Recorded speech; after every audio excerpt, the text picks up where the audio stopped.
All right, welcome everyone. Okay, I know we're waiting. We have one more council member, but welcome everyone to our regular city council meeting here on Tuesday, September 25th, located at the Veterans Memorial Hall. And for the record, we do have a quorum. We'll call the meeting to order. Mr. Davis will be joining us here in a moment, but we do have a quorum. We'll get started. And if we could please start off with just a moment of silence, that'd be great.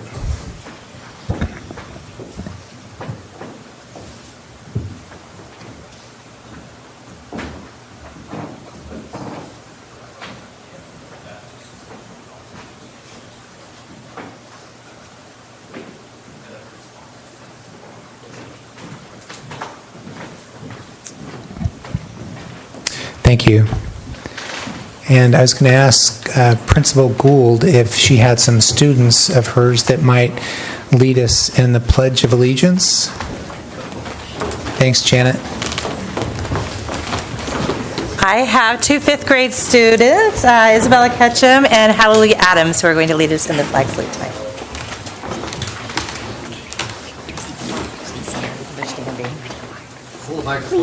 Please stand. Please stand.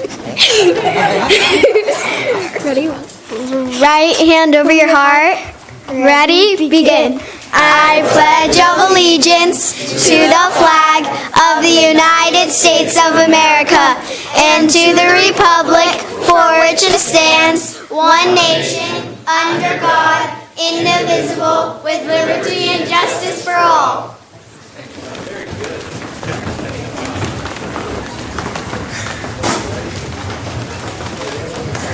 That was fantastic. Thank you. Next up on the agenda, we don't have any recognition for tonight. Closed session report. We have no reportable actions from closed session. Mr. Neumeier? No reportable action, Mr. Mayor. Okay. And then Mayor and Council Member reports. Red, start us off. Thank you. There's a big book sale coming up this Saturday at the library, 625 Harbor Street. Starts at 9 a.m. for members of the Friends of the Library, and if you're not a member, you can join at the door. There are thousands of DVDs, CDs, books, magazines at very low prices, and the proceeds from the sale go directly to support our beautiful library. So please feel free to go up there and help yourself to books. And I wanted to give acknowledgement tonight to our Rockies Teen Center, located in the front of the high school.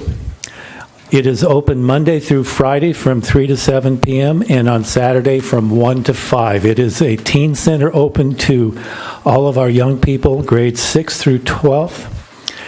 And this past fiscal year, we had more than 5,000 visitor days of our youth. Typically, they have 25 to 35 young people per day in there socializing, doing homework, entertainment with games. It is also the headquarters for the Teen Action Club, which is a group of our young people who perform volunteer services throughout the community. They do food service, kitchen prep, cleanup, and setup, for instance, at the Dixon Spaghetti Dinner. They also they've established a new partnership with Morro Bay and Bloom, so they are out several times a month helping to beautify our city with flowers and landscape maintenance. So it is a great program. It's a great opportunity for our young people to learn responsibility and to socialize, and I applaud our Recreation Services Department for providing that. Great, thanks, Red. Matt? John? Yes, I think this is on. Good evening. Got an email that September 29th, 10 to 12 noon, this coming Saturday, I believe, Morro Bay Maritime Museum will be having their welcome, and they will have promotions by City Council member Marlis McPherson, presentations, I should say, as well as SLO County Supervisor Bruce Gibson and state and federal reserve staff. The official opening will be an exciting thing as well. They will be serving cookies and beverages. Kids, if you're still here, cookies and beverages. So you want to be there. It's a great opportunity to get a look at our Maritime Museum. Thanks to all the volunteers in the community that made that happen. And I wanted to thank the Chamber, as well as the League of Women Voters, for sponsoring the candidate forum last evening. I thought they did a very good job, and I appreciate their organizational skills. Marlis. Yes, thank you.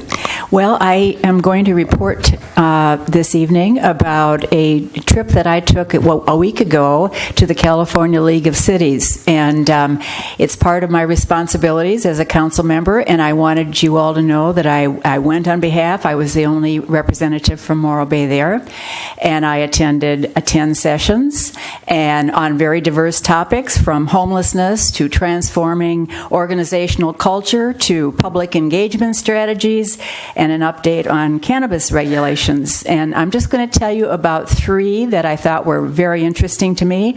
One was on homelessness, and I am also the council's representative to the county level Homeless Services Oversight Council, and we are having an opportunity coming up in this coming year for funds available, about $5 million to our county to deal with homelessness and affordable housing. And so it was very interesting for me to learn about some of the programs that are going on around the country. I also went to a session on strategies for managing increasing pension costs, which of course is a looming issue for all California cities, and we are going to have to deal with it. And essentially, we have 3 possible strategies. We can negotiate with our employees for either having them pay an increased share of their costs, or foregoing cost of living increases. We could increase revenues through sales tax or increased economic development, or we can cut services. So those are our 3 main strategies for dealing with this crisis. And we heard from some cities that were dealing with it in one of those 3 ways. And maybe one of the most interesting sessions I attended was on implicit bias. And I don't know if you've heard that term or if you know what it is. It's not sexism or racism or ageism, but it's the way our mind processes information and takes in and filters based on our own experience, and how we form conclusions that are not necessarily neutral. And if you're at all interested in finding out if you have implicit bias, I am suggesting that you go to the Harvard University website and look up the implicit association test. And you can it's about 20 questions, and you can find out for yourself. And at any rate, it's a very useful conference to go to, and I really hope that we continue supporting that as a council. Thank you. Thanks, Marlis. Thanks for going, and it's always a great one for council and staff to attend the annual conference. Thanks. I also want to say thanks, Marlis, for attending the Maritime Museum. We won't be in town for that official opening, and I know you'll be doing kind of the ceremonial thing, so thanks for that. And next council meeting will be for our month of October. We'll have a proclamation for cancer awareness, breast cancer awareness, and so I was going to encourage council members to wear their pink ties. And if you don't have one, I think we got them from our local thrift shops last year. So I saved mine from last year, and would ask that maybe we can, with that respect, maybe wear our pink ties. And if any of our staff members want to participate in that, that would be great. Would appreciate it. But we will have the proclamation to celebrate and honor breast cancer awareness next month. So I just want to bring that to everybody's attention. And then myself and Councilmember McPherson met with Senator Monning as subcommittee members for the water reclamation facility and had a good conversation with him, and in regards to the overall project and perhaps any support we may need in the state revolving fund loan at that point. And so that was positive, and that's my updates. And with that, unless there's anything else, anything from city manager report, Jen? Nothing tonight. Okay. Thank you. All right. And so we have, for presentations, we have a proclamation for recognizing Del Mar Elementary as the 2018 California Distinguished School. And so I was going to ask if council, we can go down to the podium and meet Principal Gould and her staff and students, and we can go down the podium and present this proclamation.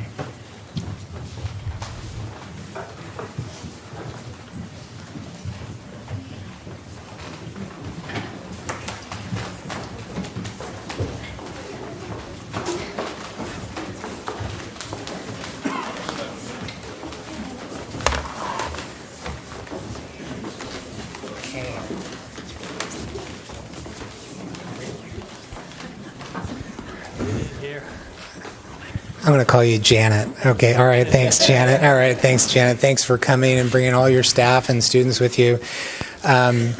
It's really a privilege and honor to be able to present this proclamation. And briefly, as I read this, myself and many council members attended the end of the school year where Del Mar Elementary received this distinguished school honor. And it's a California Department of Education award.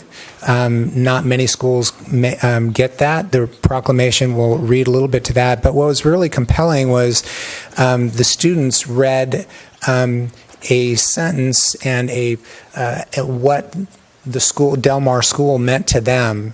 And so that was very compelling to me, and Principal Gould helped with that. And so this proclamation reflects the award and what the students' meanings are for this. So let me go ahead and read this and present for the Del Mar Elementary School students and the principal.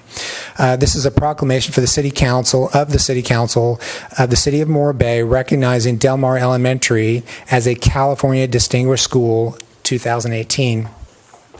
Whereas the California Department of Education created a Distinguished Schools program annually recognizing schools that apply and qualify in demonstrating significant gains in narrowing the achievement gap. And whereas in 2018, California recognized outstanding education programs and practices in elementary schools, kindergarten through 8th grade, eligible schools were selected within the following three categories. 1, outstanding student performance. 2, outstanding student performance with high poverty rate.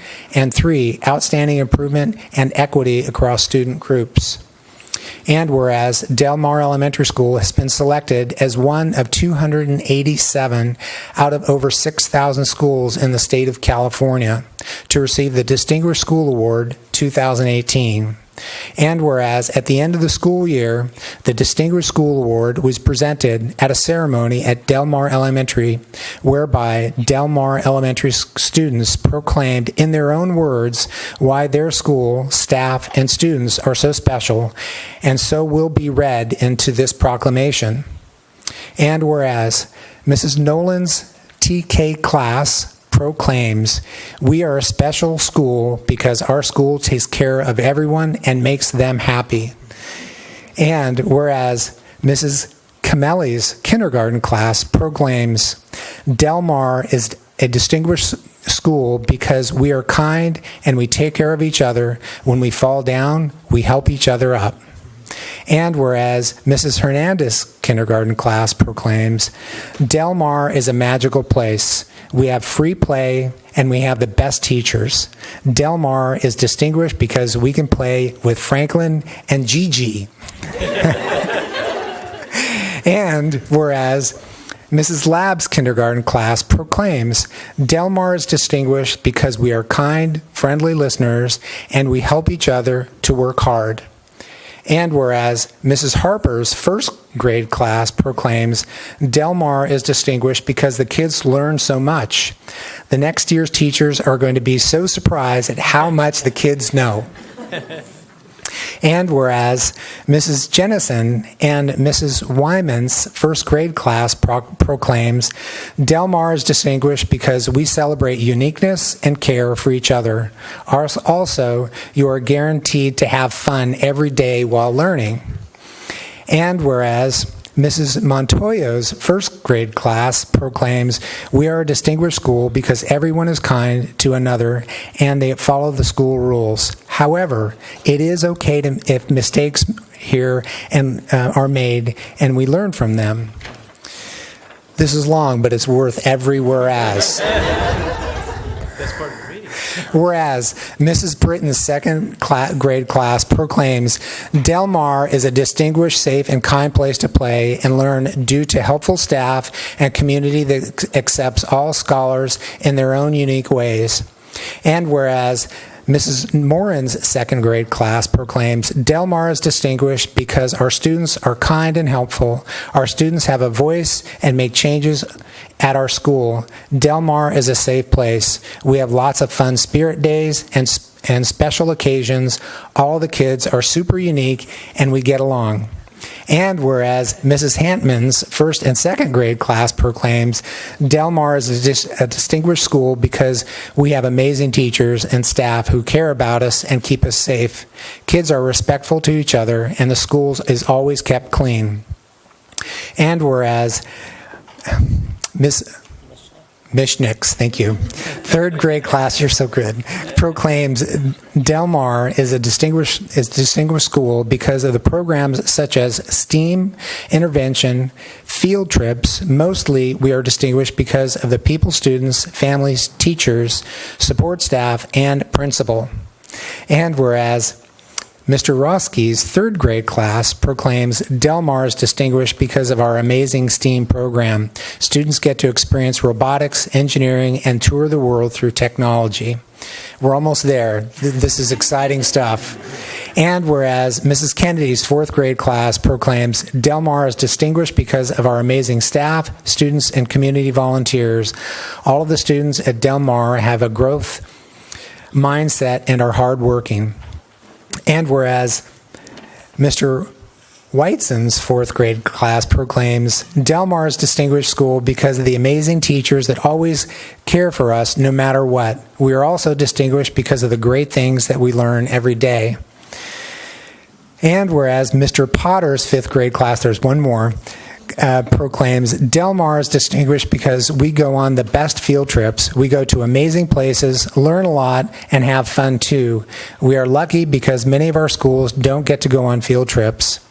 And the final whereas, Mrs. Slavin's fifth grade class, Slavin, thank you. Good grant. Mrs. Slavin's fifth grade class proclaims Del Mar is distinguished because our teachers always make learning fun, which encourages the students to pay attention and do their best. Our hardworking students and teachers make it safe and successful.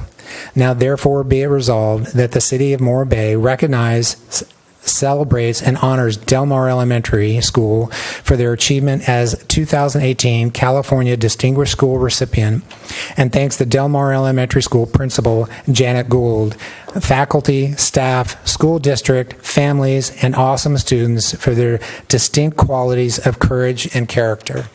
Congratulations, and thank you all for your achievement.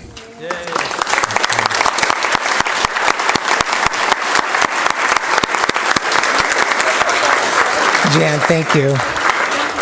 So real briefly, all these whereases were read at the school during this recognition, so it was worth every single whereas, and all your patience for listening to them, and I'll turn the mic over to President Gould. Thank you.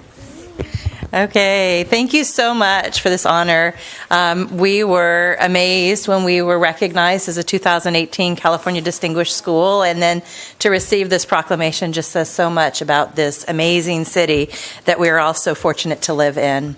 The California Distinguished School Award was first established in 1985, and it alternates recognition between elementary and secondary schools each year. And from 2015 to 2017, It was on a 3-year break while the state of California transitioned to a new assessment and accountability system. So 2018 marked the first time that schools were given the award based on their performance and progress under the new state accountability system. So knowing that we achieved this award in the first year that the new academic indicators were used made the recognition even more meaningful to our school. So as you heard in the proclamation, we have outstanding staff, outstanding families, amazing students, wonderful community support.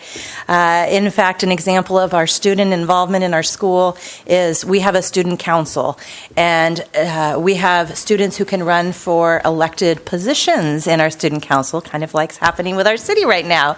And we had 42 of our 4th and 5th grade students, or 35% of our 4th and 5th grade, who are being bold and not only want to join our student council, but want to run for an elected official on our student council. So many of those students are here with us this evening. Yeah. Yes. So on behalf of our school community, thank you very much for your continued support and for recognizing Del Mar as a California Distinguished School. Thank you.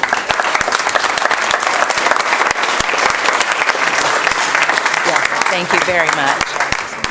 Thank you. Good job, kids. Good job, staff. Appreciate it.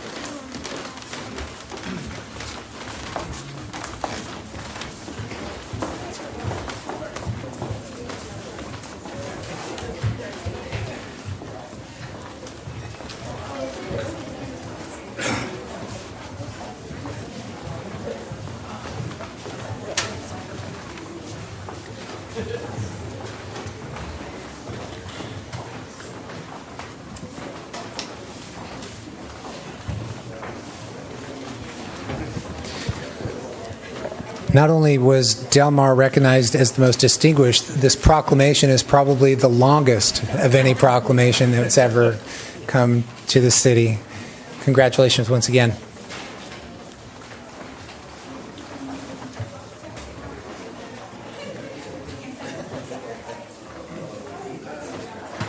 Okay.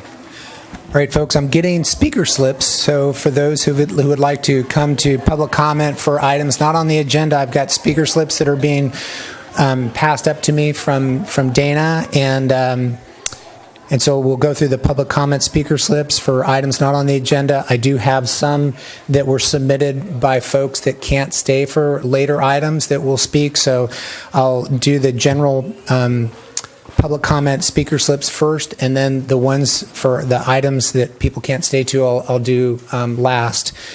And as always, we start off our public comment period with a business spot, and we have from the Shack that is going to come up and introduce himself and tell us a little bit about his restaurant. And come on up, thanks very much. Welcome. Hi, everyone. Thank you for having me here today. I appreciate it. That Del Mar Elementary School, I thought that was pretty neat. They didn't have that when I was a kid growing up here at Moore Elementary School, but that was a long, long time ago. So I've been a resident here of Morro Bay for 44 years. I just haven't grown much, but yeah, I've been here a long time. And I love it. And so I have the Shack here in Morro Bay. We've been there 7 years. 2 years ago, we got ranked number 36 for best hamburgers in America.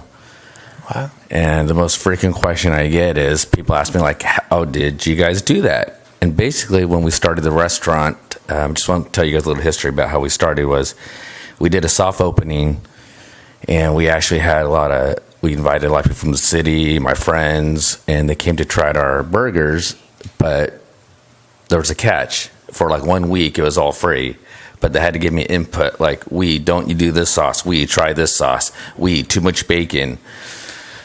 You know, taking constructive criticism from other people and business owners, it was great, but it was hard. You had to swallow your pride, but that's what actually made our menu today, and I believe that's where we're at.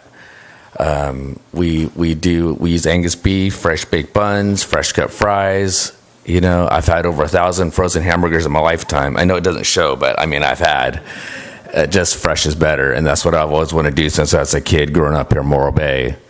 So I thank you guys for having me up here and your support for being there, and thanks again, guys. Thanks very much. And where are you located, and what are your hours for the people that are listening? Oh, could I do can I just tell people it's easy? Like, tell my friends, like, Asian owned and operated, we're there all the time. Is that okay to say that? So we're there 11 to 8. 11 to 8 o'clock. We're closed on Mondays. Okay. Yeah. And located at 1698 Main Street? Correct. All right. Correct. We're always there, guys. And we love, like, people come and say hi to us. My mom works front, so come say hi, guys. All right. Thanks, Wee. Thanks very much. Thank you.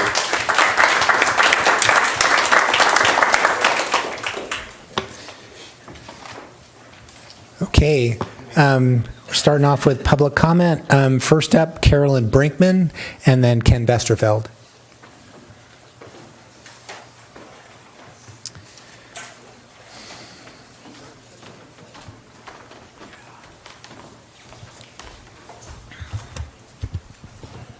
Good evening, Mayor, City Council members, staff. My name is Carolyn Brinkman, and I'm a resident of Morro Bay. Tonight, the city will be voting on ordering a contract with GSI Water Solutions to complete the second hydrogeologic study on the suitability of the Morro Valley groundwater basin to serve as the reclamation component of the wharf project. I'm not up here to question the need for this study.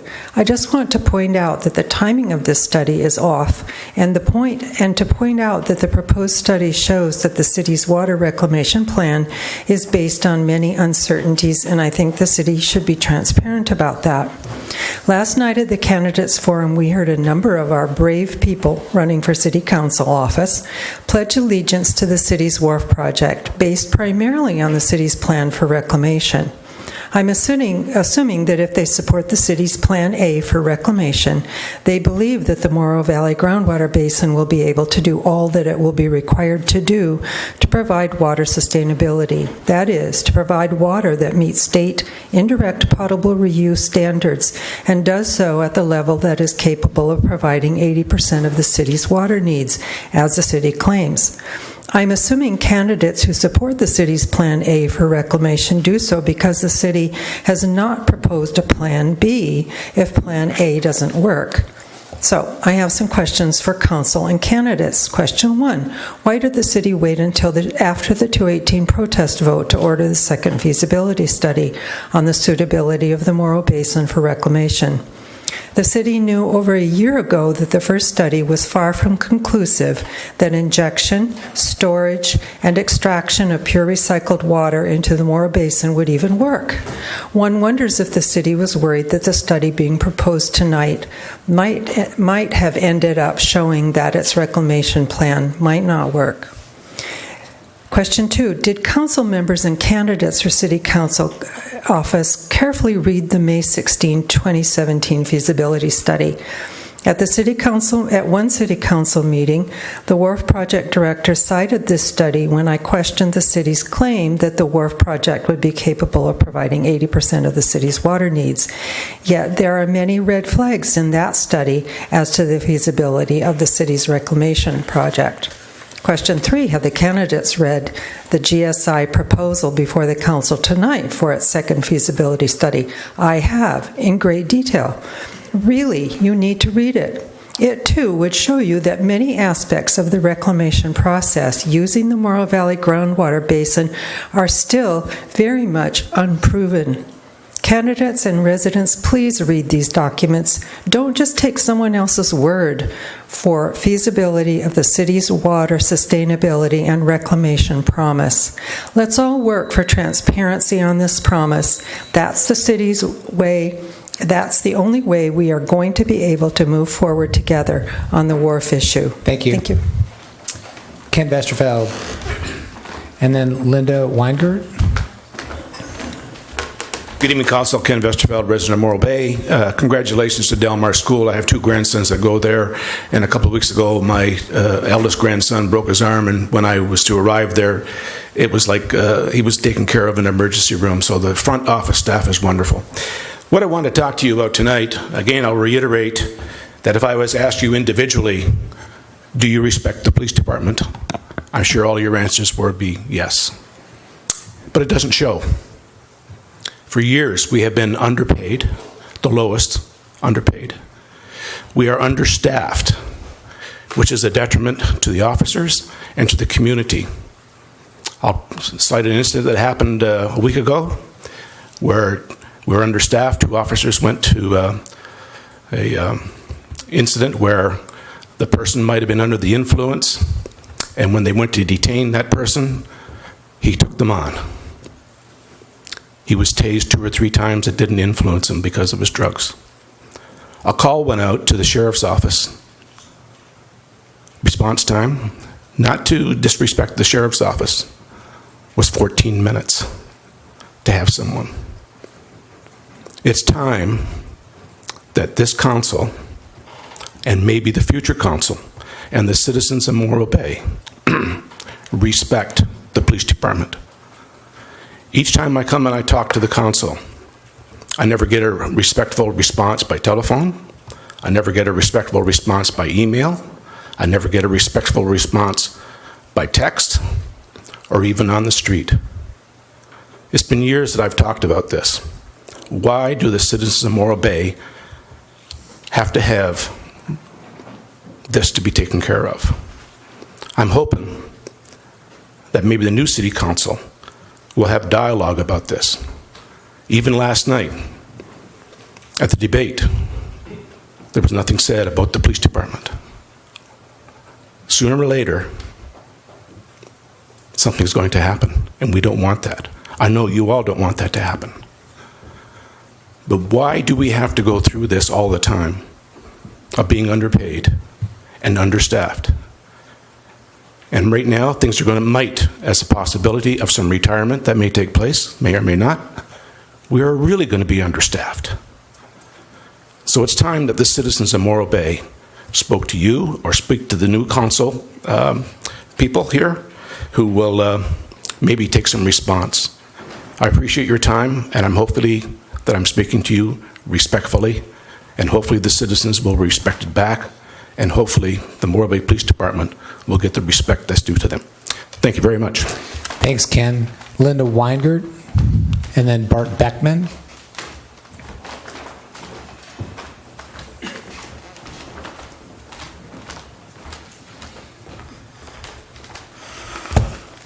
Good evening, Morro Bay City Council members, staff, and residents. My name is Linda Winger. I'm a resident of Grover Beach. Okay.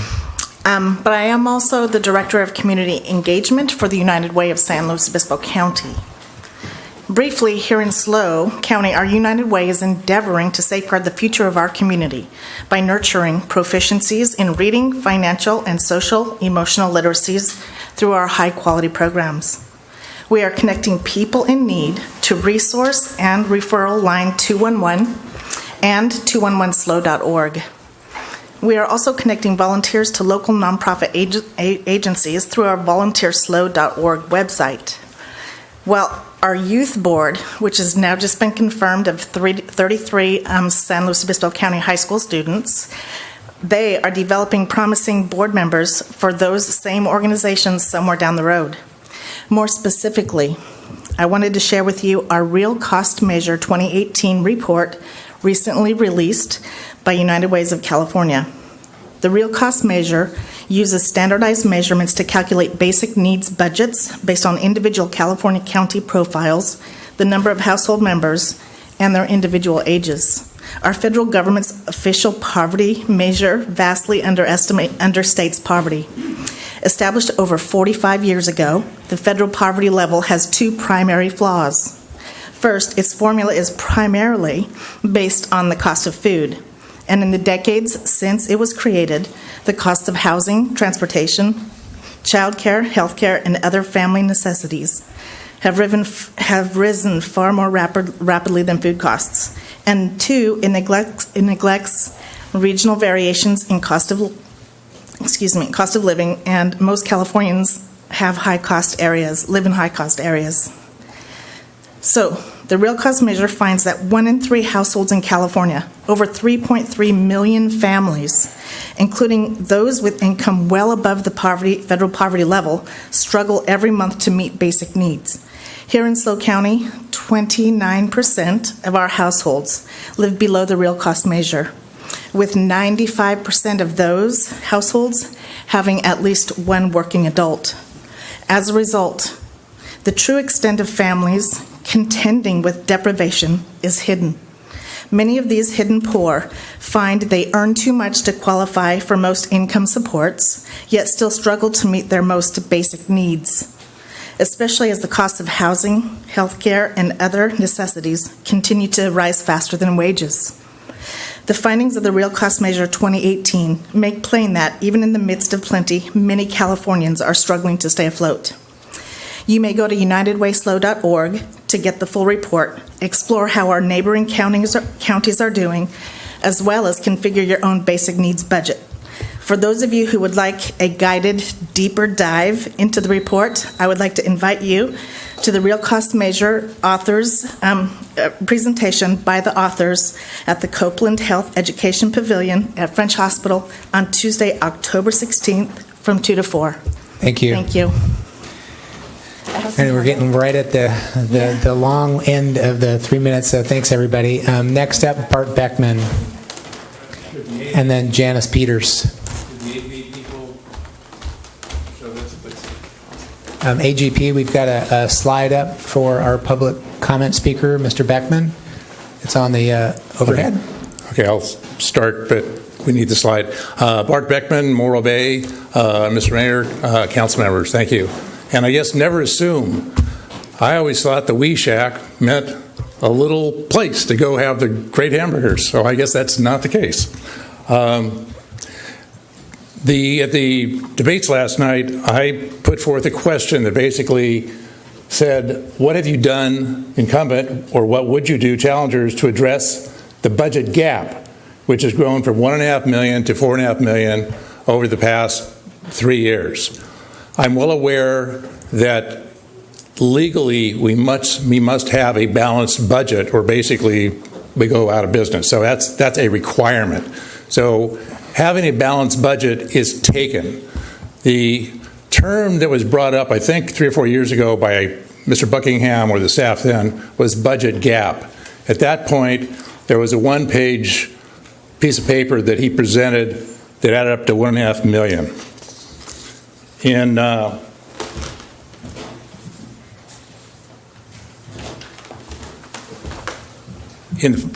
fiscal year 16-17, this was a document. I want you to address the term budget gap. It says $3 million. This includes the fire department that's on there, what was just talked about. Streets, $1 million, whether it's $1 million or some divisor of $38 million. But anyway, the point being that there are a lot of issues that have been identified as a budget gap. That was 2 years ago.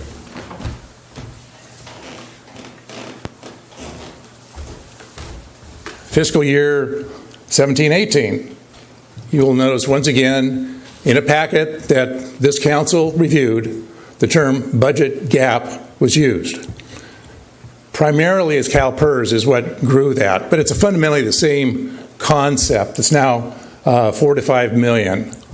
In the debate last night, I basically wanted to know what can be done. This is a very, very difficult question, I understand, and I didn't mean it to be an easy question, but I was very disappointed when the answer by the councilman running was there's no such thing as a budget gap. We have balanced the budgets. I couldn't understand that. This council is seeing these documents specifically addressing budget gap, but yet it was said there's no such thing. Second point, which is not this. In trying to find nice ways to fund the WRF, it was said that one of the great things that this council has done is you've been able to take $22 million of capital to offset the need for loans. I'm going to have to ask you to conclude. Very disingenuous, since 14 million of that was for projects you didn't do that were in the 218 before. Janice Peters. Hello, Mayor and Council. Terry Simon, sorry, Janice, go ahead, sorry. Janice Peters, Morro Bay, and I'm here representing By the Sea Productions, Morro Bay's own live theater company. We just finished our 11th show over the past 2 years. We have 2 more to go in our season. This is the next one up, The Devil and Daniel Webster, the classic story of the fellow who sold his soul and needs Daniel Webster to win it back for him. That is on October 5th through 7th, with shows at 7 o'clock on Friday and Saturday and 3 o'clock on Sunday. It's a reader's theater. It's only $10, so everybody should come see it. We, unfortunately, during the summer, did not ask this question of our audiences, because I know we had a lot of people from a lot of places during the summer in our audience. But we did, our last weekend of Mice of Men, we had about 120 people at our 3 shows, and we asked for a show of hands as to who lived in Morro Bay and who didn't. And out of those 120 people, 55 of them lived out of town, 30 of them lived out of the county, and 4 of them lived out of the country, which I think is really interesting, that we do have a very viable source of entertainment and drawing people to our community in our live theater. So I would hope that everybody out there hears that. We've been getting some sold-out shows, which is really exciting as well. And I will be here more often promoting each show as it comes up. After The Devil and Daniel Webster, we have Anne of Green Gables, which will be our holiday show, running from November to December 16th. I also want to say, having been at the forum last night, I was so impressed with all of the candidates. I think we are going to be well served, whoever is successful in the election. And a last comment, how cool it was to hear all those young voices saying the Pledge of Allegiance. I loved that. Thank you. Thanks, Janice. Congratulations on the 11th show. Terry Simons, and then Dan Sedley. Good evening, Mayor, Council. Terry Simons, resident of Morro Bay. I, too, was at the candidates forum last night and was taken aback for a moment when candidate Heading represented that there was $22 million accumulated for the wharf. I verified with our financial officer tonight that that is, in fact, only $10 million. I don't know how that miscommunication has occurred, but it does seem that there's a certain amount of commingling between the accumulation fund and the emergency reserve. I'm just now getting up to speed at studying the city's online accounting system, and as I get more in depth in that, I'll be coming back to you with additional questions. That was the easy one. There is a letter from the Howard Jarvis Taxpayers Association circulating on the internet right now that I'm led to believe has been served on the city clerk and the council, basically suggesting that the recent 218 rate vote was improperly handled. I think this is going to be, I hate going backwards. I like going forwards, even if it's in the wrong direction.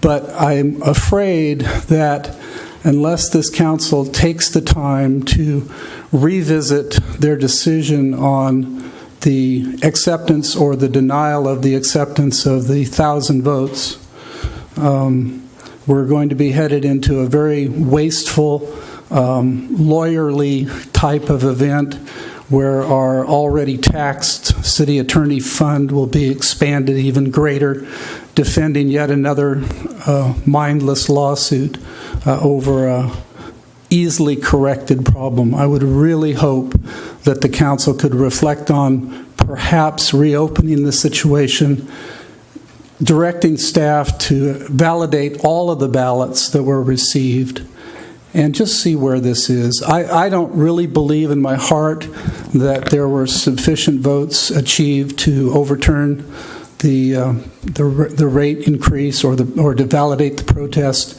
But I think there are a lot of people in the community that would carry this ongoing SOAR forward. And I think it could be very easily sued that the council would just direct staff to do the full count, come back with the numbers, tell everybody how it turned out. Thank you. Thanks, Terry. Next up, Dan Sedley.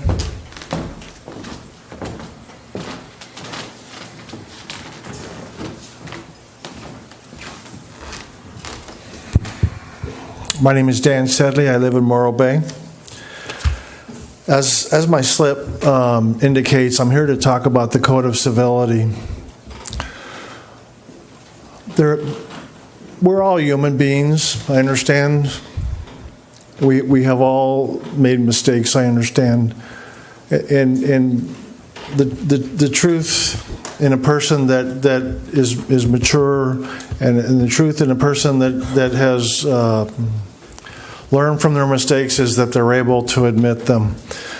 In the past, we've had a city councilman that did apologize for his mistake, and I respect him greatly for having done that, for showing that respect to the Code of Civility. But most recently, we have not had that, and even though I have tried to deal with it privately, I have had no success.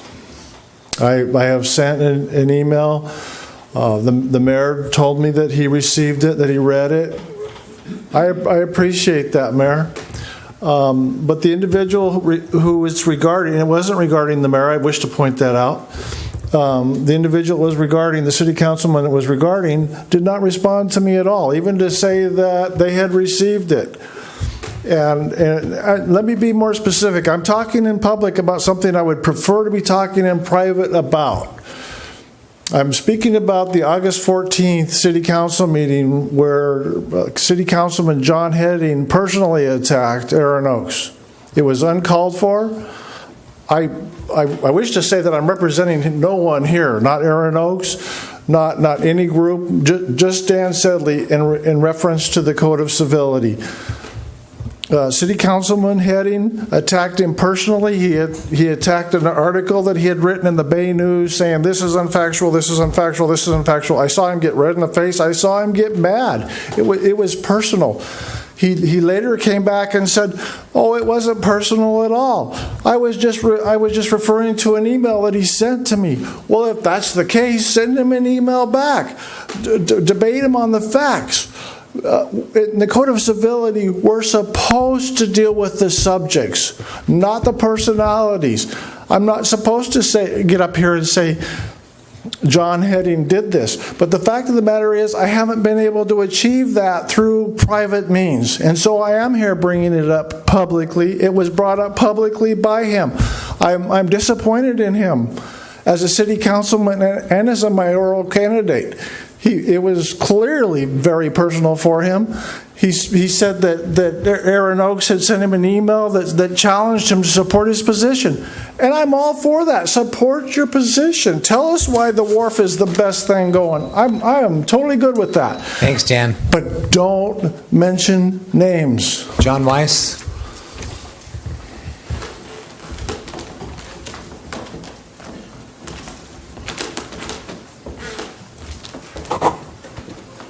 Dan's taller than I am.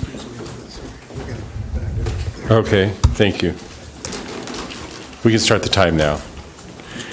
Citizens, residents, council, and mayor. First of all, I'd like to thank Marlis for attending those 10 sessions by herself. That's a cool thing. I'd also like to give congratulations to Del Mar School. My son, Stuart, who's now 33 years old, was in Janet Gould's 4th grade class at Morrow Elementary. I don't know if that ages me or Stuart or Mrs. Gould, but I think it's kind of a cool thing that they got honored. My name is John Weiss. I'm a local resident and small business owner and a candidate for mayor. I want to thank the Chamber of Commerce for hosting last night's forum and League of Women's Voters for moderating the event. Terry Simon made mention to the 1,000 ballots, so I don't need to mention that. And the nice lady mentioned about the water reclamation and the WIFIA loan. I would hope we would come together and move forward with a water sewer reclamation project we can afford that includes good science. Amazingly, in reference to that study, it hasn't yet been done per your own city staff. and I fail to understand why.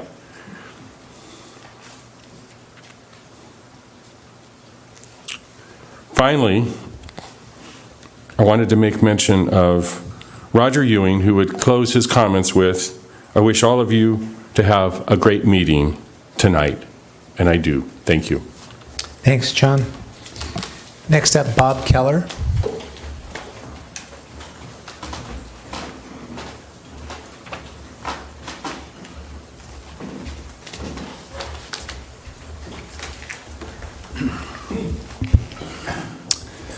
Council, mayor, staff, my name is Bob Keller, a resident of Morro Bay. First of all, I want to thank all the staff, the council, and the citizens for all their hard work and effort on the Prop 213. We all put in a lot of time. We should all be recognized. Also, I think staff and council went way above and beyond the call of duty in presenting this Prop 218. They were only supposed to just put it out there, and they did it, and then just have the basic things to present 218 for, and they were fair and balanced. They didn't have to go any further, but they went way beyond, and I thought they did a great job. Anyway, I feel they outreach to the citizens, that they were transparent, and they did the best they could, and I recognize them for that. Now that they got that over with, we have to move on forward with the WRF. We should all concentrate on the positive things instead of the negative things, and consider the costs and funding involved. First of all, we should do as much research, check all options out there, and this is our main priority. Get to check federal, state, county. There's nonprofit foundations that we can all check out. And then a lot of them, we have to seek it. They won't come to seek us out. We have to seek them out. So anyway, that should be the main responsibility of the project manager, the city manager, and council. Anyway, I think we have to move on with this project because it's not a want. We have a lot of things in life we want. This is a need. Water and sewer for the future is a big need, and I think we're on the right side with the least amount of risk, especially with the South Bay Boulevard, which we checked all sites for years, and we finally have a site, and if we just go back, it's just going to be more costly.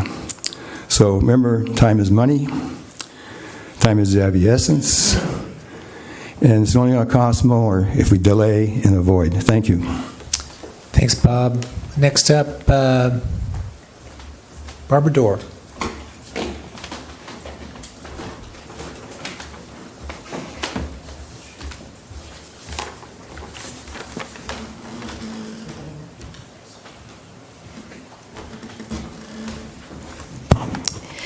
Barbara Dorr, and I also watched last night the Candidates Forum. It was excellent. Basically, the first issue, the memo I passed over, is in regards to the council declaration of future agenda items that you have on your agenda, and basically all the boards and commissions discuss future agenda items. But what happens is nobody gets to participate. Nobody knows what's going to be discussed. Nobody can say, wow, do we need to address that issue? I was watching the Citizens Advisory Committee for the financial issues for the city. And towards the end, there were future agenda items, and I watched. It went on for 20 minutes. It was on socially conscious investments, and it failed. I support it. I think it's something that the city needs to talk about and address. But had that been on the agenda, there probably just a brief sentence and a title, or a council member or commissioner's brief agenda item to explain what the item is, and the public is informed they can come and address the issue. So I really am suggesting you change your policy. And generally I say any council member, all the grief you take and all the hard work. Any member of a commission, the same goes for them. They should be able to put an item on the agenda for discussion for the betterment of the city. The second item, the energy choice. You talk about one of the committees that you're going to establish. I believe it was ad hoc. It has 2 council members, just like many other committees do.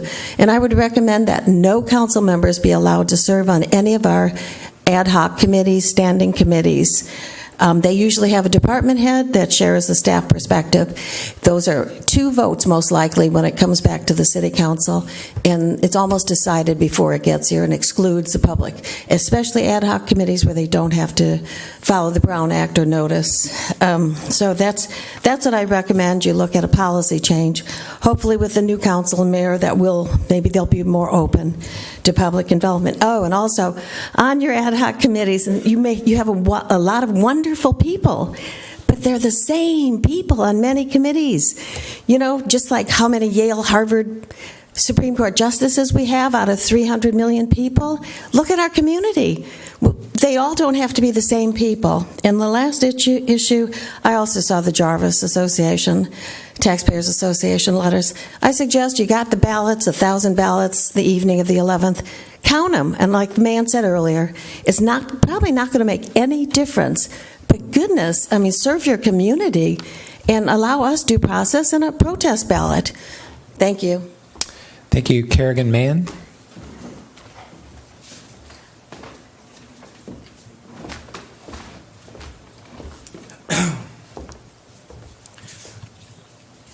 Good evening, council, staff, project manager. There's not much I can really say that's going to make a lot of difference at this point regarding the sewer choice that has taken place and the 218 protest that I think was mishandled from the beginning. With all due respect to Mr. Keller, it was not handled properly. The mailings were a mess and remained a mess. Unfortunately, to the bitter end. I'm not suggesting any of that was intentional. It just happened to be the case. And I'm sorry to further report that there was, in fact, city propaganda from the beginning to the end. Some of it also under the table, hidden propaganda that was kind of dirty pool, but that's neither here nor there either at this point. What is and what does matter now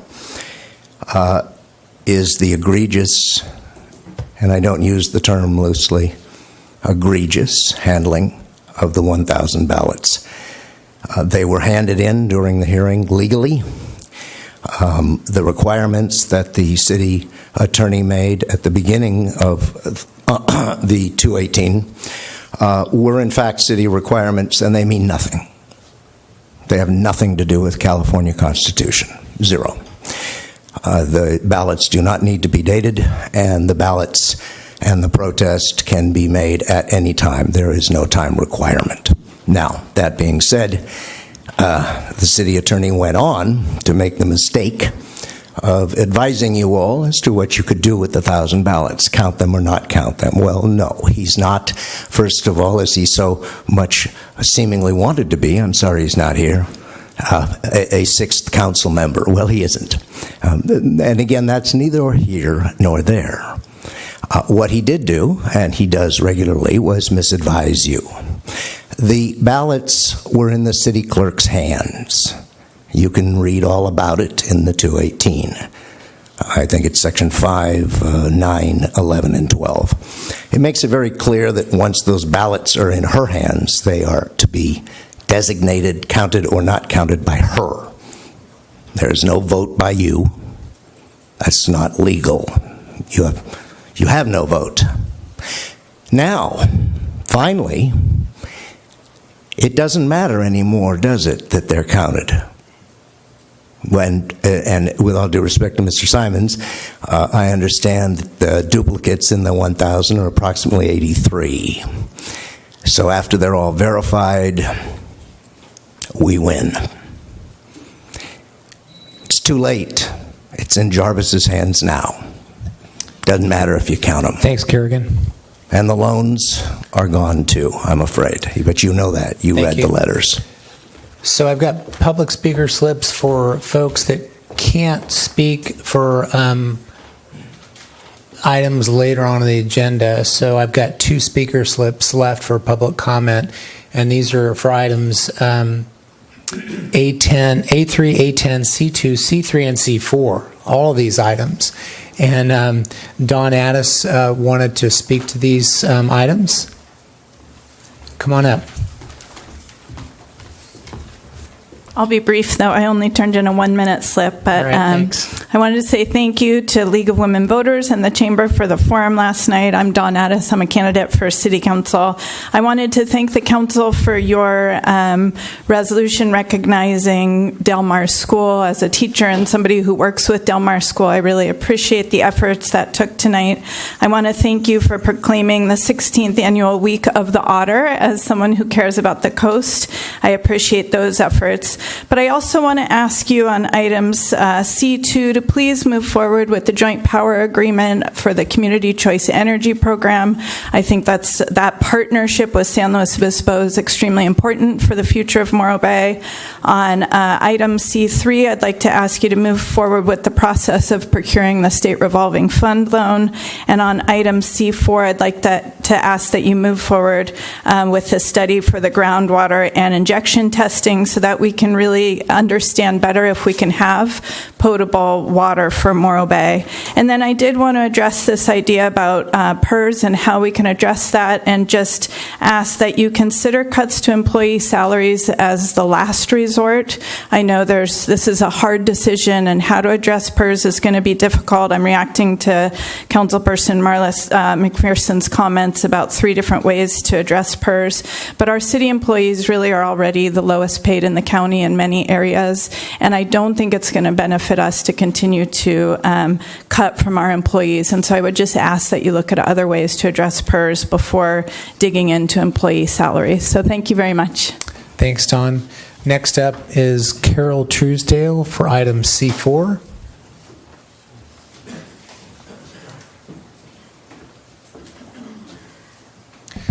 Those are all the speaker slips that I have for public comment for items not on the agenda, with the exception of the last 2. Welcome, Carol. Thank you. I'm sorry. I'm gimping along these days.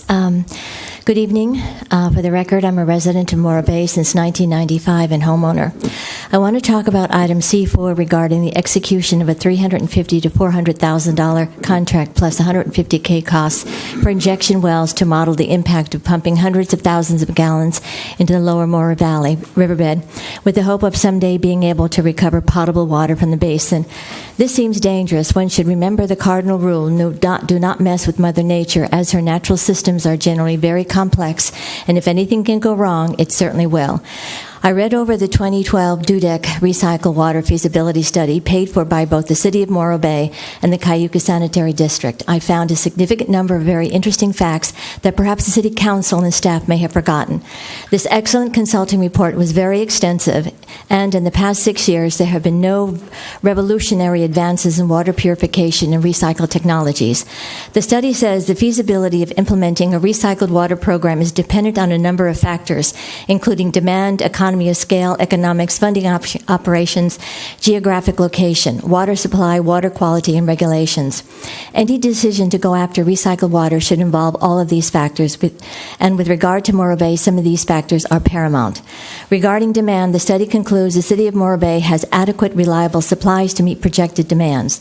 Regarding recycled water opportunities, the report concludes the implementation of a full-scale recycled water program was not economic, largely due to significant costs required to upgrade the existing facility and the installation of conveyance pipelines to deliver the recycled water to customers, many of whom had access to relatively inexpensive local groundwater supplies or imported state water. Regarding the indirect potable reuse via groundwater recharge, the report says the feasibility of implementing a GRRP in the local ground basins is limited due to the physical constraints of the basin. The study concludes that a direct recharge project is not feasible. In the final conclusions, the study team emphasized the City of Morro Bay has an adequate and diversified water supply portfolio capable of meeting current and projected demands even in drought years. The feasibility of implementing a groundwater recharge reuse project is limited due to the physical constraints of the Morro Valley groundwater basin, which consists of thin alluvial aquifers that offers only seasonal storage capacity during drier periods. The cost of advanced water treatment increased the cost of GRRP beyond other options for local source development. After reading this report, what the city paid for, I get the impression they did not like the message and shot the messenger. Unfortunately, it was published and archived. Perhaps the message was not clear enough. The science has not changed, and now staff wants to waste another $354,000 more to confirm what is already known. As a tax-paying citizen of Morro Bay, this extravagance is unwarranted, and money's better fixing the leaking sewer pipes than our dollars since our 2015 Prop 218 was intended. Thank you. P.S. I attached the invoices pertaining to the Dudek study as a reminder, and I gave it to Dana. Thank you. Thank you. Thank you, Carolyn. That's all the public comment speaker slips that I have at this time. And with that, I'll close public comment and bring it back to council as I scan the audience. Okay, good. With that, I think we have maybe a couple items to address. It's clearly election season, and there's a lot of public comment in that regard. And I suppose that will continue, but I'm hopeful that we maintain the course, Dan, that we want to all the time, and would be glad to talk to you afterwards. Thanks for coming tonight. That's fine. There's a couple. I'll probably meet with Ken Vesterfeld and his remarks for regarding the police department. We had lots of comments about debates. Howard Jarvis letter. Yes, we did receive a letter from Howard Jarvis.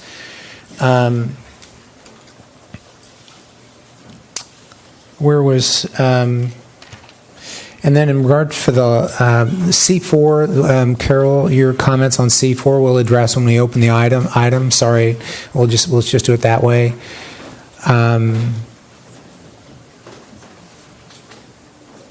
Questions about ordering the report, the second report for the GSI.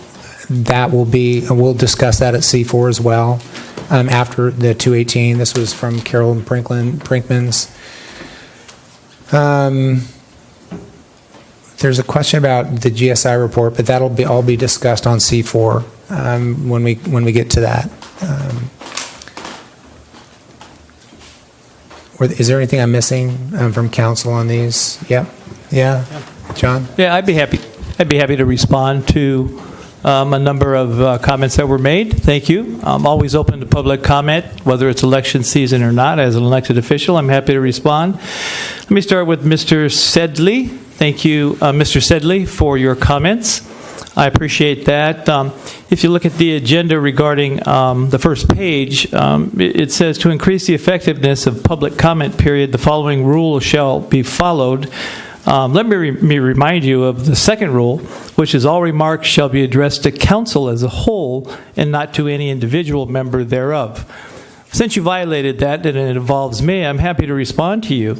The response that I gave as a city council person, elected official, was one that was to an editorial by Mr. Oakes that was publicly written. I countered a number of points based upon the facts that I had and the knowledge that I had with regard to the project, and felt it was important for the public to know that. In no way was my intent to personalize it as an offensive remark towards Mr. Oakes. I never was pejorative or negative towards him, simply commented on his editorial. So thank you for bringing that forward, and I'm happy to answer any questions you have regarding that.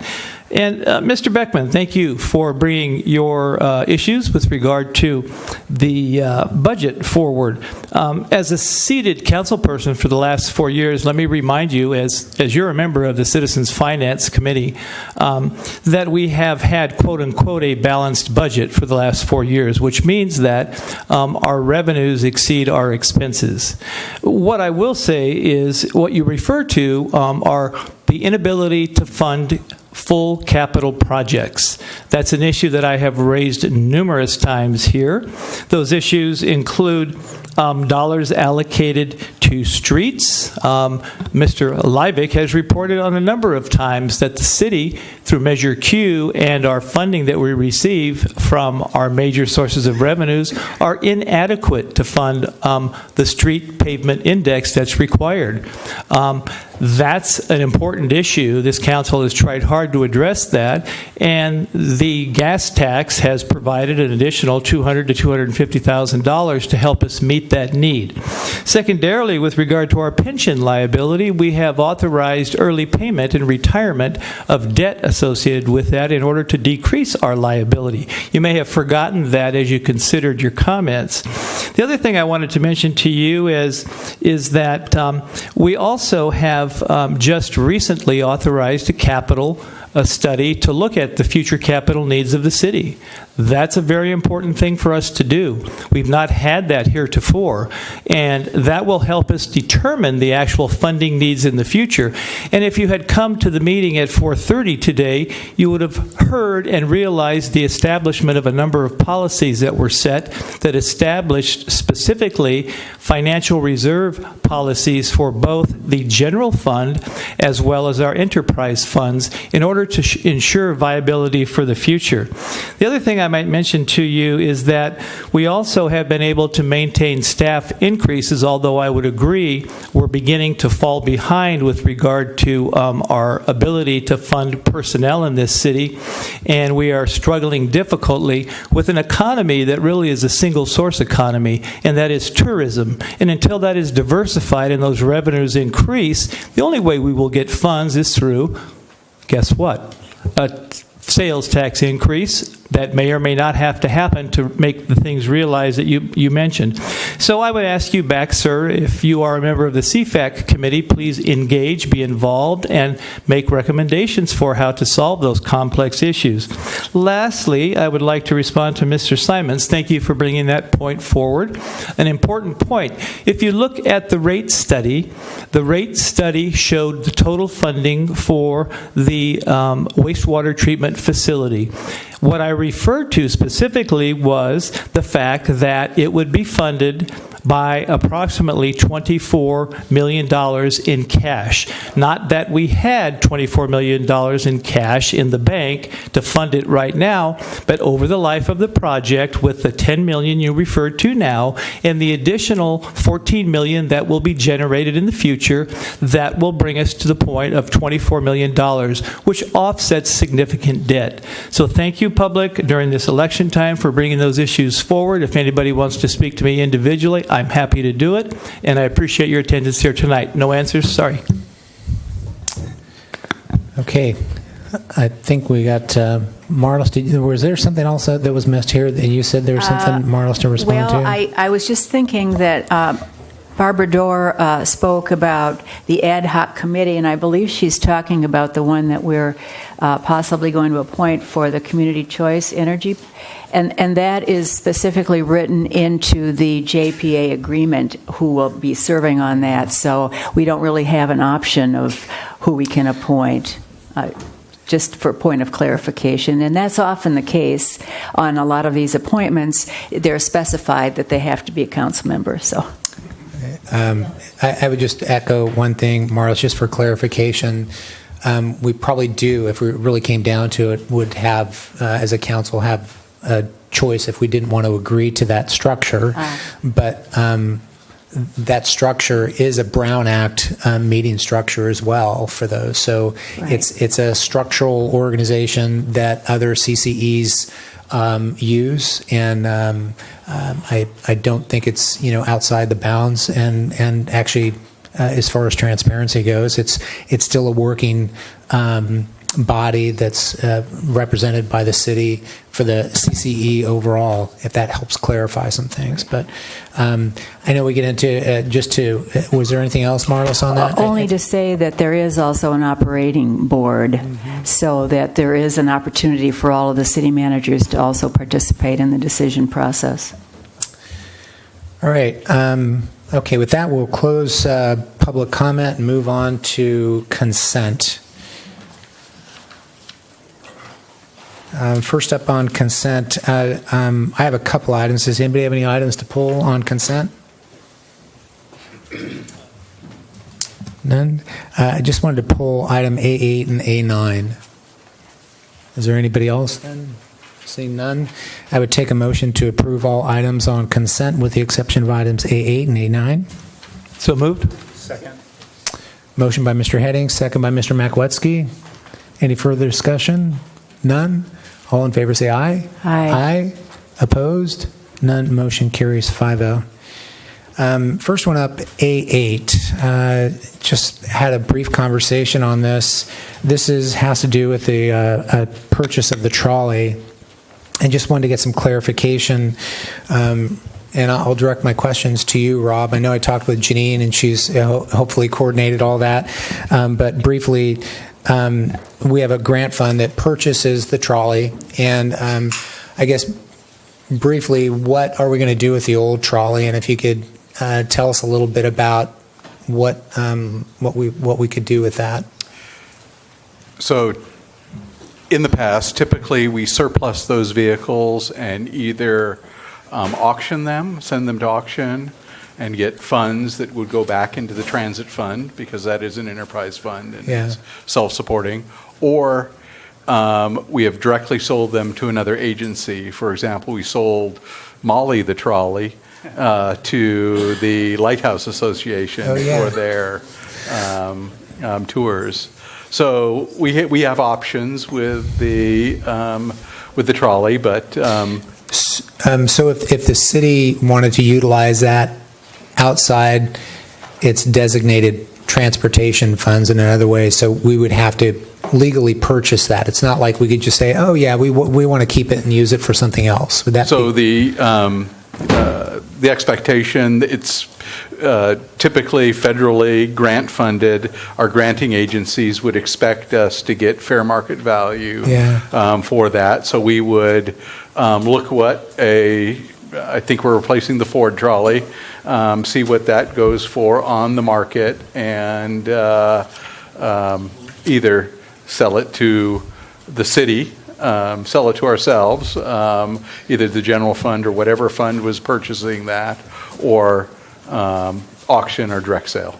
So if there was interest from the city or the T-Bid in partnership that wanted to use the trolley as a kind of a mobile visitor center kiosk down on the Embarcadero or something like that, and that would be kind of a further discussion to kind of see whether or not that would be viable? Yes, but it is, as far as the procedures, it is doable. Okay. All right, those are all my questions. Unless there are any other questions, I'd take a motion to approve this item. So moved. Second. Motion by Mr. Heading, second by Ms. McPherson. Pardon me, Marlis. All in favor, say aye. Aye. Aye. Opposed? None. Motion carries 5-0. And then item A9, just real briefly on this. Ms. Callaway, just wanted to follow up on a couple of things. Thanks for putting this forward, and I know we spoke about this earlier, and it's on consent for all the right reasons, but I just wanted to highlight something. This is Adopt Resolution 7918. This is approving the fiscal year 2017-18 fourth quarter year-end budget adjustments, and they're listed by general fund expenditures, enterprise fund revenues, other revenues, as listed in the staff report. And on the general fund expenditures, the funding for city work software implementation at $38,000. We had briefly had a conversation about this and asking why it came back in mid-year adjustments. Can you elaborate a little bit more about that and what we may have in place in the future so we may not see this in this way? Sure, thank you. And I apologize, I probably should have clarified earlier. You notice I'm sitting in a different spot tonight. No worries, our city manager will be back tomorrow. So if anybody's wondering about that, he's off at a conference for ICMA, which is the International City County Managers Association. So anybody looking to reach Mr. Collins, he's here tomorrow and we'll be happy to speak to anybody. Back to your question, Mr. Mayor, as far as the City Work software implementation, You may recall from our budget discussions that within the general fund, community development department, there's a consulting services line item that's annually funded with $100,000. And that is what we call discretionary money, but what it means is as the council identifies projects throughout the year, that's the source in terms of economic vitality or something like that for the city.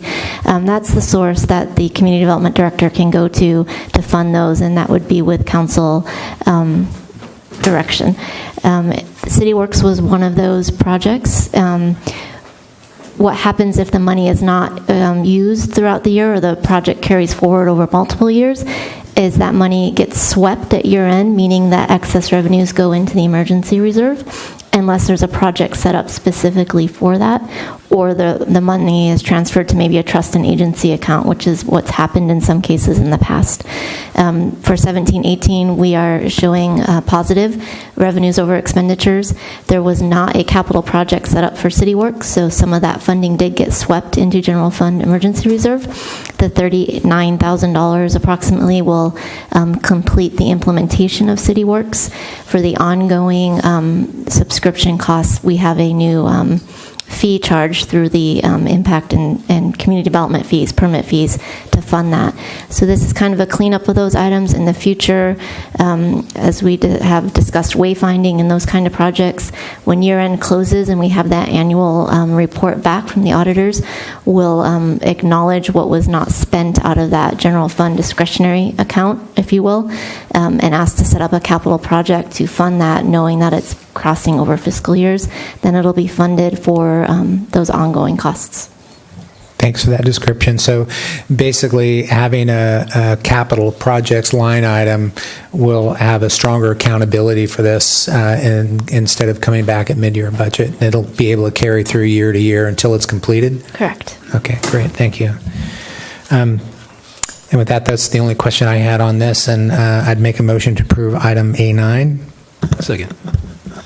Second by Red. Okay, motion by Mr. Iron, second by Mr. Davis. Without any further questions, seeing none, all in favor say aye. Aye. Opposed? None. Motion carries 5-0. Thanks for that. And that concludes, let's see where we're at. Just get things going here.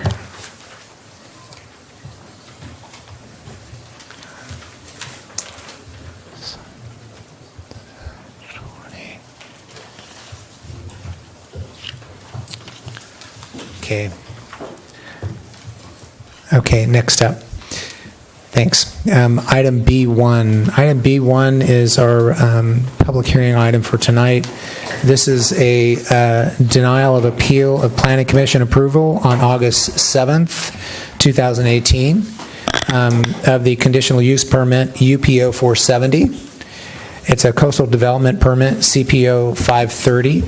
It's a tentative vesting map and mitigated negative declaration for the site at 2783 Coral Avenue to allow a 6-parcel subdivision on a 0.99 acre site within the Cloisters subdivision. So as we're organizing our staff, Nancy, welcome. Don't know if we've met, but welcome. Thanks for coming. And will you be leading us on this staff report? Okay. Yeah, as soon as we get the presentation up, Nancy will take off with it. Okay, great. Thanks, Scott. Thanks for that. Any other introductions there? Okay. So Nancy's relatively new to the department, I guess. She hasn't been before the council, I think, very often. So Nancy Hubbard, she's our one of our part-time planners, takes the position that Whitney McIlvain used to hold. Okay. So that's where she comes. All right. Thanks, Nancy. All right, here we go. This is an appeal of a vesting tentative map, number 2859, a use permit 470, coastal permit 530, and adoption of MND. I'm sorry. Lights on, is it? Okay. Is it? Okay, yeah. Not close enough? Yeah, thank you. All right. Thanks. Do you need me to start over? That's great, thank you. So this is an appeal of a vesting tentative map, UPO, coastal permit, adoption of a MND for a 6-parcel residential subdivision that was approved by Planning Commission August 7th, 2018. a little history of Lot 124, which is in the Cloisters Subdivision Tract 1996. In 1996, the Cloisters Subdivision Parcel 124 was offered to the city for a future fire station. In 2005, the city determined it would not use the site for a fire station, and in 2007, the city applied for approval of a 6-parcel residential subdivision. The subdivision was approved by Planning Commission in 2007. Planning Commission decision was appealed. The appeal was denied, and the vesting tentative map was approved by City Council in 2007. The vesting tentative map was never finalized as the approval did not include the requisite coastal development permit. In 2016, City Council approved the sale contract to the current applicant. Lot 124 is already part of the Cloisters Subdivision Tract 1996. The 6-parcel subdivision is designed as a cluster development to reduce the impacts through internal joint use common areas. The new parcels will be subject to the CC&Rs, all assessment districts, and regulations imposed on the other residential properties in the Cloisters.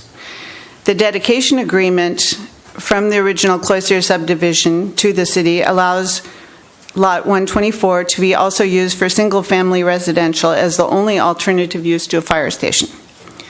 The dedication agreement allowed the city to sell the land or develop the land. The proposed vesting tentative map 2859 meets the development standards in the Morro Bay Municipal Code for the sites in the Cloister. The appellant filed an appeal on August 14th, 2018 with 3 claims. Number 1, Cloister's history was not taken into consideration, and I'm paraphrasing a little bit.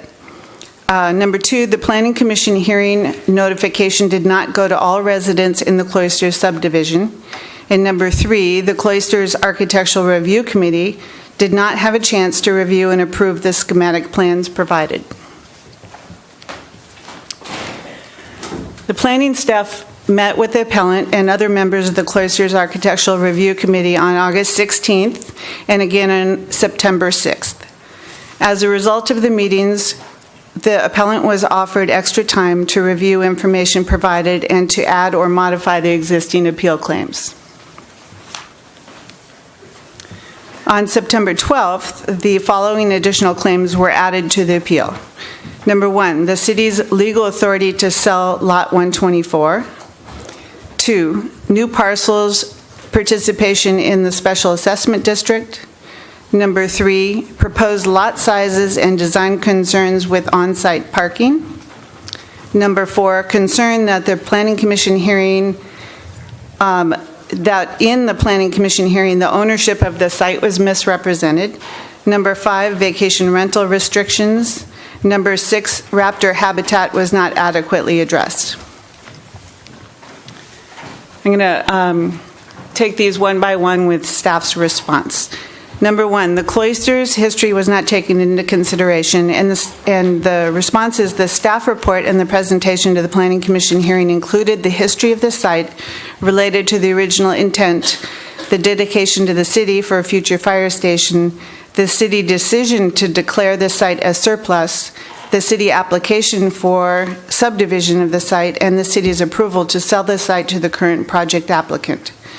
The staff report and resolution also clarified that the site, if approved as a 6-parcel residential subdivision, would be subject to all rules and regulations, assessments, and design review requirements as any other residential parcel in the Cloisters. Number 2, Planning Commission hearing notification did not go to all residents in the Cloisters subdivision. The Planning Commission hearing was properly notified in accordance with the city's notification standards, which exceed government code notification requirements. The appellant believes that all residents in the Cloisters should have received a notification postcard. However, notification to all Cloisters residents would either increase the notification radius to 3,000 feet, or if notification was modified to include the Cloister residents outside of the 500-foot radius and no one else, it would have resulted in an exclusionary and unfair notification process. by including certain residents but not others just as close or closer to the subject site. This type of discretionary notification would not meet the intent of the notification process defined in the government code. This is our one illustration, so enjoy it. Everything else is words. This is a map showing you the site, which is the blue square in the middle of the circle. The circle is the 500-foot notification area. 300 feet is required. The city has determined that 500 is a reasonable notification area. The Cloister subdivision is the orange box, and that shows you basically 3,000 feet from the site would include all of the Cloister's residents. And then the proximity of the site is cited by the Cloister subdivision on one side and by Atascadero Beach Track on two sides. Back to the words. The Cloisters Architectural Review Committee did not have a chance to review and approve the schematic plans provided. Staff response is the Cloisters Architectural Review approval is a separate review process managed by the Cloisters. City staff recommends that applicants submit projects for review prior to conceptual design approval. Such was the case for the subject property. The project applicant submitted the plans and received a schematic approval letter from Craig Smith as the architectural design consultant on behalf of the Cloisters Architectural Review Committee. And the copy of the letter was one of the exhibits to the staff report. This process and the resulting approval letter is what the city had received for other proposed new homes in the Cloisters, and the process or authority of Craig Smith as the committee representative had not previously been challenged. The appellant also claims, whoops, we're running behind. The appellant also claims that although the submittal of the plans and resulting letter reflects the process typically accepted, in this case, the Architectural Review Committee felt that this application should have received more attention and discussion prior to their issuance of the schematic approval letter. This appears to staff to be a Cloister Architectural Review Committee internal processing breakdown, and it's unfortunate for the applicant, but does not affect the basis for the Planning Commission's authority to approve the project. The city does not require the Cloisters Architectural Review Committee approval for the Planning Commission to take action on a project such as this. This is one of the supplemental claims. The applicant does not believe the city's legal authority to sell Lot 124 and the supporting documentation related to the determination of the value were adequately addressed in the Planning Commission hearing August 7th. Sales price and terms are not under the purview of the Planning Commission. The City Council approved the sale to the current property owners July 12, 2016 through adoption of Resolution 59-16. The price was supported by a 2013 appraisal and a 2015 broker price opinion. It's not an issue related to the Planning Commission decision to approve the subject property. The appellant wants to know how the new parcels can legally be added to the special assessment district without a vote of existing Cloisters residents. The response is the Planning Commission Resolution 20-18 states that the new 6-parcel subdivision will be subject to the CC&Rs and the Cloisters assessment districts. Once the subject property project is approved, the property owner of the new residential parcels will need to annex into the assessment district. The effect on the current Cloister residents once the 6 parcels are added will be a reduction in overall assessments to each existing lot owner of approximately $59 per year.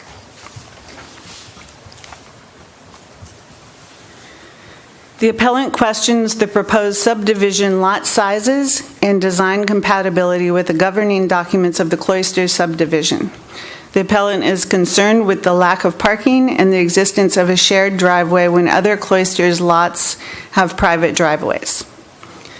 The proposed 6-parcel subdivision meets the minimum lot sizes of the zoning code. They're the same lot sizes established in 1996 in the creation of the Cloisters subdivision residential lots. The difference is that the 6-parcel subdivision shares ownership and maintenance of a private driveway. this shared driveway provides efficiency in design and one connection to the public street versus 6. The design compatibility and the other design requirements of the cloisters is a separate process, and the applicant will go through that when they're ready to submit for building permits. The project has been designed to meet fire and emergency vehicle access requirements. The appellant claims that the planning staff said that the city still owned the site proposed for the 6-parcel subdivision. During the Planning Commission hearing, it was clarified that the parcel was sold on a contract with conditions related to obtaining entitlement approval before full payment of the sales price. Other than that, I'm not sure how that applies to the applicant's proposal or the Planning Commission approval of the project. The appellant said that the city staff incorrectly responded to a question about city vacation rental policy and how it would apply to the subject 6-parcel subdivision.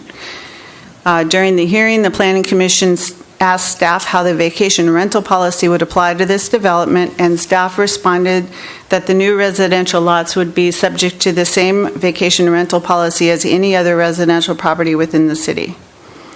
Additionally, the new project would be subject to the cloisters CC&Rs, which prohibits short-term rentals, and they define that as less than 30 days. The appellant claims that the raptor habitat issue was not fully answered and wants to know the date of the most recent professional opinion regarding this issue. The mitigated negative declaration was finalized in July 2018, and it includes a report from Sage Institute dated September 2017 that provided findings from their on-site review that concluded that there was no current evidence of nesting. The report also concludes that the existing small grove of eucalyptus trees, because of its open structure, is not conducive to secretive bird nesting, which is raptors. Planning Commission added a condition for some of the required tree replacement to occur off-site in areas that are suitable for raptor nesting to enhance existing habitat.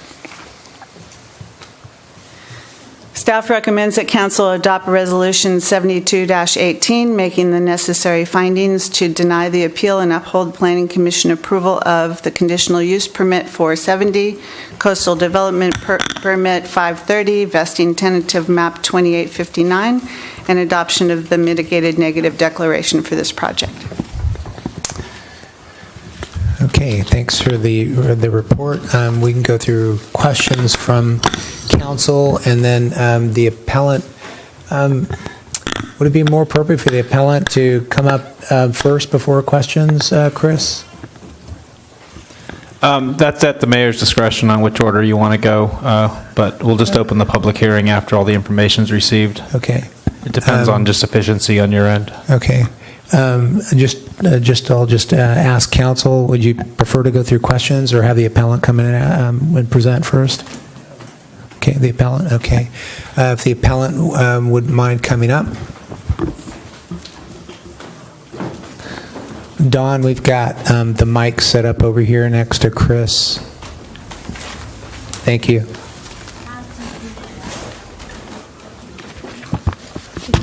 You can pass that, bro.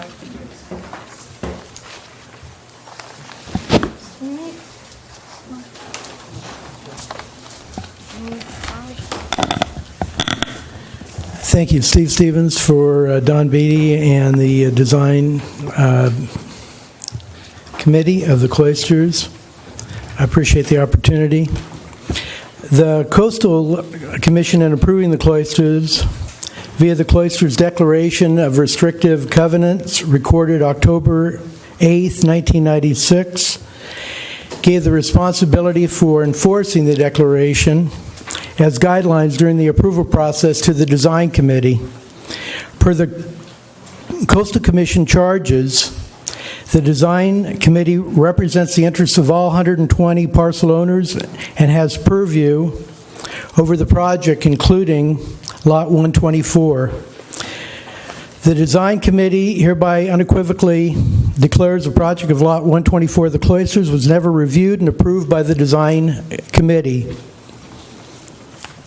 The Coastal Commission requires both the City of Morro Bay and the Cloisters Design Committee must approve all submittal. It is not a courtesy, but a requirement. The process is clearly defined within our design guidelines.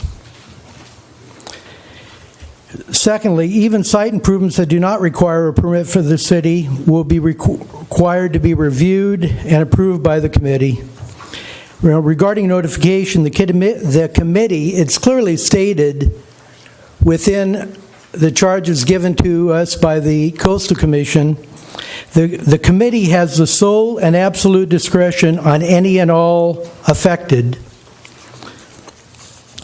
The committee architect works at the pleasure of the design committee. The design committee has final say over the initial submittal to the architect for the preliminary review.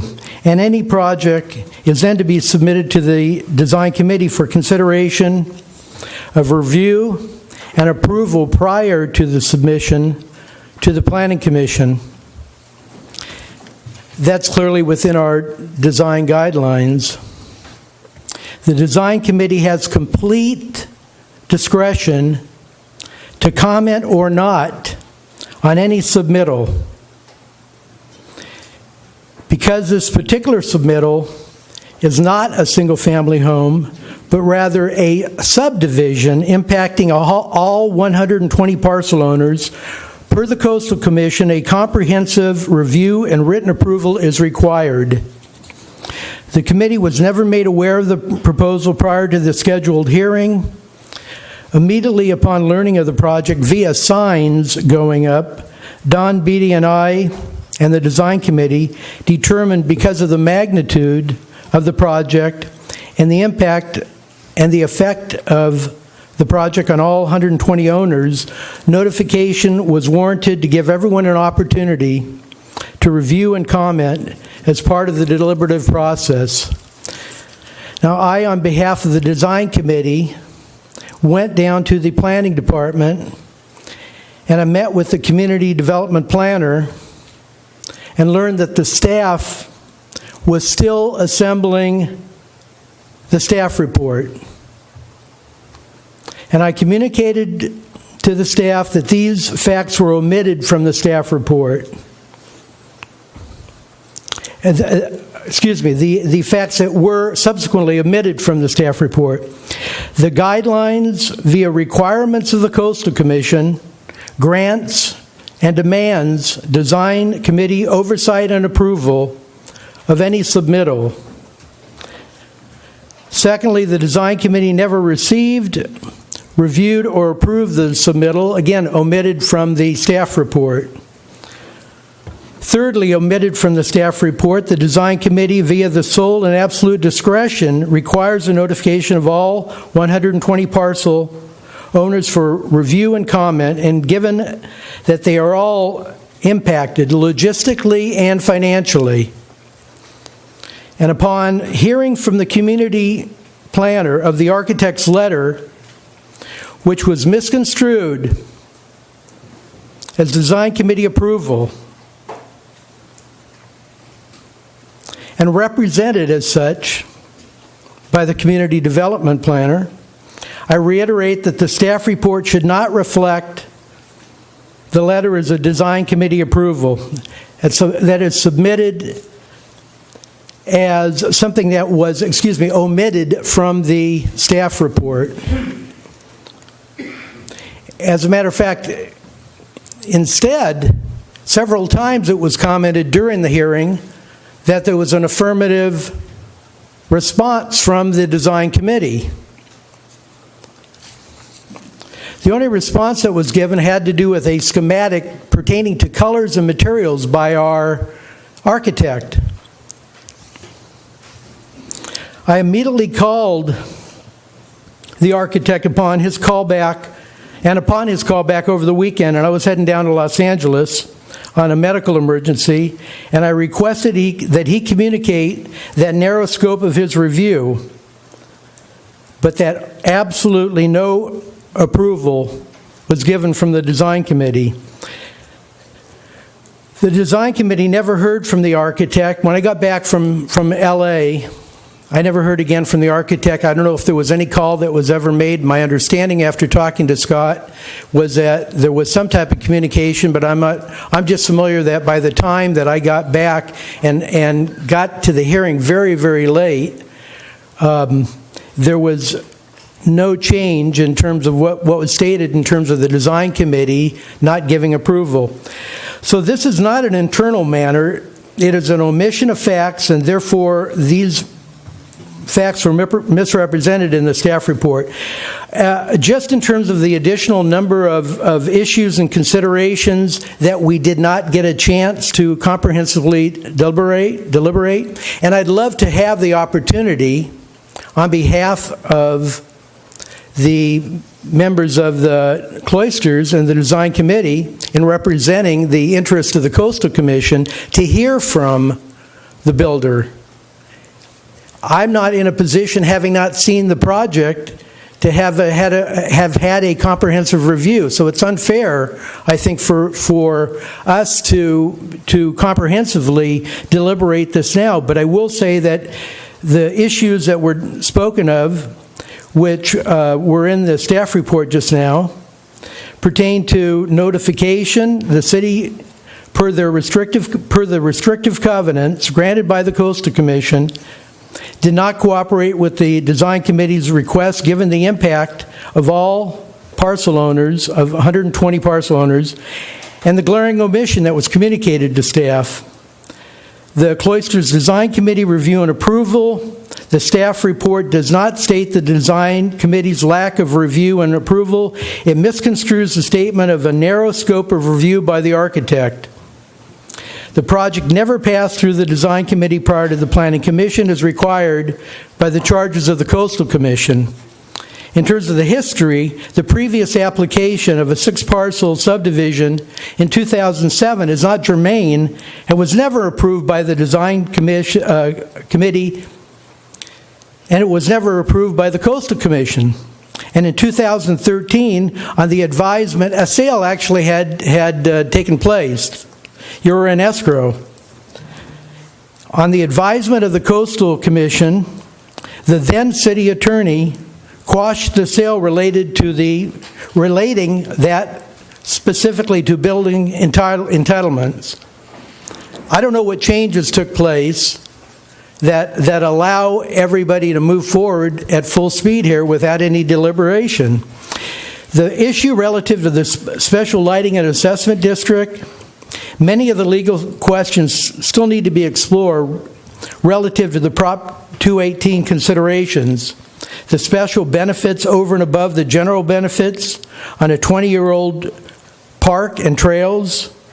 Can an existing Prop 218 district form before Prop 218 was approved be blown up? These are just some of the issues, and we need to get those resolved because it does impact the future possible owners of that particular tract. And the reason I say that is that the issue of a special benefit, this is what was stated to us, that we at the Cloisters have a special benefit over and above what the general public has in terms of a general benefit. Does that translate also then to the new tract? I'm not sure. It is a legal question. I think it needs to be explored. It's no question that it's in our design, that it is in our CC&Rs relative to, the deed relative to Lot 24, but that needs to be explored. And finally, relative to parking. So, Steve, we set up 10 minutes for the appellants. I didn't hear 10 minutes, so I apologize. And so I know you're speaking with Dawn, but I'm checking in with Dawn. I'm not sure if you're going to speak as well, but we set up the time for the appellants for 10 minutes. And I apologize. Steve, I know you've gone through that, and maybe that wasn't well coordinated, but Dawn, did you have some things to say as well? I can speak during public comment if that's easier on this. Yeah, so can you conclude your remarks? I can. The two other issues just pertaining to parking and compatibility, have to be considered. And lastly, for a lot of people, it's a raptor habitat, and whether it is within the Morro Bay's environmental policies that have been in compliance. So thank Okay. you. I appreciate it very much for your time. So, Don, I'm just going to open it up. Don, if you just have some comments real Well, briefly. both Steve and I are on the Architectural Design Review Committee. I'm not going to say that many times. But, so that's why he and I are both speaking as the appellants. Okay. Sorry. What I was going to say is, my name is Don Beatty. I live in Morro Bay. The Planning Commission made their decision to approve this project based on a number of issues that staff provided answers. The Planning Commission was told by staff that the Cloisters ADR, Architectural Design Review, I'll say it then once, committee had reviewed and approved the plans for the subdivision. This assertion by staff was made based on a letter from Greg Smith, a consultant to the Cloisters ADR committee, who indicated he was writing on behalf of the ADR committee, something he had done before for individual houses, but not a subdivision. His letter specifically noted that the approval he was providing was schematic approval, i.e. the paint and materials. Nothing about land use, like parking, driveway length, lot size, etc. The focus of this appeal is to allow the ADR committee time to review the project for the items that Craig Smith did not review or approve, and to notify all Cloisters homeowners of this project, per the design guidelines that were provided to the landowner when he bought the lot. At a glance, we have serious concerns about parking, driveway length, and lot sizes, as do homeowners who have heard about this project and weighed in. Although the developer may see our continuance request as an unnecessary delay, we honestly believe it's better to get these issues out in the open now rather than after they poured concrete. Thank you. Thanks. Are there any questions from council? Marlis, you want to start off for questions? So if you just hang out there for a little bit. So we'll open up for questions, and if we have any questions for you, just be available. Thank you as very the much appellants, for that and then opportunity. and then we'll get on with deliberation. So and then so we're in the appellants, and then we're in the presentation, we're in questions, and then following questions, we'll open it up for general public comment on this item. And I think we need to get some clarification on some of the comments that were made during the presentation from staff as well. So if you want to start off with some questions, Marlis, Sure. and then we'll Yeah, run from and right just to left. Yeah, and just to, I did meet with Nancy and Scott this afternoon, and I also met with the two appellants, so I do need to report that. And mainly because I needed to get a better understanding of this issue. I was not on the council when any of these prior decisions were made, and so I really needed a better history of how we got to where we are. So that was my rationale to understand it better. So let me just ask you, I won't repeat some of the questions that I asked you this afternoon, but I would like to understand where we are in the process with approval from the Coastal Commission. It looks here as though they have already reviewed this proposal for the subdivision and approved it, or yes or no? No. So the Cloisters, the overall Cloister subdivision went through the city process, was appealed to the Coastal Commission. So the coastal development permit for the Cloisters, the overall Cloister subdivision rests with the Coastal Commission. So as we were moving forward with this project a couple of years ago, and looking toward the sale, we engaged coastal staff about the process they wanted to see followed, meaning the coastal development permit lies with you, Coastal Commission. Do you want to take the coastal development permit for this application and process that, or would you like the city to do that? So after several conversations with Coastal Commission staff, they said, no, go ahead and process the coastal development permit with your conditional use permit for the project. And so we're processing that process. It is in the appeal jurisdiction of the Coastal Commission, so if there's anything they don't like, or if the applicant doesn't like a decision that comes out of the city, they can always appeal the coastal development permit to the Coastal Commission. So in other words, there is no further process that would have to be gone through where they have to go to the Coastal Commission. This is it. No, they can. That's what I'm saying. If the council tonight were to deny the appeal and uphold the Planning Commission decision, the appellant could appeal the project from council to the Coastal Commission. Basically, they can appeal the coastal development permit to the Coastal Commission. So that's if we were to not deny the appeal, but allow it to move forward, is that what would happen? Is that they would have to appeal to the Coastal Commission? So we have a resolution for you this evening to deny the appeal and uphold the Planning Commission decision, which would effectively approve the vesting tentative map. They would then have the opportunity to appeal. So we have jurisdiction in the coastal appeal zone to issue coastal development permits. We got concurrence from the Coastal Commission to process a coastal development permit for this subdivision, even though it was in the Cloisters, as part of this lot, as part of the Cloisters subdivision, where the coastal development permit resided with the Coastal Commission. They said, go ahead and process it, we're fine with that. So it's still in the appeal jurisdiction, so it can either be appealed to the Coastal Commission or by the Coastal Commission.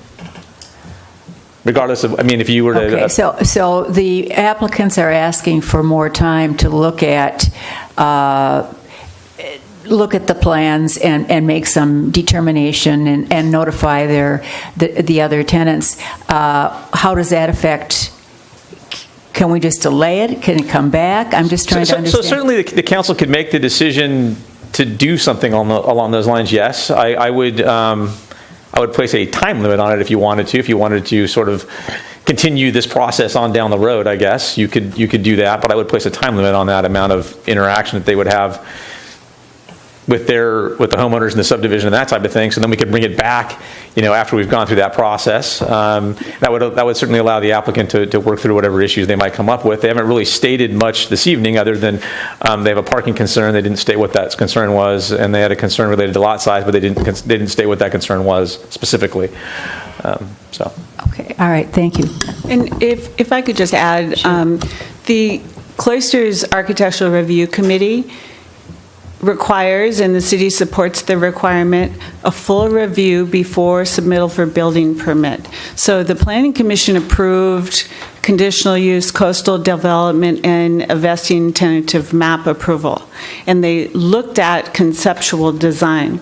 But the full design that looks at the parking and the driveway layout and the individual house placement on the lot, that would come at review of building permit submittal drawings. And that's really when the Cloisters Architectural Review Committee would be meeting with the property owner and talking about these details, because the vesting tentative map could be approved and all of the placement of the houses and the driveways and all of that still could be adjusted to make both the Cloisters Architectural Committee satisfied as well as satisfy city standards. So what is the vesting map that would be approved then, if it is not based on the sketches that we've seen and that they have seen so far? It's basically dividing the parcel into 6 parcels with a conceptual layout of how it functionally could work. So you see some house designs. Those are to show what the architecture would look like. But they're not locked in. We required them to obtain a separate coastal development permit for the development of each lot. We've made it to be at staff level versus going to Planning Commission, because sort of as you're going through this process up front, it's sort of unnecessary to go to Planning Commission, I think. But they gave examples so they could show that they were complying with the design guidelines of the Cloisters. That's why that information was provided as part of the submittal. The only thing that was approved by the Planning Commission, though, was the map. But does the map include this shared driveway? It does. So that's already set. The fact that there would be a shared driveway and that does it or does it not, the driveway comply with other requirements for the Cloisters homes?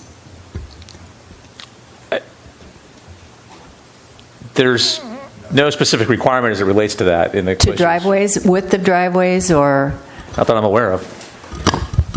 In this instance, they're showing a common private driveway. I mean, I guess the individual houses in the cloister subdivision all have private driveways.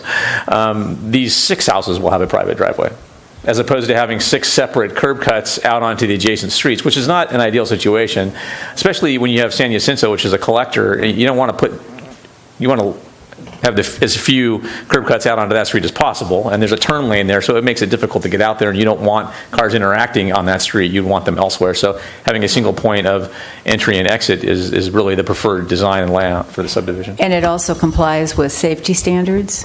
Correct. We've reviewed that through Public Works, our Public Works departments, and Fire Department. And the fire, okay. All right, thanks. John? Yeah, sure, thanks. Page 126 of the staff report. Question for staff. At the August 7th, 2018 PC meeting, were members of the ARC in attendance? Yes. Okay. Page 129 on the staff report. Question there.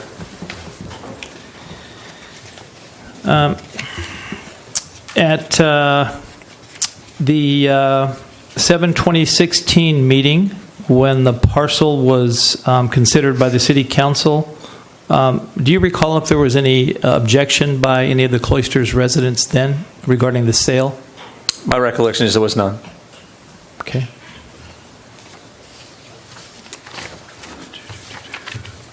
Your staff report, page 147.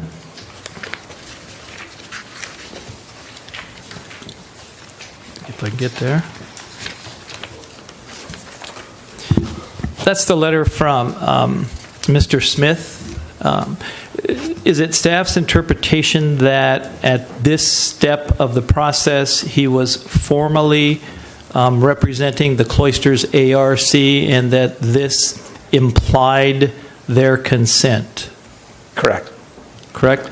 And did I hear you say that because this is a tentative map, that there'll be another opportunity for a full Cloisters ARC review after this process? So it wouldn't be for the map. It would be for the individual homes as they come forward. Because each home on its own is required to obtain a separate coastal development permit. Because I'm just reading the letter, and I heard what Mr. Stevens said, and I appreciate that, and I appreciate the appeal. It says, please accept this letter as the official and required architectural review notification for the 6 proposed new family residences in the Cloisters of Morro Bay at the above-mentioned location. So in previous communications, had Mr. Smith represented the ARC with communications that we're aware of? Or? For 20 plus years. Okay, and that was always acceptable and never challenged? And very often looked just like the letter that you see in the staff report. Okay. Which is why, from the staff standpoint, that it appears, and then I believe what they're saying. That they had a little. I think it appears to me that there was an internal breakdown on what was happening. I did talk to Mr. Smith.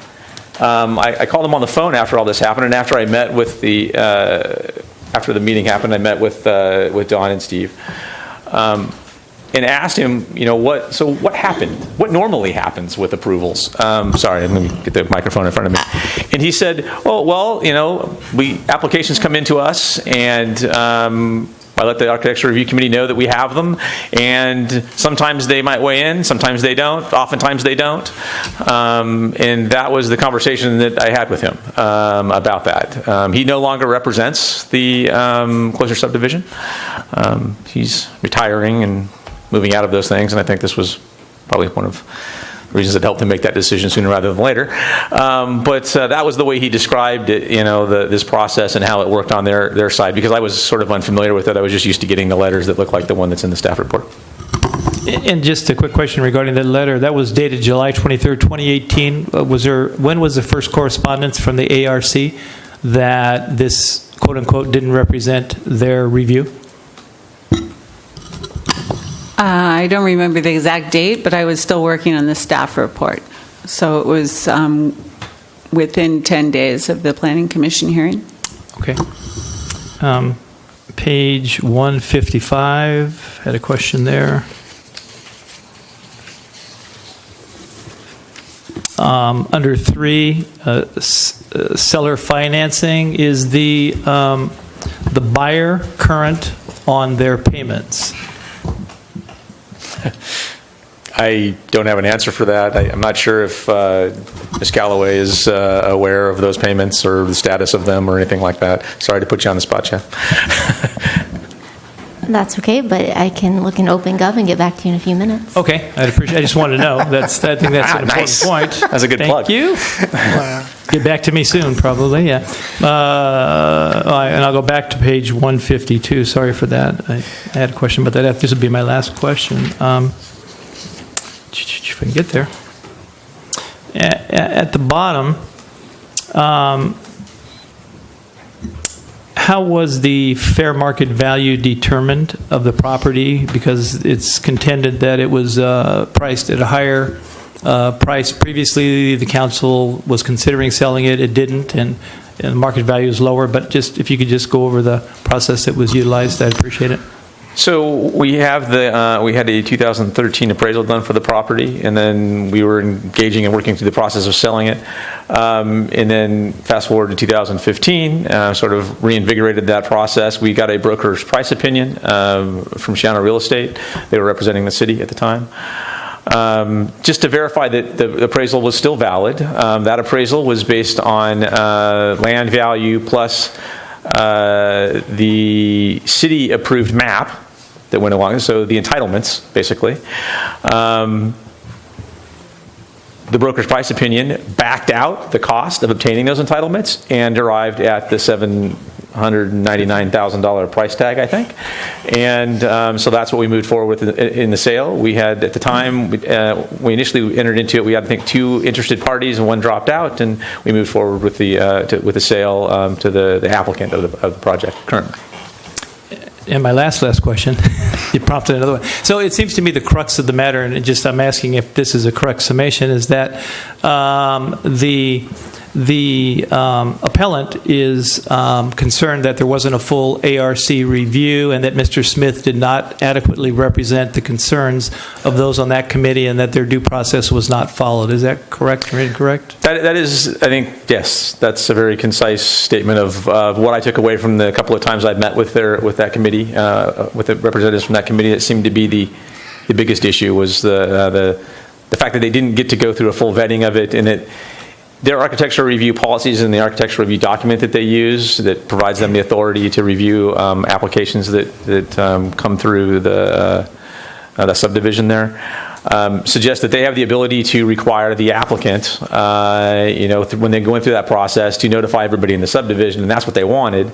They initially thought the city should be doing that. Explain to them that that's your document, and when that applicant comes before you, you have the ability to have everybody noticed or not. It's entirely up to you. And so I think they want to move forward, it sounds like, based on what they said, they want to move forward with that process so they can have that conversation with anybody who might want to have it inside the Cloister subdivision.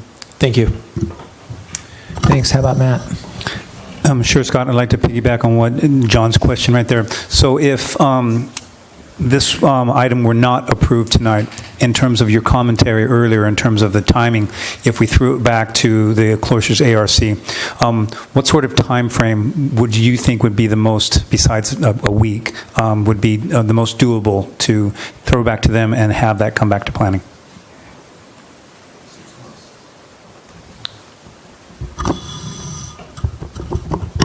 I mean, I think they can notice their Cloister subdivision or have the applicant do that, and they could have a meeting and probably be done with all this in 45 to 60 days. I don't know why it would take longer than that. Okay. And then, then the next segue there is, if this were approved tonight, the item, and going forward, how can the ARC be involved going forward? They'll be involved as each one of the houses come forward. They'll be involved at the building permit stage of those, or as part of the coastal development permit stage for each one of those homes as they come forward. In either one of those scenarios, would the ARC have more pull on the project in terms of influencing it or the commentary thereof? They're required to go through that process internally, so they would have to come out with some sort of approval, I assume, before they move forward. And just like we do with every other house that goes through there, we would ask that we get the letter from their ARC, as we move forward through our coastal development permitting process for the individual homes, just like we did for this subdivision, just like we've done for every other home that's gone through the Cloisters review process. Okay. And so my next question is, what was the response from planning? Was the vote unanimous? Or 4-1. 4-1. Okay, thank you. And then also in the Cloister subdivision, are there any other such groups of houses like this would be with a singular driveway? No, there's not. No. Okay. And then besides this request right now, have there been any other requests from the ARC concerning this property besides what we have in front of us now? Can you repeat that? Yes. Has there been any other requests from the ARC over information or the process that involved with this property before now? Not while I've been here, so a little over 4 years. We've got the ARC, anytime a house has come forward in the Cloister subdivision, we've had, 3 or 4. We've just gotten a letter from Craig Smith as part of the review saying that they reviewed it and it was okay, and so that was usually included in the staff report as an exhibit for each one of those homes as it moved forward through the process to Planning Commission. Okay, thank you. That's all my questions. Thanks, Red. As I understand, the crux of the request of the appellants is they want the ARC to review the project. And what I've heard you say is that as each individual permit comes forward, the ARC will review each one. Correct. Okay, so I guess that's all I need to know. Thanks. Okay. Scott, did you catch all the comments from Steve and Don as far as some of that you might want to respond to? You think anything in particular that we haven't already touched on?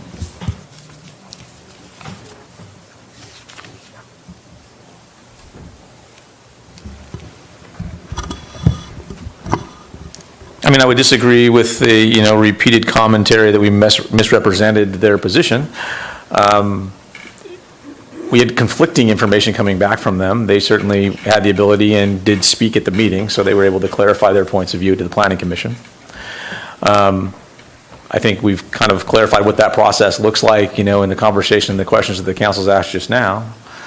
Again, they didn't speak in depth to the parking concern. They just said there was a parking concern. They didn't speak in depth related to the lot size. They just said they were concerned with the lot sizes. I hate to speculate on what the specifics of that are. We did talk with them a little bit about that, but I never really did get what the bigger issue was. The parking was they thought maybe it didn't have enough parking, I guess. That came out of one of the meetings. But it meets all of our parking requirements. There's nothing beyond what would otherwise be required. They each have 2-car garages, and there's some guest parking that's provided in the internal driveway. And then cars could, like anywhere else in the subdivision, park along the street because parking is allowed there. This design with a shared common driveway, you're familiar with town. We have a lot of subdivisions that look like that. They have a shared common driveway. They have garage parking, and then there'll be the occasional guest parking space on site. This is not a unique concept. Certainly, we have many of them around town. So. Okay. So going back to the architectural review for Mr. Smith and the letter, you're saying that you've had how many since you've been here? I want to say that we've had about 4 of them come through since approximately. It might be one more than that. Okay. But yeah. I have a question for the appellant, and whether or not Don and or Steve want to come up.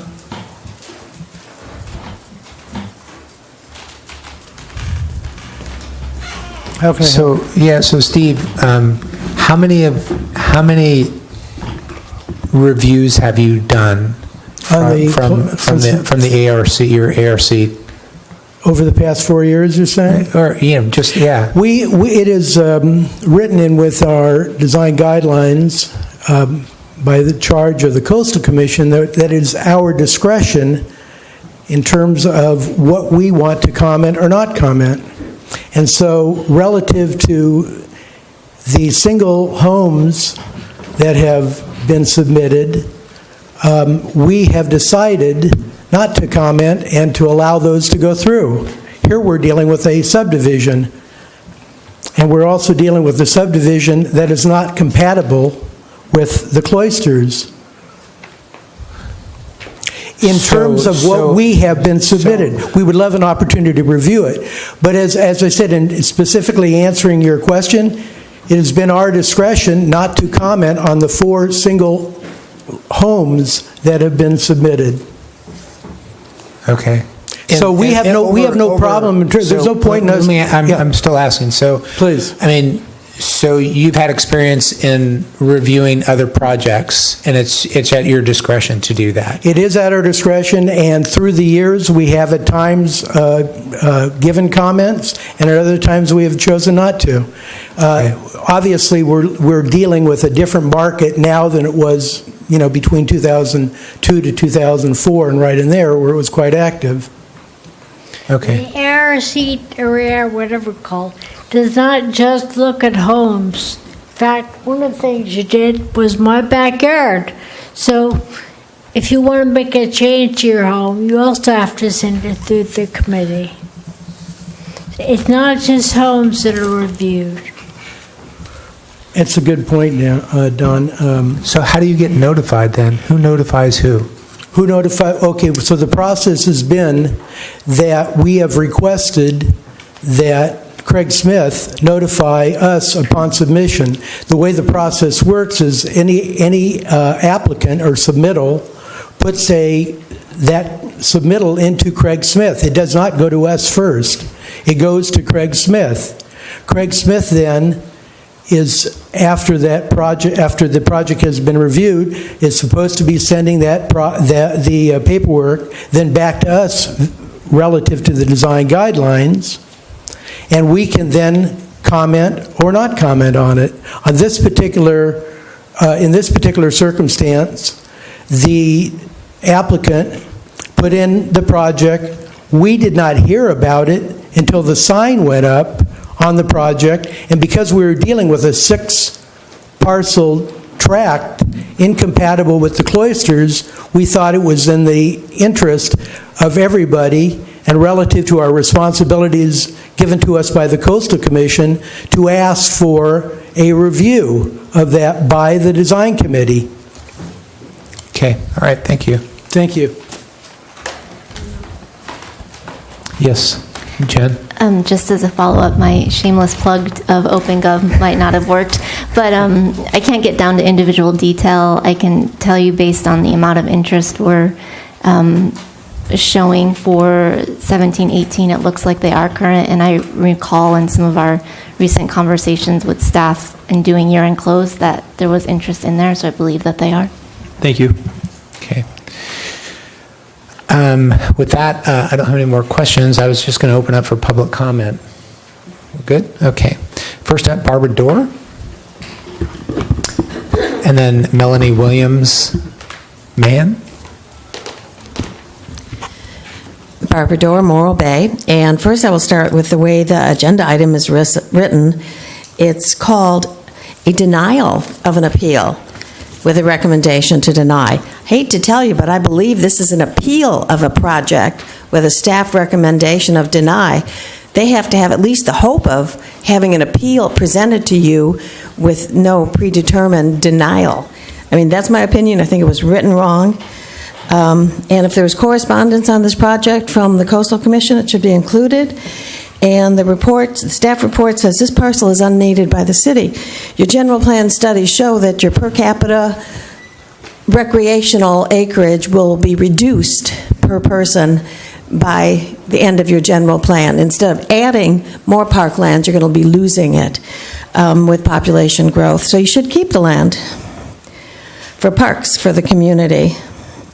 Project's poorly designed. I mean, it's like you've made an agreement to sell it because it's the city's property, it's our property, all the taxpayers, and you've made a deal, and now you're trying to squeeze in 6 units and a driveway that is inadequate. It doesn't maintain the 6,000 square foot lots and the 7,000 square foot corner lots.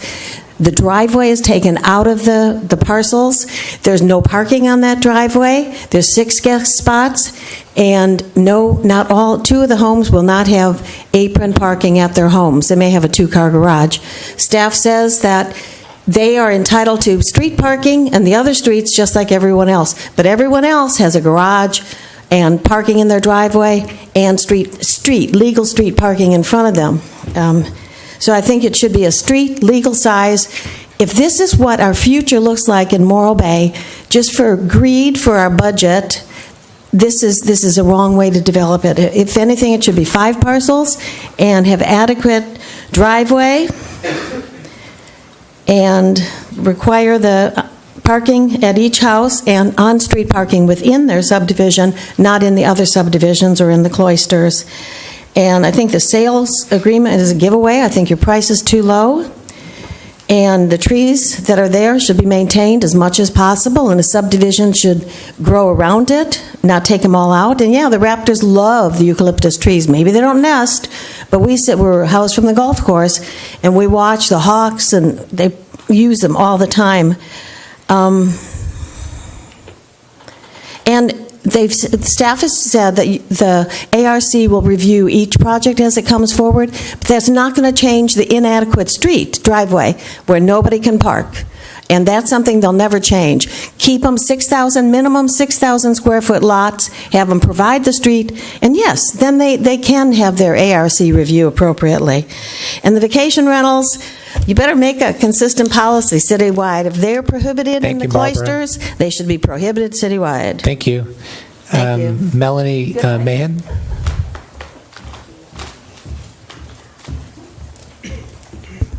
Hi, my name is Melanie Williams Mahan. I'm a resident and homeowner in the Cloisters. I'm also on the design committee since 2005. I'm citing a portion of the Cloisters CC&Rs in hopes that the city understands that our design committee is an integral part of any development in the Cloisters, especially with a project of this magnitude, a 6-home subdivision within Lot 124. Section 4.4, Design Manual. Declarants have prepared a design manual. It is the governing document of the Cloisters project. The intent of the design manual is to foster sensitive and high-quality site, building, and landscape designs to complement the superb setting of the project. It is intended to set forth direct yet flexible design and development standards which are meant to assure compatibility of scale and character within the subdivision while encouraging expression of imagination and individuality by the lot owners and their design professionals. It is an attempt to bring together into a primary source the various restrictions, standards, guidelines, and inspirations which will help shape the design and construction of residences in the Cloisters. The requirements are many and vigorous. The manual is intended to simplify the process for everyone involved by attempting to state the expectations of the project in a clear and concise manner. Its provisions are binding upon the construction of all improvements and/or structures within the Cloisters. And in regards to a letter given to us by the city from Yair Shaver from the Coastal Commission on February 10th, 2017, the intent was unclear to us about this letter. I called the Coastal Commission yesterday morning and spoke to Sarah Carville. She is our coastal program analyst in the Central Coast District Office of the Coastal Commission. I emailed Sarah the letter. She is well aware of the situation regarding this lot. She is reviewing all documents and will get back to me as soon as possible. We all recognize the time sensitivity of this project. It is unfortunate that the city has chosen to move forward without us. Craig Smith, our architectural advisor, did a schematic review, but that does not constitute a design committee approval. That doesn't mean we can't step in now and give the necessary oversight of this project, oversight that the Coastal Commission deemed necessary years ago. Craig Smith does not have a vote in the design committee. He merely presents and advises us. Scott Graham told us in our last meeting that our input was not needed for the project to move forward, and the city is doing us a favor by letting us have any input at all. It seems clear to me that the Cloisters CCNRs are an integral part of the design process in order to help keep the Cloisters a neighborhood that works for all the residents. Thank you. Thanks, Melanie. Kerrigan? Kerrigan Mahan.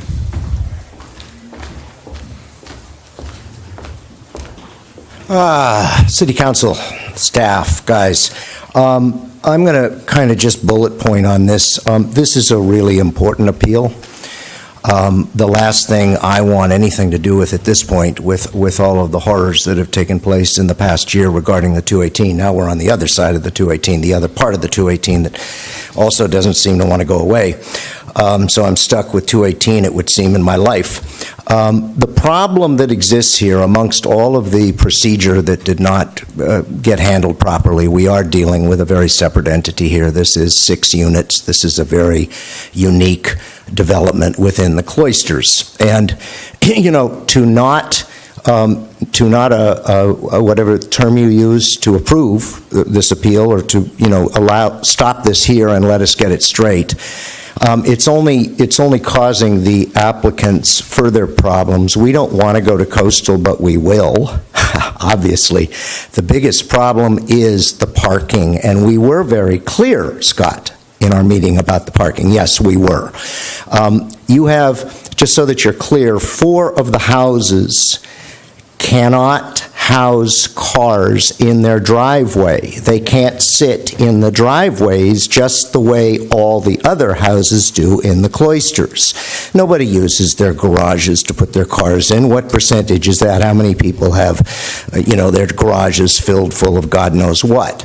We all sit in the driveways for the most part. Well, 4 of those houses can't do that. They have to go into their garage, or they're hanging into the street. Look at the design. It's absurd. It doesn't work. Now, really, it should be 4 houses. It's the flagship. It should be treated as the flagship of the Cloisters. That's your entrance. The amount of parking that will have to take place out on Coral will be atrocious. I mean, you know, assuming we have a couple of families moving in there and kids in school, and, you know, you're up to 15 people before you turn around. I paced out the parking on Coral on the east side of the street, and it will house approximately 6-7 cars pushed on the street. And you can't count those little dinky, I think they have 4, they're talking 6 guest parking. Well, those people that can't go into their garages are going to be using those guest parking spaces, and there's not enough for all 6 places anyway. The only 2 houses that can sit, where cars can sit in their driveways, are the first 2. So the parking is the major problem here, and unfortunately, I think the sooner we address this, you know, to put this off and go to the well, I'm out of time. Can I have another just minute to go to the Coastal Commission would be silly. These things happen. Thanks, Kerrigan. Okay. Thank you. Okay, thank you. Thank you. Barry Brannon, please. And then next up is Terry Simons. Good evening, Mayor, Council. Barry Brannon, Morro Bay.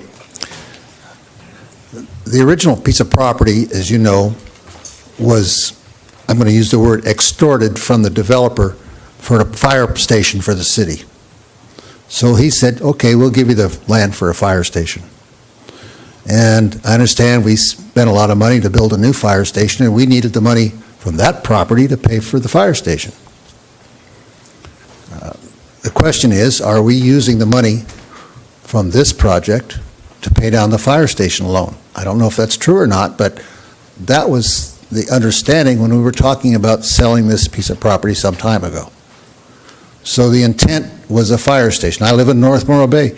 We're a long ways from the fire station. We get pretty good response, but we're a long ways from a fire station. There's no EMTs close. So this is kind of a commitment that the city basically made with the Cloisters development. They were going to have a fire station. We didn't do this. Now the city is allowing, for its own greed, to use Barbara Door's point, to subdivide this. We might as well put tiny homes out there, for crying out loud. You guys are just allowing this to progress, and I know that you didn't make the decisions on it, but this is a subdivision within a subdivision, which is just boggles my mind. I just can't believe it. There's a man up here not too far from the fire station that had one house, then two houses. He might as well come in and say, hey, I want to subdivide my little lot because you allowed these guys to do it. So your lot sizes are too small. Basically, that just doesn't comply with your requirements. Your driveways are inefficient. There's no parking, and it's not compatible with the neighborhood. I don't know if you've come into this town from Cayucas, but there's one stop at Yerba Buena, and you see the nice development on Toro Lane. There's some nice houses there. Then you come down the next stoplight, and here you are at the corner of San Jacinto. You have the Cloisters, and the design of the Cloisters was fought very hard. And all of a sudden, you're going to put 6 houses where, at my opinion, you should have no more than 4. It's totally improper planning, and we have, I think, made a bad decision. And I recommend that you take a good hard look at this, because this is a bad precedent for the city, and it shows a bad example of a lack of commitment to the community. Thank you. Thanks, Barry. Next up, Terry Simons.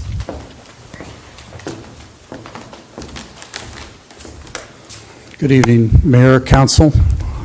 Terry Simons, Morro Bay. I don't have a dog in this race, but I heard some things that are very disturbing to me. I've been a developer for over 40 years. I've probably been a developer's representative for over 100 projects. 2 things occur to me here. I'm not even sure who the applicant is. He certainly either has waived his opportunity to speak to this issue, or you're speaking for him. It gives the distinct impression sitting in the audience that you're the applicant. I hope that's not the case. The most disturbing thing that I've heard was a specific request by one of your council members as to the financial status of payments on this property. I have never, ever, in all the years that I've presented projects and developed projects, had the basis of my financial interest, the current status of my payments on a project, be germane to the deliberation of a body. And I would hope that that's not an unfortunate precedent that's going to go forward with this council. Thank you. Thanks, Terry. That concludes any speaker slips for this item. Are you speaking for public comment, sir? Yes, sir. Well, public hearing. I'm actually speaking on behalf of the applicant. We weren't asked to step up, so I thought I would do that now. Okay, thanks. I apologize for not filling out a slip. I wasn't aware we needed that's okay. But I will do that. Mayor, council, staff, those in the audience, good evening. My name is Dave Watson. I'm a principal planner with Watson Planning Consultants, and I'm here on behalf of the owners of the property, Morro Bay Ventures, LLC.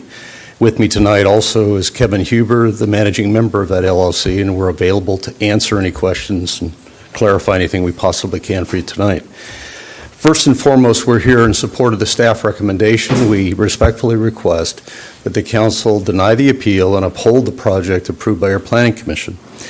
With regard to the issues that have been raised in the appeal, I think it comes down to 1 or 2 items, which again, we're here to discuss with you and to amplify on if you consider something in the planning commission's approval to be insufficient. With respect to this issue of the ARC, when I first got involved in the project, one of the first things I did was very, very carefully review both the Cloisters Coastal Development Permit that was issued by the Coastal Commission and the CCNRs and other declarations associated with the tract. I think one point that's very important tonight to be made is that the Design Review Committee of Cloisters doesn't dictate projects' approval or denial. That reservation is made exclusively by the City of Morro Bay, and in this case on appeal by the Coastal Commission. The distinction I would draw for you is that the Design Committee serves in what I would refer to as an advice advisory body in some respects. They take applications in a process that we thought we were following correctly, and by all direction we had received from Mr. Smith, we submitted fees, applications, and plans to the Cloisters and their representative 3 months plus ago. Throughout this process, the discussion has been that the design committee is obligated to approve or deny the project, and really that is overstating their role. Their role, as expressed by the lady who quoted portions of the design manual, is to provide their opinion, their comments on issues of design, architectural consistency, compatibility with the neighborhood, so on and so forth. Without belaboring the point any further, the coastal permit and the CCNRs do not require an approval from Cloisters. It requires advice or commentary or an opinion, approve, deny, whatever choice you might make, is vested with the city council as a government body. So I think that's a really important distinction here, because we've wasted maybe 3 months now making an application and going through a process with Mr. Smith, which apparently is not satisfactory now to the makeup of the design review committee. We're still available. I gave Mr. Stevens my card at the Planning Commission hearing. We're available to meet and talk with the Cloisters Design Committee and anybody else that's interested at any time, and they have our contact information. Certainly that would be worthwhile, given the threat of an appeal to the Coastal Commission at this point, to sit down and find out what it is that is of concern to them. Because really, other than the process, I think the other elements of this project can be talked through in a calm, simple manner. As far as trying to move forward with this process, we submitted for a conceptual or schematic review. That approval was granted. In fact, Mr. Smith was very complimentary on the architectural design that was provided by the RRM Design Group.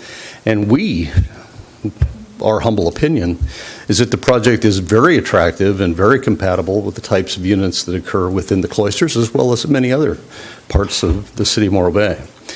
So we hope, after some of the process questions and who did what clear up, that we'll all be able to come together with a physical design that I think most people will find attractive and a positive addition to the neighborhood of Cloisters. With regard to the other questions that were raised, rather than go into a lengthy rebuttal, we're here to answer any questions you have. We think the Planning Commission did a particularly good job listening. The Commission did a good job conditioning the project so that we would provide an opportunity for example, raptor replacement mitigation in places where it would do more good. We're happy to do it on site. We gave them a plan to show that it could be done on site. But if some of that can be done in an alternate location, we're absolutely willing to do that and consented to that at the Commission hearing. So I know there were a couple of other questions that were raised, but again, I think for the sake of lateness and being more responsive, we're here to answer questions if you have any. All right, thank you. Thanks, Dave. Thank you. With that, this hearing is more for the appellant, and I know there was the offer for questions at this point. I was going to close public comment at this point and move on, unless there was any specific questions. Were you looking for that, Red? I wanted to answer Mr. Brannon's question about the proceeds of sale. Okay, so we can go ahead and close public comment at this point? Okay. All right, I'll close public comment and bring it back to council. And Red, if you want to lead us off. Yeah.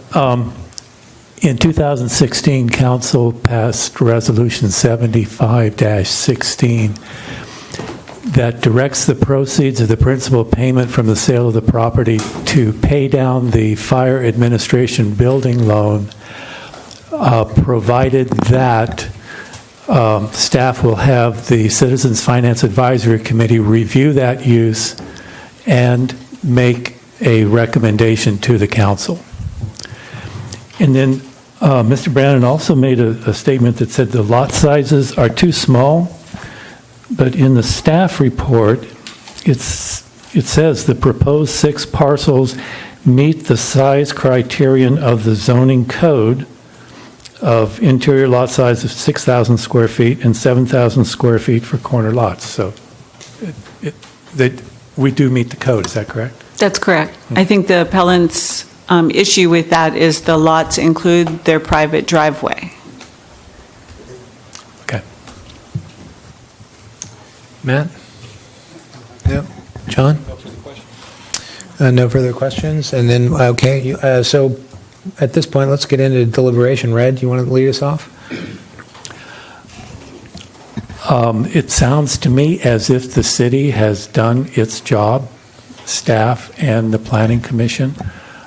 We've met all the requirements of the code.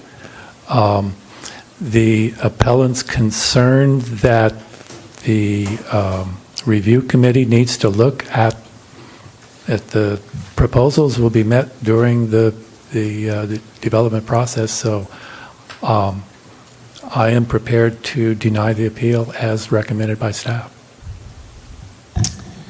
Matt? Thanks, Red. Red makes you make a good point. However, one of my questions was how long could this item be pushed back? The ARC, I think they're making a clear point in terms of wanting to review it. Scott, when you're presenting the project, you're saying if this is approved tonight, they will be able to approve in the next phase as this project goes forward. And so if we do approve it or deny this appeal tonight and go forward with the project, the ARC can still be in on the project as it goes forward.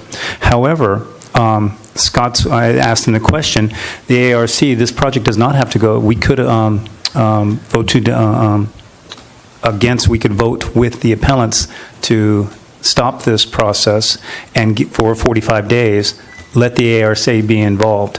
And so I understand your point, but however, in terms of working with the ARC, because even the folks who are going to do this project, they're saying, yes, we want to work with them. I think if we did not go forward with this project and satisfy the appellants, we could do the same just in that order. So that's where I'm coming from. John?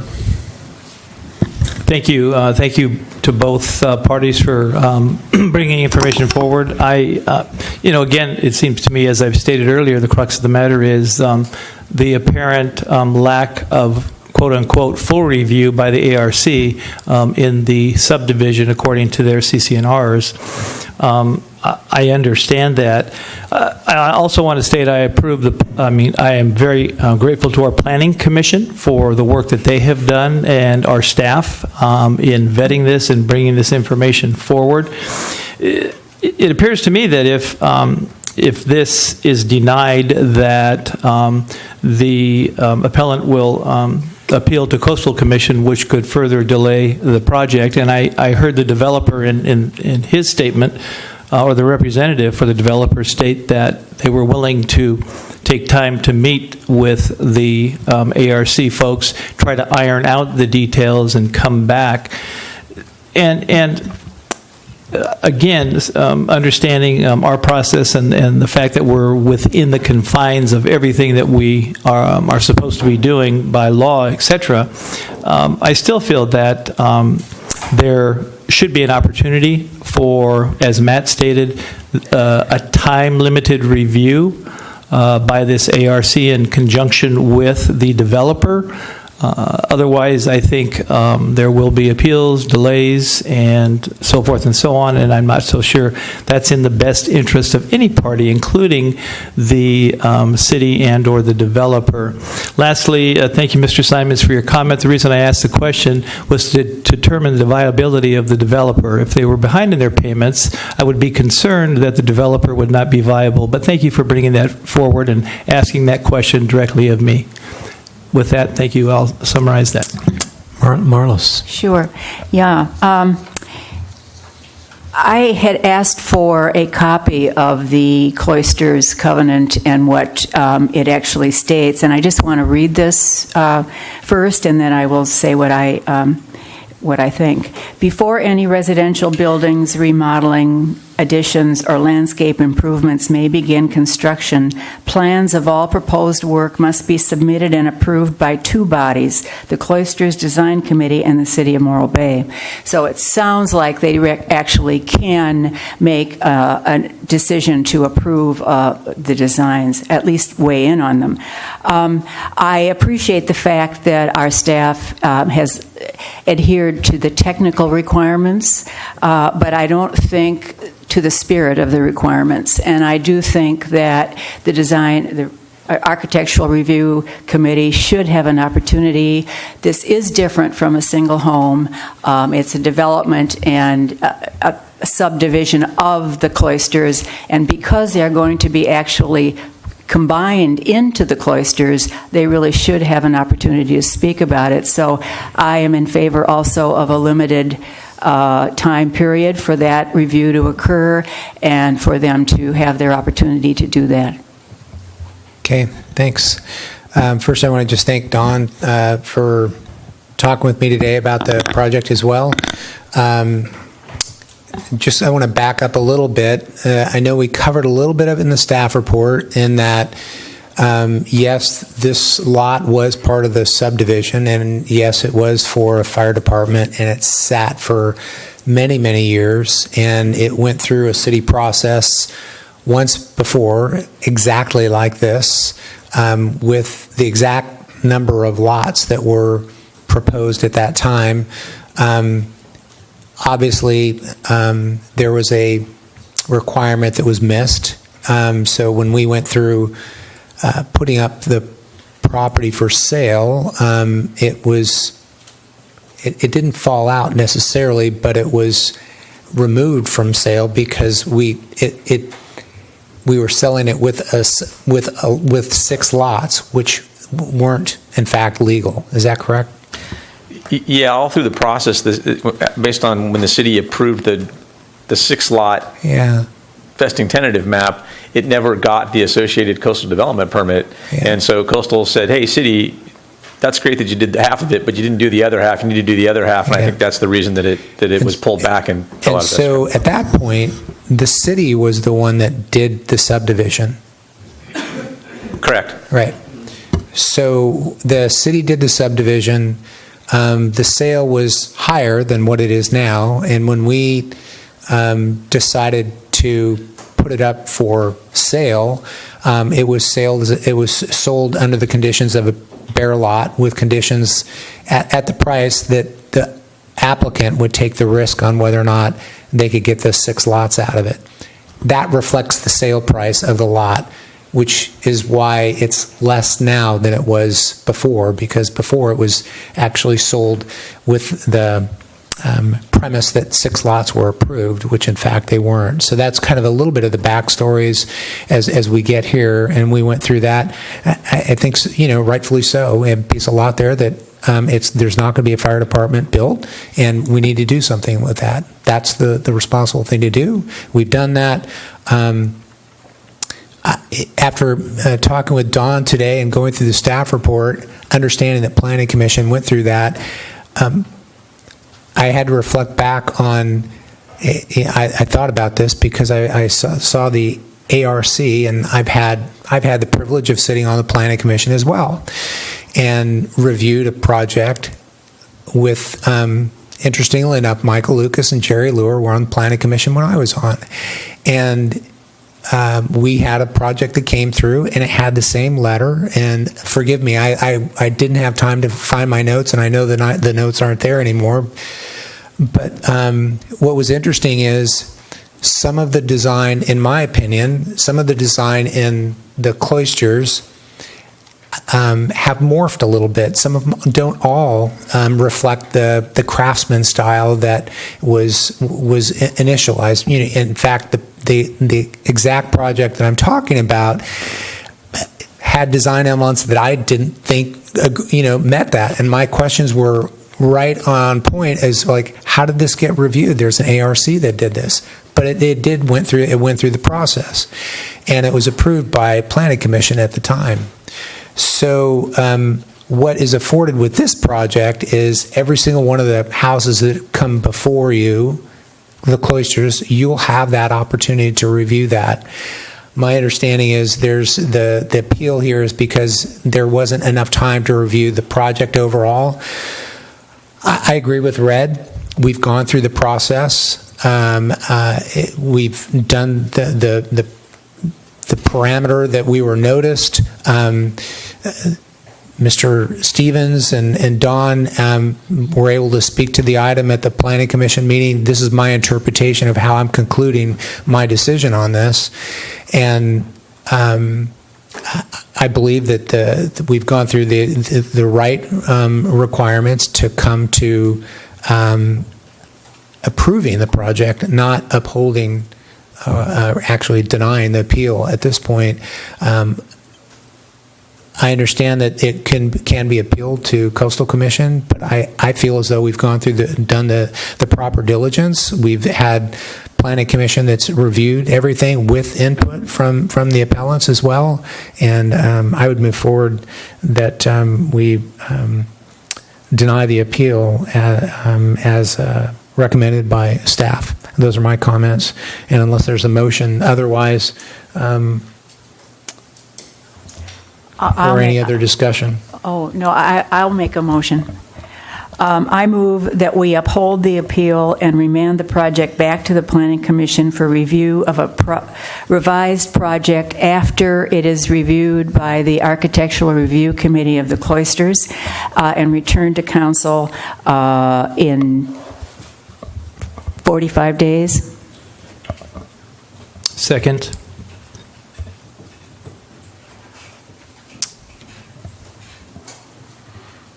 We have a motion by Ms. McPherson, second by Mr. Heading. Discussion, because I think there's clarifications on this. Come back to council in 45 days. Okay, so you said something about remand back to the Planning Commission. So can we go over what you want us specifically to do so I can capture that and do it if there's a majority vote? Well, I'm reading the alternative off of the staff report, so Okay. this is what you've suggested. Well, this is why I'm asking for clarification about what do you want now, to have happen? Well, I think I would like to have the Architectural Review Committee meet with the applicant. Okay. And have an opportunity to ask questions, review it, make comments, and based on that discussion, go back to the Planning Commission with a revised project, perhaps, or whatever that Or I step guess would the be. same project if no Or the changes were- same, exactly.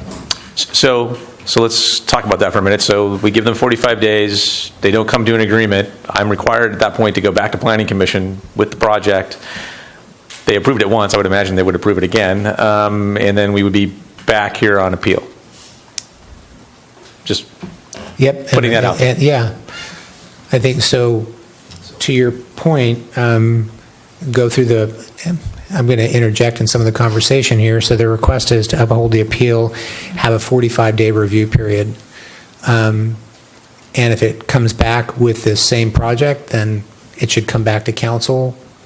That's for discussion for council. If it's already been approved and it comes back with virtually the same project, to save time and having staff time go through that as well and then come back, I would suggest that we bring it back to council and make the decision. Yep. Is that I'm looking for some. I mean, we can do that. Out of this process, you can. So the alternative then would be to uphold the appeal, direct that the item be brought back to the city council for review in 45 days. You can amend it? Yes, I would amend it.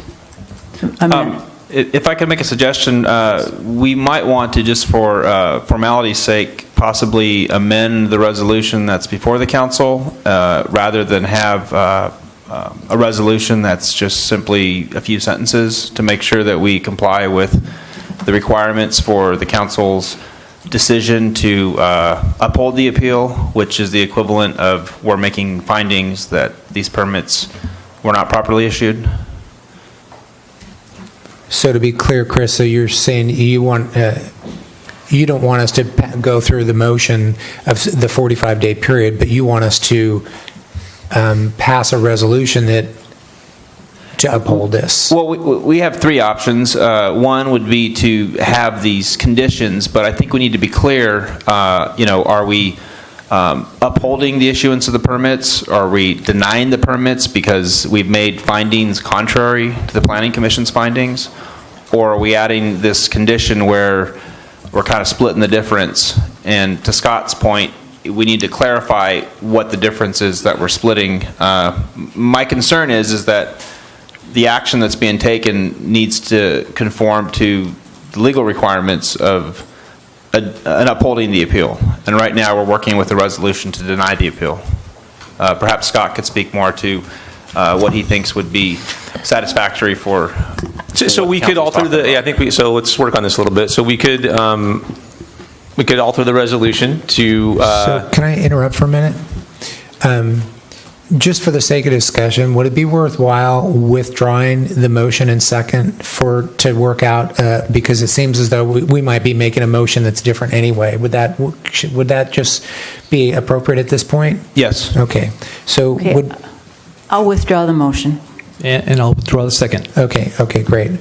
Thank you for that. So now we can just get on to the discussion on how we want to move forward with our legal and staff input, and so we do this appropriately. Chris, you can help us with that? Sure. If we look at the resolution itself that's provided on pages 132 and 133, I would suggest that we start with just changing this to, instead of the title saying that we're denying the appeal, we're going to be upholding the appeal. But then the key is section 1, the findings. And so I think we need to have something to the effect of, finding A right now says that the council makes the following findings, that the issuance of the 3 permits basically were approved in a manner consistent with the city's general plan, local coastal program, and zoning ordinance. I would think that we would need to flip that and say that we're. So can we use for those findings the real reason why I think that you are looking to continue this for 45 days, basically, and that would be that the architectural review.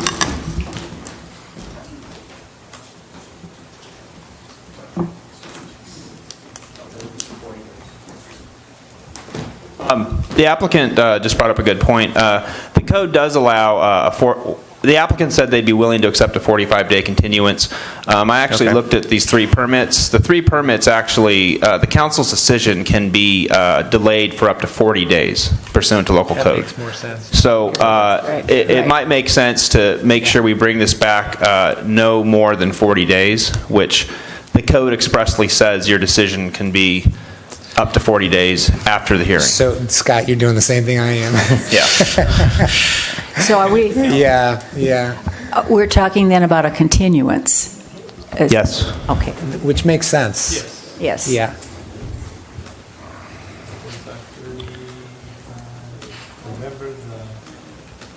So it pushes us into November. 40 days, Chris?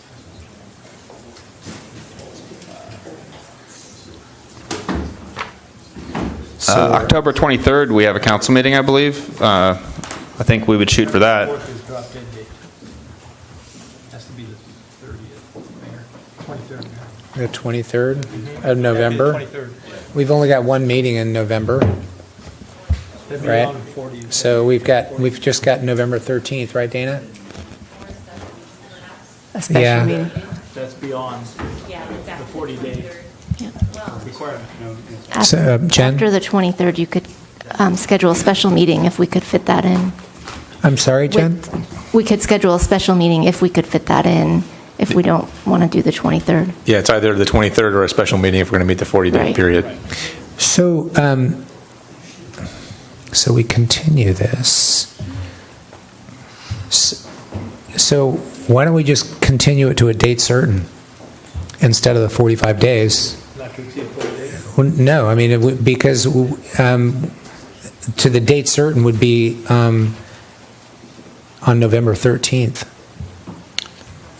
That's outside of the 40-day window. It's a Oh, it's 40-day October window. 23rd. I'm sorry. I was looking at November 23rd. I'm sorry. Okay, getting clear there. Whoa.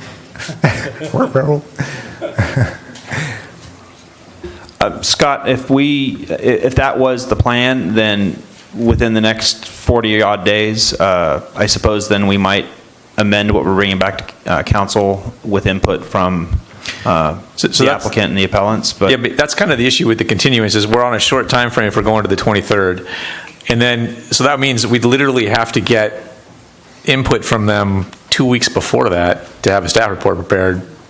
For 1.5 weeks at the latest. Sorry, Dana.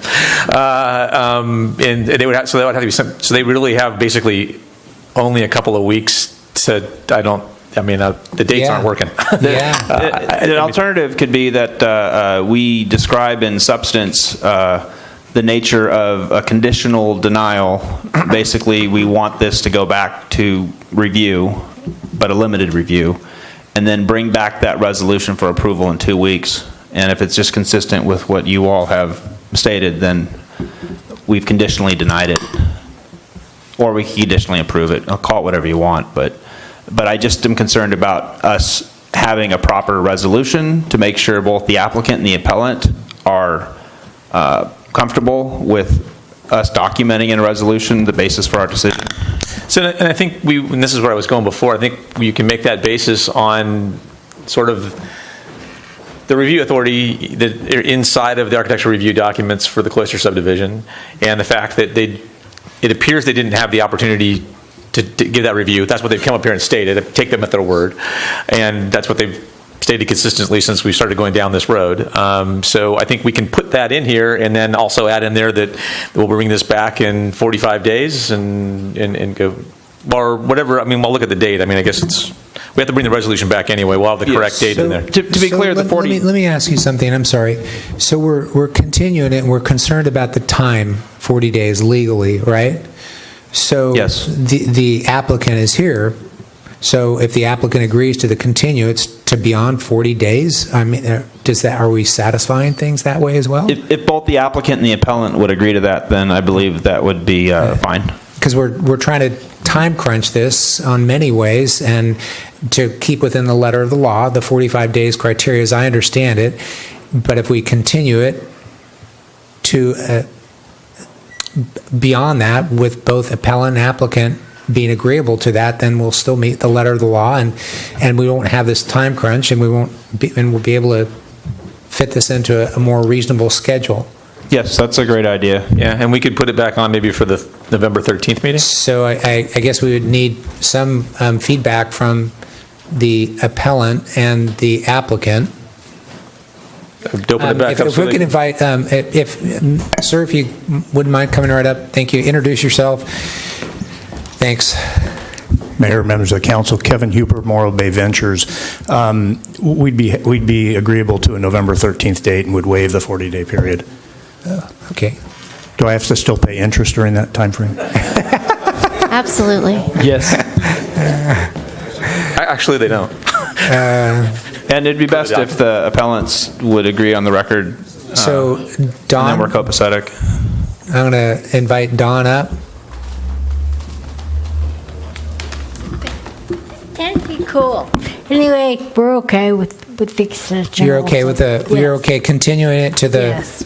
the 13th.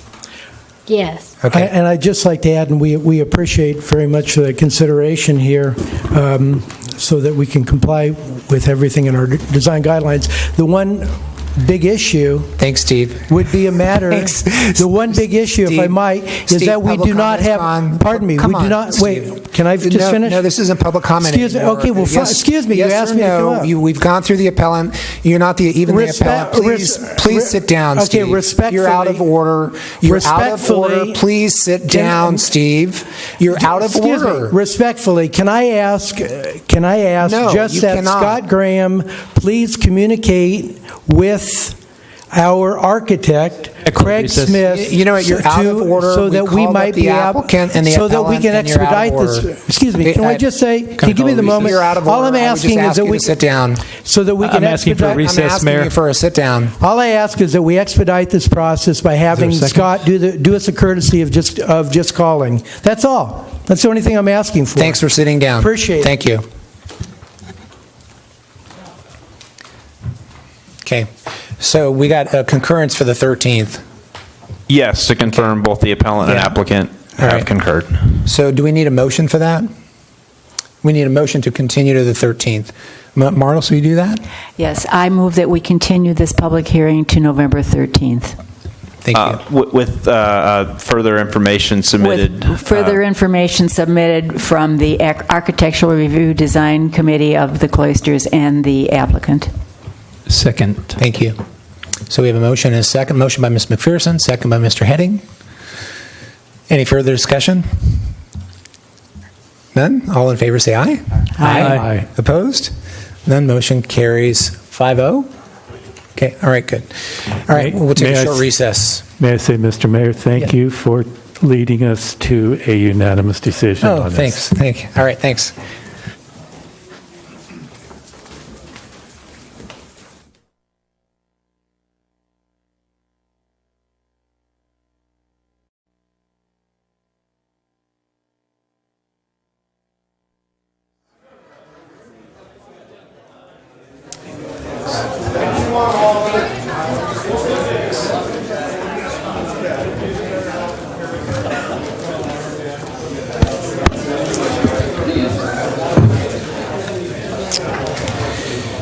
Okay.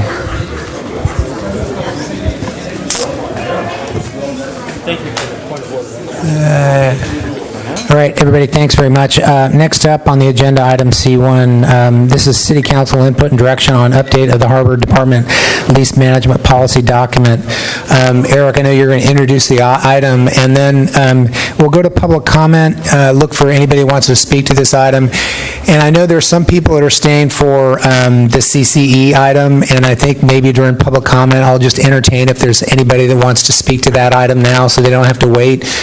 But I'll do that when I open up public comment. And Eric, if you can introduce the item and get that through discussion, and then we'll have our questions, and then I'll open up for public comment. And I'm looking for speaker slips if anybody wants to speak to this item, but I'll address it at that time. Thanks. Sure. Thank you, Mayor Arns, and I'll proceed in that direction.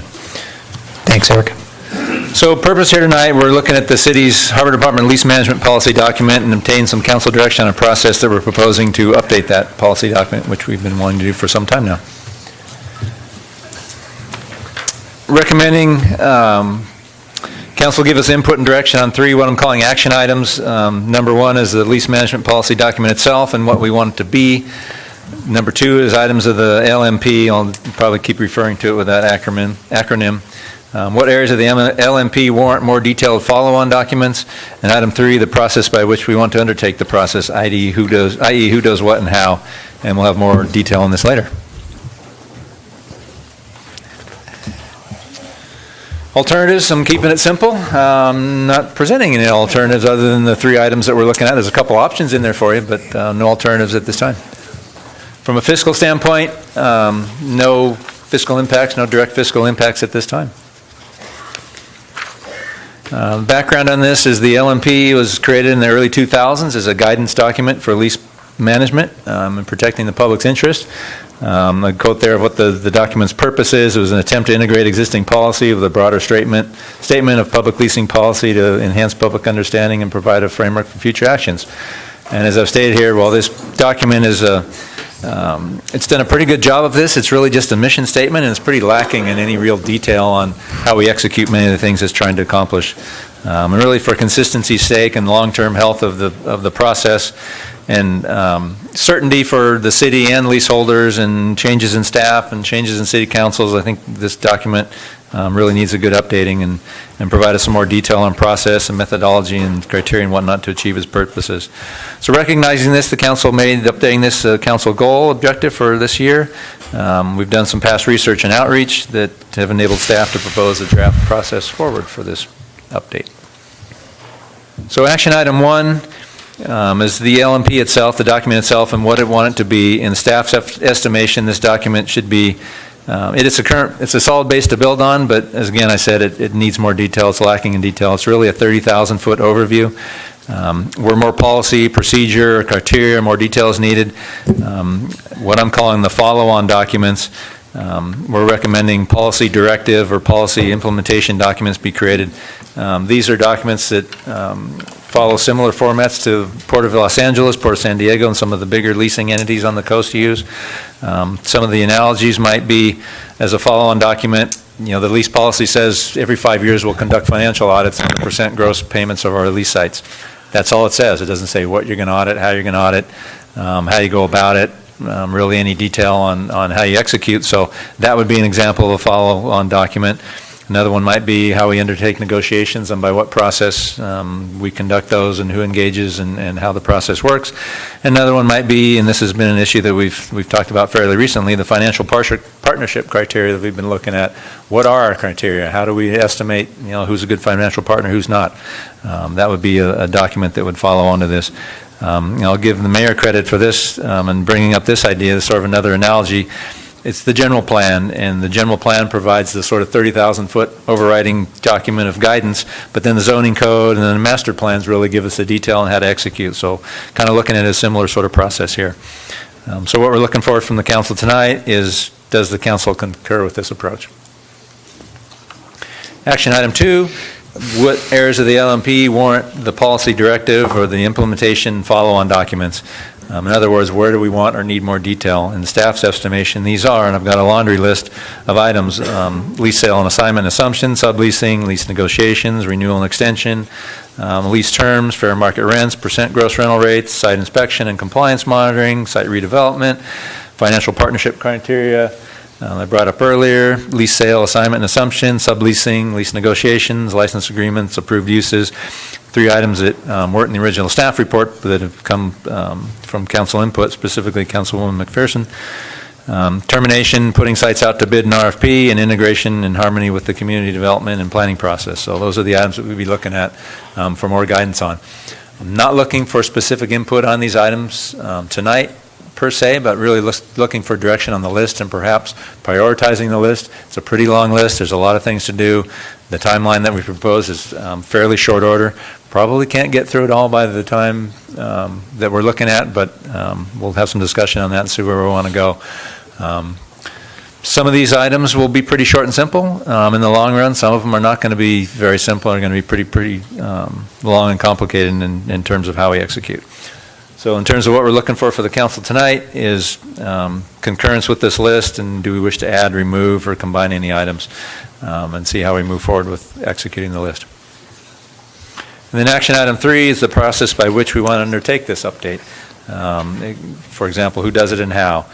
We've identified two options. Option A, which is what we're recommending, as a stakeholder or advisory, ad hoc, working group approach, ad hoc committee, we can name it what we want, consisting of 2 council members, 2 harbor advisory board members, 2 waterfront leaseholders, and tapping other sources, such as members of the Chamber of Commerce, lenders, developers, and others that would have expertise that could give us some input onto this process.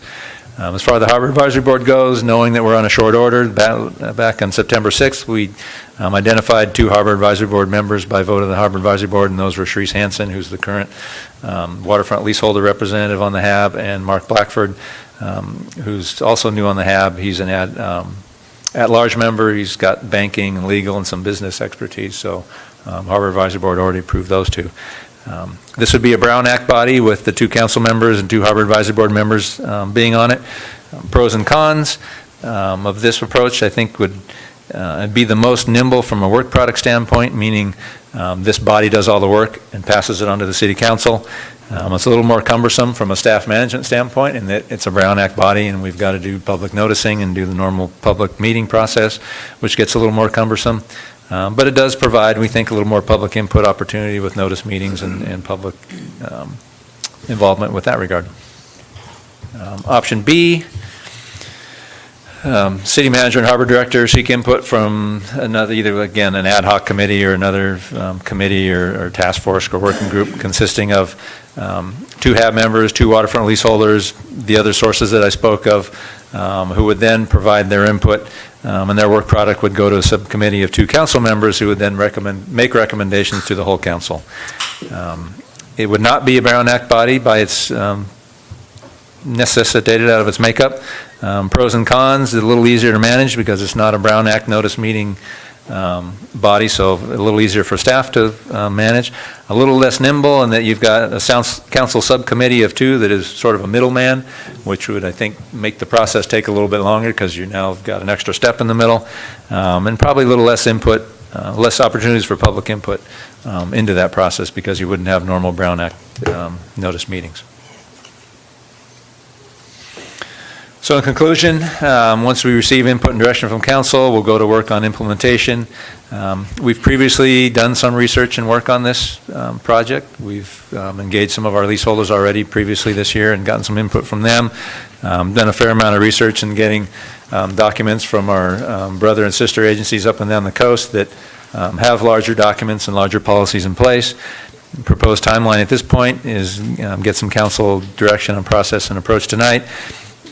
What's left in September and October, November, we engage the working group and create a draft documents for presentation to either the council, if we go with the option A approach, or the council subcommittee with the option B approach, with ultimately bringing this to the council on November 13th, final draft documents for council approval. As I said earlier, it's definitely going to be a pretty heavy lift getting this whole document done in time. That's where I think maybe we'd be best served highlighting and identifying what maybe our highest priorities are in terms of the laundry list of items we want to address, or consider extending the process out a little further.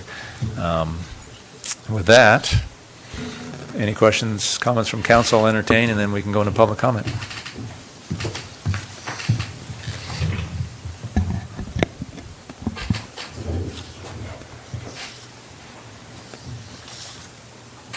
And I'll just start out throwing up the 3 action items back up there on the screen and see where we want to start. Okay. All right. Questions? Thanks, Eric, for all that. Questions from council? Red, do you want to start us off? Matt? Yes, Eric, in terms of these 3 action items, could you maybe explain how Harbor reacted to this and in terms of the advisory board? The advisory board welcomed being participatory. As you know, the Harbor Advisory Board likes to engage in lots of things and get things done. The 2 new members were eager to get involved. Sharice, obviously being the leaseholder, made sense to go on, and Mark Blackford, because of his background, made a good fit. So they were eager to get involved and get jumping on it. So Harbor Advisory Board reaction was positive. No, the reason I asked, well, actually that's discussion. In terms of doing this and in terms of the timeline, and I understand your point in terms of that it might be too short of a timeline to get all this done, do you have any other suggestions in terms of timeline? Well, the only other suggestion is the one of a longer timeline. And there is no definite end to that? Well, I'd like to see a definite end to it, in which we could establish, but several months, no doubt, to get this process completed and get all those documents fully done. As I said, maybe if we want to prioritize what the highest priority of the follow-on documents are. I see this process, the existing lease management policy, as I said, it's a good document. I would have written it and rearranged it a little differently. It's a little discombobulated in my opinion, and that's would be step 1, would be rearranging and rewriting that overall document. It's really the follow-on documents that are going to give us the heavier duty guidance and more in-depth guidance where really most of the work needs to be done. Okay, thank you. That's all my questions. Okay. John?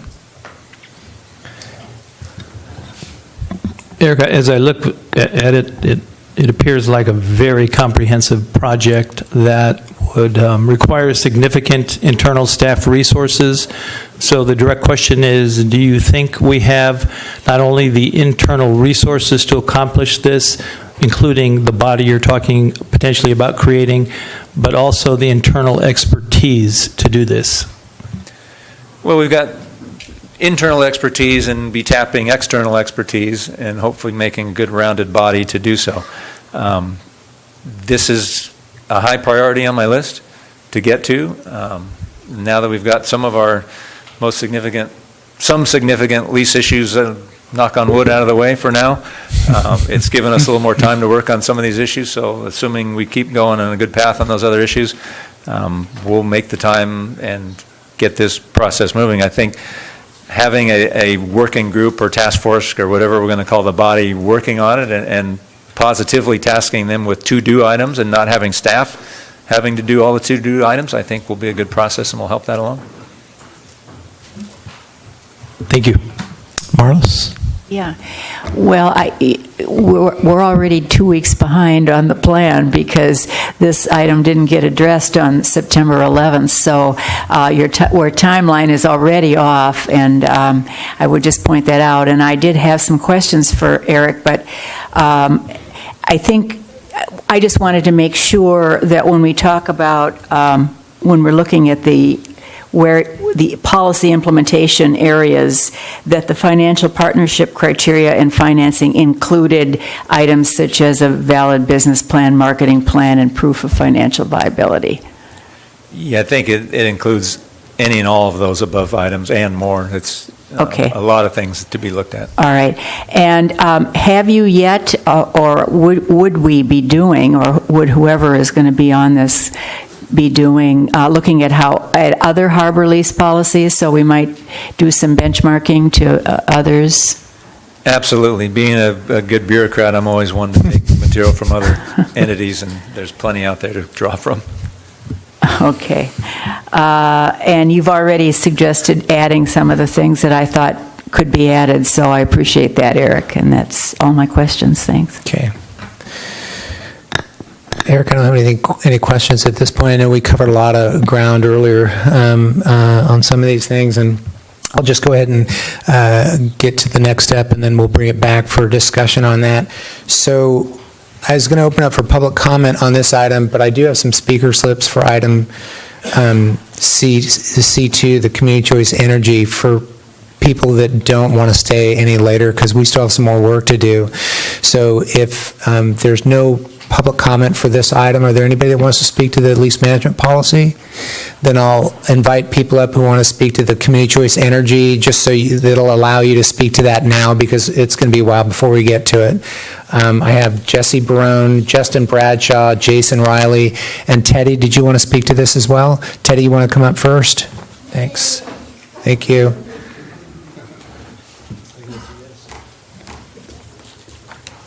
Thank you so much for accommodating my sleepiness.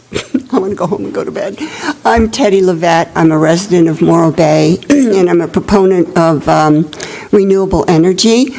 And I'm addressing all of you with the favor of moving ahead with a resolution that would collaborate with or combine with the city of San Luis Obispo. I very much am in favor of it, so anything that you do that moves forward in that direction, I appreciate. Thank you, Mayor. Thank you, Council. Thank you, everyone. Thanks, you guys are amazing. You are so patient. You spend so many hours. I just have to say I appreciate you very much. Thanks, Teddy. That's nice. Thank you. Jesse Barone. I don't see Jesse here. I think he left. Justin Bradshaw. Welcome, Justin.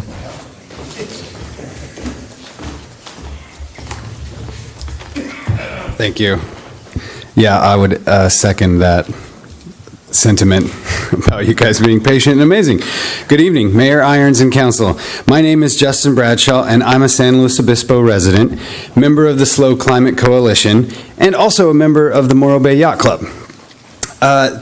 I thank you for working with us on this issue and showing true leadership to create something new. I love this town. I come here often to sail and to paddleboard, to eat and drink, to surf and swim, and spend good time with friends who live here.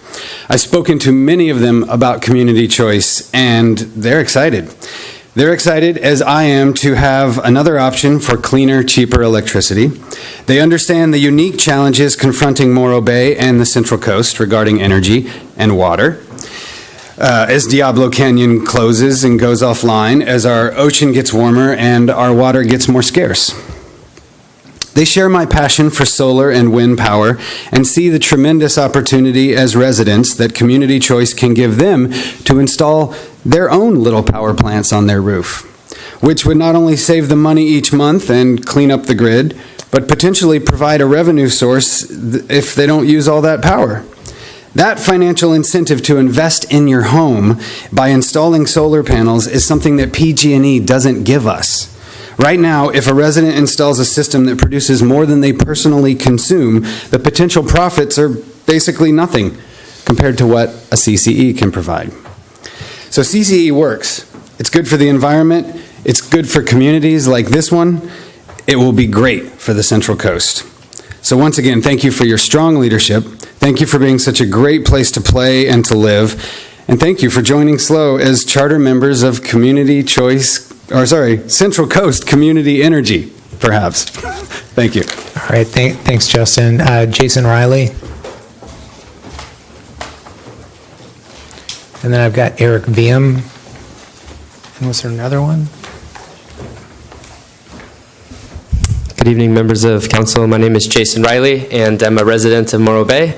I own a home on Ridgeway and have kids in school at Del Mar, and I've read a bit about Community Choice Energy and other places around the state as the state tries to meet its renewable energy goals, and some locations, some joint powers authorities in other parts of the state have set even more ambitious goals. So I was excited to hear that Morro Bay was studying the possibility of this effort, and so just wanted to let you know that I support Community Choice Energy and that look forward to seeing lower rates and higher percentages of renewable energy in our portfolio.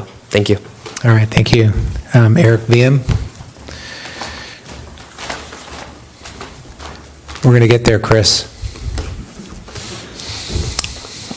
Honorable Mayor and Council, Eric Wiem, I'm a resident of San Luis Obispo, chair of the SLO Climate Coalition. I just want to speak briefly in thanking you for working in partnership with San Luis Obispo. I'm really excited about the possibilities of us working together. I'm really excited even before delivery of energy, to start developing opportunities such as offshore floating wind. I think we can be very proactive in working around that, and then also in connecting and engaging the community around the potential that a Community Choice Energy program brings to our communities. I love Morro Bay, and I'm glad to be here, and I look forward to spending more time here. And again, thank you for your leadership, and appreciate the partnership that we're creating between our communities, and the partnerships that will grow as we grow the program strategically around the region. So thank you so much. All right, thanks, Eric. I don't have any more speaker slips for either our lease management policy or item C2 that I was accepting speaker slips because that's going on a little bit later. With that, I'll close public comment and bring it back to council. Thanks for those folks I know you've been waiting for that. I just wanted to get some of you the opportunity to speak because it's getting a little bit late. And now we can move back to our harbor lease management policy discussion. And I'll start with Marlis, if you want to start off. Sure. Well, with respect to the document itself, I like what you have thought through and what you're proposing, and I think that makes a lot of sense. So I would say yes, let's just move forward with that approach. With respect to the areas that I think are the highest priority, I would say it's the financial partnership criteria and financing, and possibly the lease negotiations and the lease renewal and extension. I understand. I would like us to really focus more on the negotiation and how that takes place, and what if we could treat them so that we're treating people in a more fair way when we start making concessions. That to me is important. With respect to the process, I would say that the process that Red and I used for the marijuana ordinance really worked out very well, where we were involved from the beginning. I think it helps for the council members to be a part of the discussion for how we're moving forward, and I think that helped us to reach a consensus earlier and save time. So I would support your recommendation on that as well. And I think that you're going to need more time. So I think we're going to have to give you a time extension to complete the plan. So those are my comments. John? Yeah. Thank you. Thanks, Eric, for your report again. Same report, so it was easy. I think this is overdue from a lease management process perspective. I have been involved in a subcommittee that had to get involved recently in negotiations on some of the leases, and so got to see internally how the process worked and get a sense of what the issues may well be. I think that my biggest concern is that we lack internal resources, including our harbor board, council, et cetera, to do this correctly. And I'm not discounting your expertise as a harbor director. I think that we have tasked you and your department with a tremendous amount of work, and what you've accomplished has really, truly been amazing. And to think that as I look back at Management Partners' recommendation a number of years ago, their recommendation was to really begin to look at this and develop some standard operating procedures. I think that the comprehensive document, the development of standard operating procedures, the what I'll call the strategic look at strategic asset management from a strategic asset management policy, the relationship to the strategic plan for the harbor, Measure D, et cetera, and then developing a leasing policy within the context of that is a magnanimous project. And I also think the timeline is impossible for anybody to accomplish. My concerns are, as I've stated, that I hesitate to use external consultants because of the potential cost for that. But I do think we need to get, in my opinion, the expertise of somebody or an organization that has developed and or consults in the area of harbor lease management. I have reviewed a number of harbor lease policies, mainly large harbors, not small ones, and find them to be very complex. But they all start with a basic harbor strategic plan, and they're an offshoot of that. And I think at this time, given the fact that we're going to look at this comprehensively, we would be better served not having it directly done by either the council that may lack expertise in the area of harbor lease management, the Harbor Advisory Board, again, not to put down their ability to work and to do considerations with regard to the harbor, but again, this being very specific, lease management, asset management, et cetera, and then to have leaseholders involved in setting policy may be a conflict of interest. If they're on a board that's advisory, that may be okay. But obviously they have a financial interest in the development of that as well. And so, again, based upon those concerns, my extensive involvement in recent negotiations because of turnover in city management, where I was on a subcommittee, my feeling is that it would be worth vetting an external vendor to look at someone that could assist you, provide resources at a quote-unquote fair cost, because I think this has long-term, long-reaching implications that could benefit the city greatly if done correctly. And so with that, I would really support looking outside for some assistance in this and trying to see if there are experts or some expertise in the area that might be able to assist us. Thank you. All right, John. Thanks, Matt.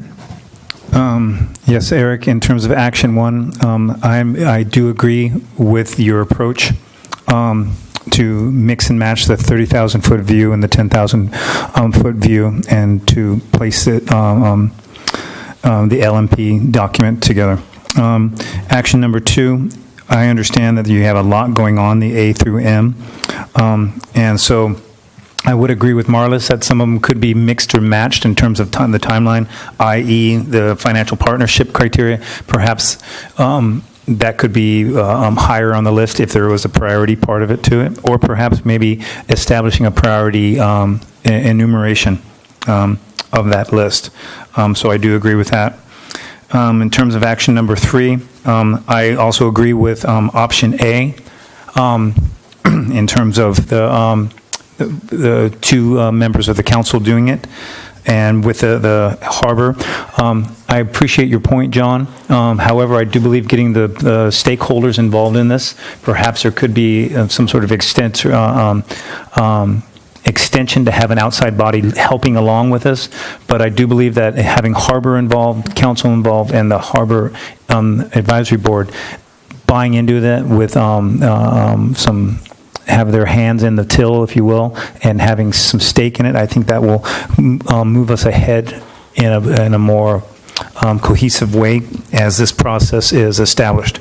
In terms of the timeline, I also agree with Marlis. I think, and Eric, I think you probably understand, we might want to extend this timeline instead of trying to do it within 2 months. And I think that pretty much covers it. There you go. All right, there you go. Red. I agree with Marlis and Matt in every respect. And John, I appreciate that there are certainly consultants who could help us, but I'm not prepared to spend city money to do that right now unless we find out that we cannot do it internally. And I look forward to getting started on this. Okay, I'm going to just go through the same steps. So we've got action 1, 2, and 3. Agree with the action item number 1. Action item number 2, the list that you have here. Eric, thanks again for meeting me on this. I guess I'm going to ask a question as part of my discussion, because F, where fair market value, we talked about that a little bit, and I guess I just want to make sure that fair market rent doesn't define the direction and what we want out of that. And you and I talked about there's the possibility, should we be looking at cap rate instead of a fair market rent? So I think that's something that we should be considering, however that equation is. But I just want to make sure that fair market rent isn't too definitive, and there's other methods that we should be looking at, and cap rate is just one of the examples, and I know you're familiar with that, so I want to make sure that that's part of the equation. Everything else in here, I do believe that we need to have some stakeholder, some finance lending stakeholder as part of this discussion. We've heard from many of the leaseholders as they go to develop and they're looking for lending, how these contracts are limiting the ability for them to get loans. So I think we need to understand what that looks like. And of course, we'll have final review of that to make sure we're protected. But as far as stakeholders go, the process, I agree with my colleagues. I agree with John as well. And I think it's to be said that Eric, you do a lot of work for us, and thank you for that. But if we're taking this route in this model that's proposed, we'll have to understand that it's going to take a little bit of time, a little bit more time than we would expect. Not to say that if we went out externally with a consultant to help us with that, what the timeline would look like, but I think across the board in all our departments, we're spread pretty thin, and we've got a lot of work. And I shouldn't, if we're going to go do it internally as proposed, I think we should expect that the timeline is going to carry out a little bit longer than we would expect.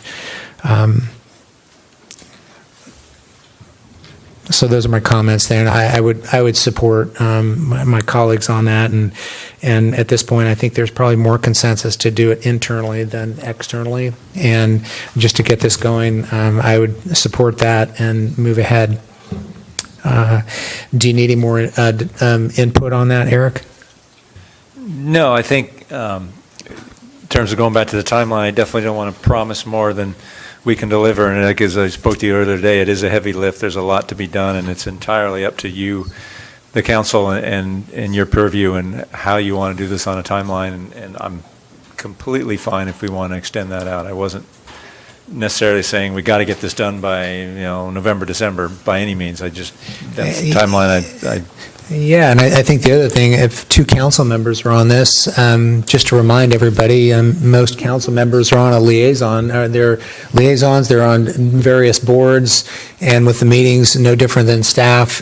Our schedules are pretty full, and then creating another board meeting will make it difficult to get the board that is made up here together. I mean, I would say maybe the Harbor Advisory Board members may or may not have some of the meeting schedule or not, but I think it's going to be a little bit of a challenge.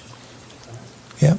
Yeah, and thanks for the discussion. My real issue is that I think that the facilitation process is something that one needs assistance with. It's important for the facilitator not to be a stakeholder involved in the middle of the process development, and that's my concern, that if we have either any of the stakeholders that are there leading it, you can't be a facilitator and do a good job and be a stakeholder as well and give good input. So I wasn't really looking at somebody coming in and creating a document that was external, that didn't involve any input from anybody. I was wondering what was out there in terms of resources to assist in facilitating the process, to relieve you, Eric, of a significant responsibility.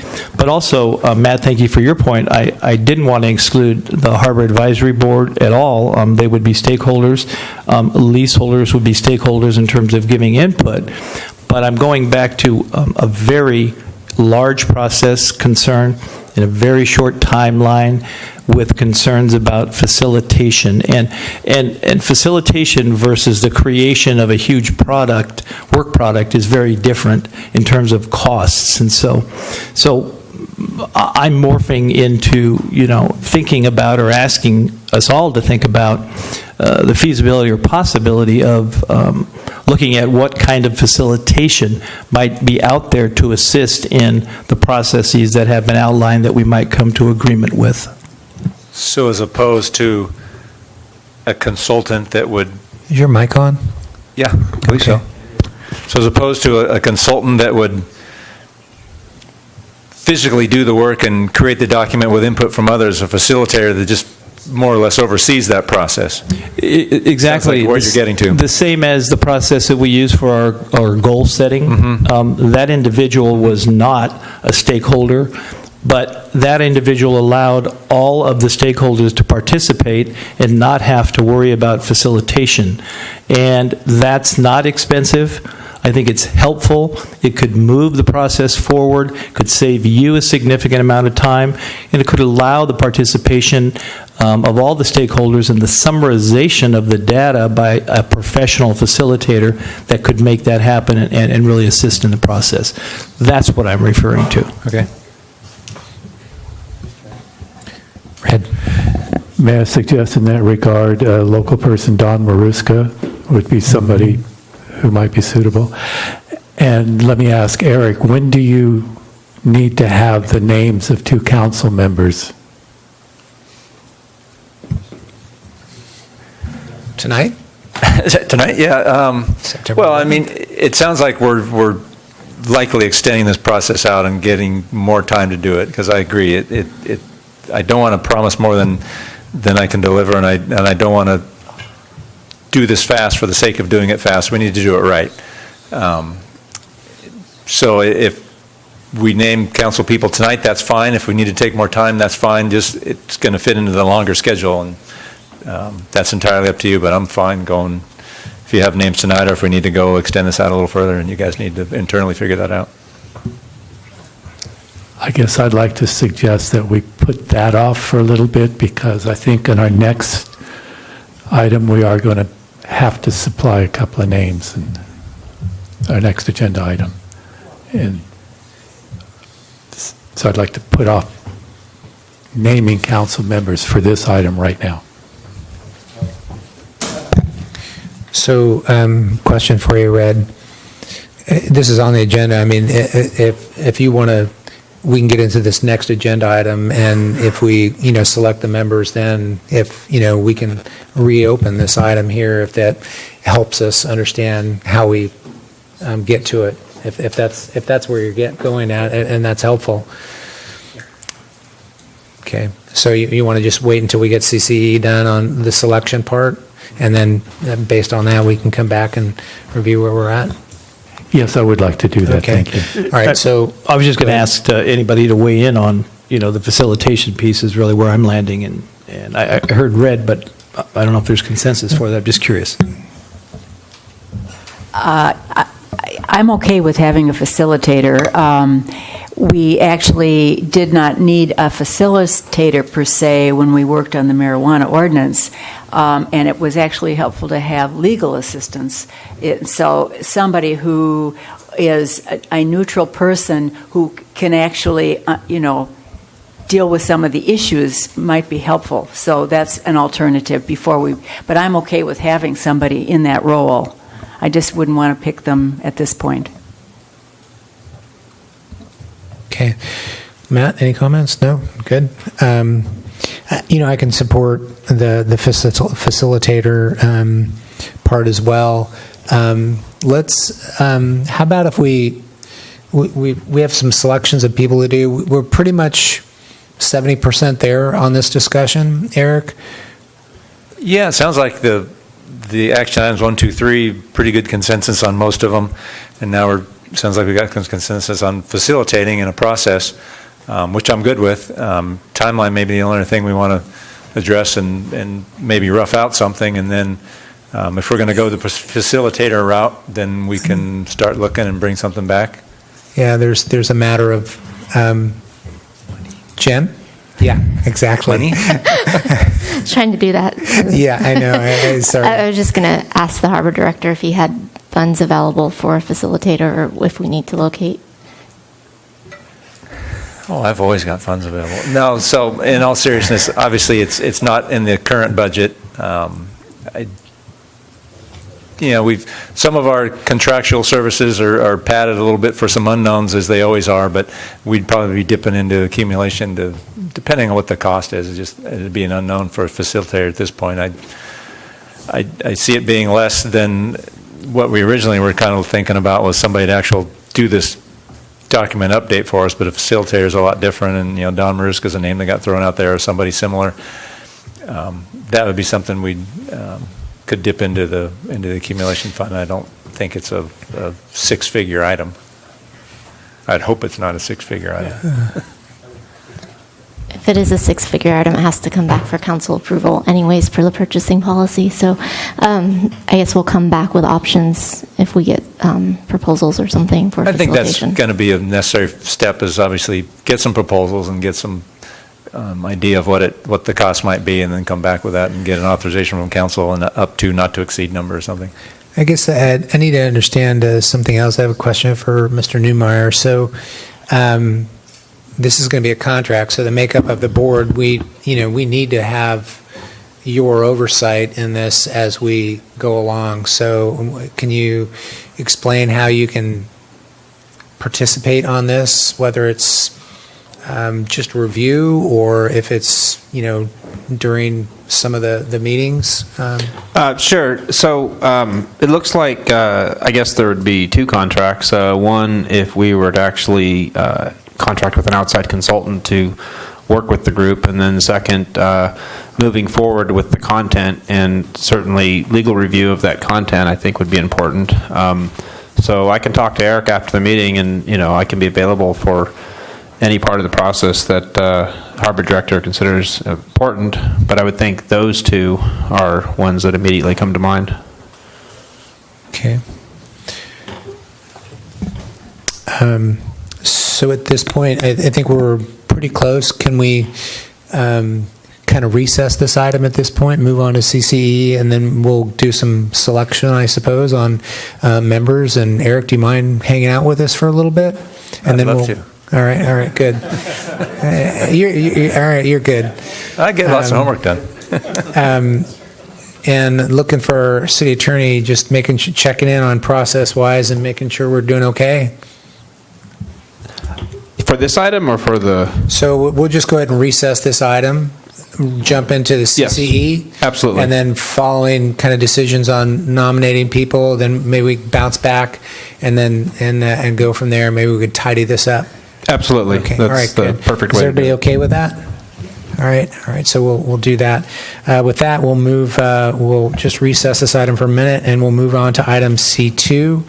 Item C2 is the Community Choice Energy Technical Study, and I know we had many people that already did public comment on that because it was getting late. And so this is the approval of the JPA agreement, resolution, first reading, and Community Choice Energy Ordinance number 616.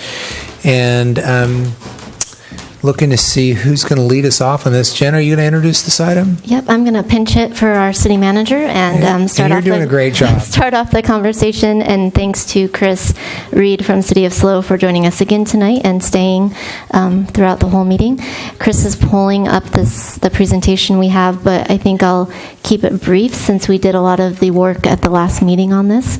There's 6 recommendations. You all have a copy of the presentation in front of you. There's copies in the back for the audience. 6 recommendations and action items for the council tonight that we hope to get direction on. Receive and file the CCE technical study, attachment A of the staff report, introduce the ordinance entitled an ordinance of the City Council of the City of Morro Bay, California, authorizing the implementation of a community choice aggregation program. That's attachment B to your staff report. Adopt a resolution, resolution number 80-18. It's entitled Resolution of the City Council of the City of Morro Bay, California, approving the joint powers agreement establishing Central Coast Community Energy on behalf of the City of San Luis Obispo. It's attachment C of your staff report as amended by the City of Morro Bay City Council. We're looking to appoint 2 council members to serve as the city's representatives on the Central Coast Community Energy's Board of Directors. Chris is going to talk a little bit about PCIA's action to delay the proceeding, their hearing. They delayed it till October 11th. So we are asking for authority for the mayor to co-sign a waiver request to the CPUC, allowing for submittal of the implementation plan after January 1, 2019, while still being allowed to begin services in 2020. And again, Chris will speak a little bit more about that. And lastly, direct staff to continue to support the Central Coast Community Energy implementation and program launch until such time that the new agency has hired staff and transitioned to an operational independent agency. So those are the specific 6 items that we're looking for tonight. Again, I'm going to keep this really brief. We're going to review the study sessions from SLO as well as City of Morro Bay, the California Public Utilities Commission indifference adjustment ruling, and then next steps and the schedule. On September 11th, we reviewed the technical study and the key findings. There are 3 supply scenarios that were all deemed feasible while offering great discounts to the customers. The stress tests proved the program is sensitive to significant market changes and regulatory conditions. The findings do need to be monitored continuously as they are dynamic and change. The PCIA exit fee is the key risk factor, and no changes were made from the draft study. In addition, the council received the draft implementing documents and provided feedback on those. Received the draft ordinance, the draft JPA agreement, and then the draft JPA resolution. And finally, discuss the financing need and options. At this point, I'm going to pass the baton on to Mr. Reed. He's going to summarize the SLO meetings that have occurred and talk about the PCIA ruling. Chris, thanks for coming and enduring the time and coming to this point. And so thanks.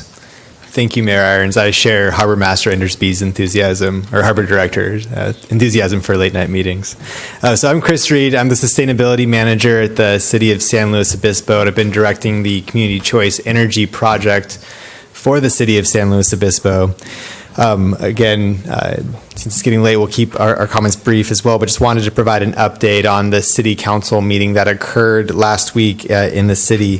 So on September 18th, our council was presented with essentially the same recommendations as you were provided with tonight. There were some edits requested by Morro Bay City Council that SLO City Council considered and approved, and the key takeaway is that Council voted 5-0 to approve the recommendations and proceed as previously discussed. This is just one minor point. Morro Bay City Council requested this edit to the JPA document, essentially replacing discussion around reduction in energy consumption with considerations around energy efficiency, and those were approved. And the other conversation that we had was around the credit guarantee for the initial operating loans prior to program revenues, and the 80-20 split. The conversation generally was supportive of that approach to the credit guarantee there, with the note that any specifics around potential financing approaches would be brought back before each of the city's councils later this year or early in 2019. Now, as Jennifer noted, as interim city manager, Jennifer noted, the California Public Utilities Commission power charge indifference adjustment ruling is the key risk factor. Again, that's an exit fee that Community Choice Energy Program customers pay to essentially ensure that folks that stay in PG&E, that their power bill isn't affected by that departing load. As you recall, the California Public Utilities Commission is currently considering a proceeding regarding changes to that program. The outcome of that program could either make our program slightly more lucrative or could render our program financially infeasible. So we had reported previously that the Public Utilities Commission was expected to make a ruling on September 27th, and we found out just yesterday that the PUC is actually holding that decision until October 11th. It's our understanding that a likely additional alternative proposed decision is being formulated right now, and that ultimately that will be one of the items that the PUC, Public Utilities Commission, may vote on in October. So we have pretty good confidence that the October 11th date is certain now, but there is potential for additional delay, as always, with the Public Utilities Commission. As we discussed previously, there are contingencies in place should additional delay occur, or should the results come back from the PCIA ruling to render in a negative way that would render the program infeasible. The first is that our technical consultant has agreed to pause work and essentially wait on proceeding to the second phase until the PCIA ruling has occurred. This means that we will incur no cost until that point. We can make an informed decision. The CCA ordinance, or the CCE ordinance, at this point, since the reading would not be till October 11th, essentially this council, as could our council, could rescind the CCE ordinance with a future positive council action via ordinance. And finally, the JPA itself could be dissolved through the board of directors at no cost or legal risk to this agency or to the city of San Luis Obispo.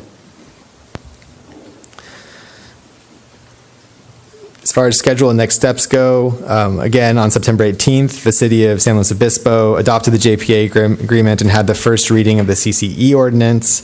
That's the recommendation and decision points before this council tonight.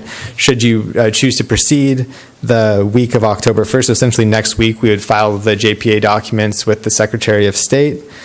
State of California, that is. And then in November, assuming those filings go smoothly, which they surely should, that in November we would have our first Central Coast Community Energy meeting to seat the board of directors, and then we'd have the second meeting shortly thereafter to adopt initial legally required documents such as conflict of interest code, et cetera, and to review and submit the implementation plan to the Public Utilities Commission. Then in 2019, we would continue developing the program and begin operations in 2020. It's important to note that we are drafting right now an ex parte communications to the commissioners at the Public Utility Commission on one hand, expressing our preference for the proposed decision to the power charge and difference adjustment that would not make us financially infeasible. And additionally, we've had conversations with the energy staff at the PUC around how these delayed decisions are making it harder for us to achieve the timeframes we need to be consistent with their timing requirements.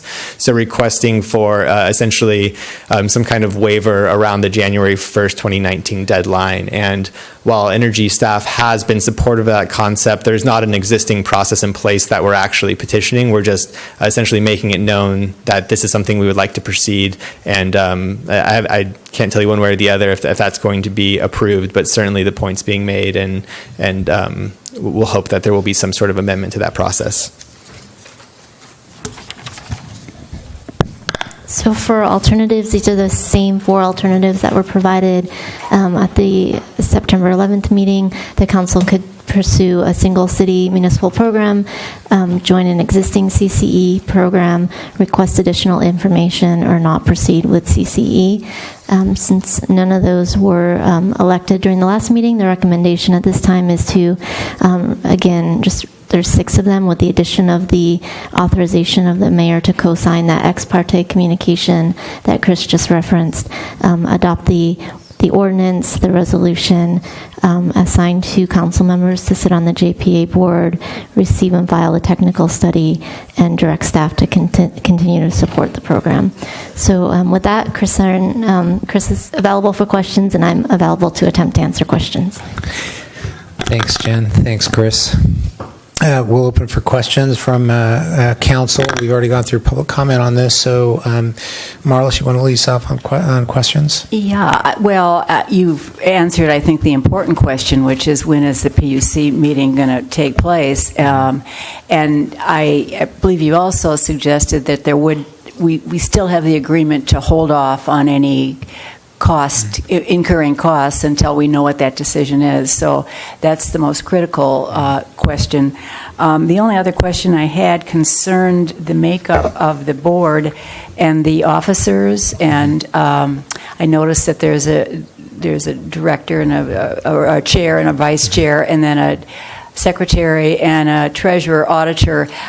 Are they all board members, or would they be external to, obviously the chair is a member and the vice chair, but what about the other 2 positions? Yes, I believe so this is page 227 of the staff report, and I believe it's section 3.10.2 that talks about the chair and the vice chair, right. And it articulates that those are from among the board of directors, right, but that the other officers are not. And so just as an example, East Bay Community Energy recently appointed their CEO as their auditor and treasurer.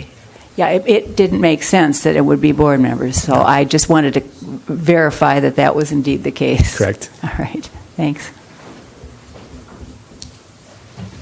Thanks again, Chris. And so basically you're saying if it's a bad decision on 1011, we pull the plug, no cost, we're out? Yes. Possibly? Thanks. Yes. Okay, Matt? No questions. Red? No, none? Okay.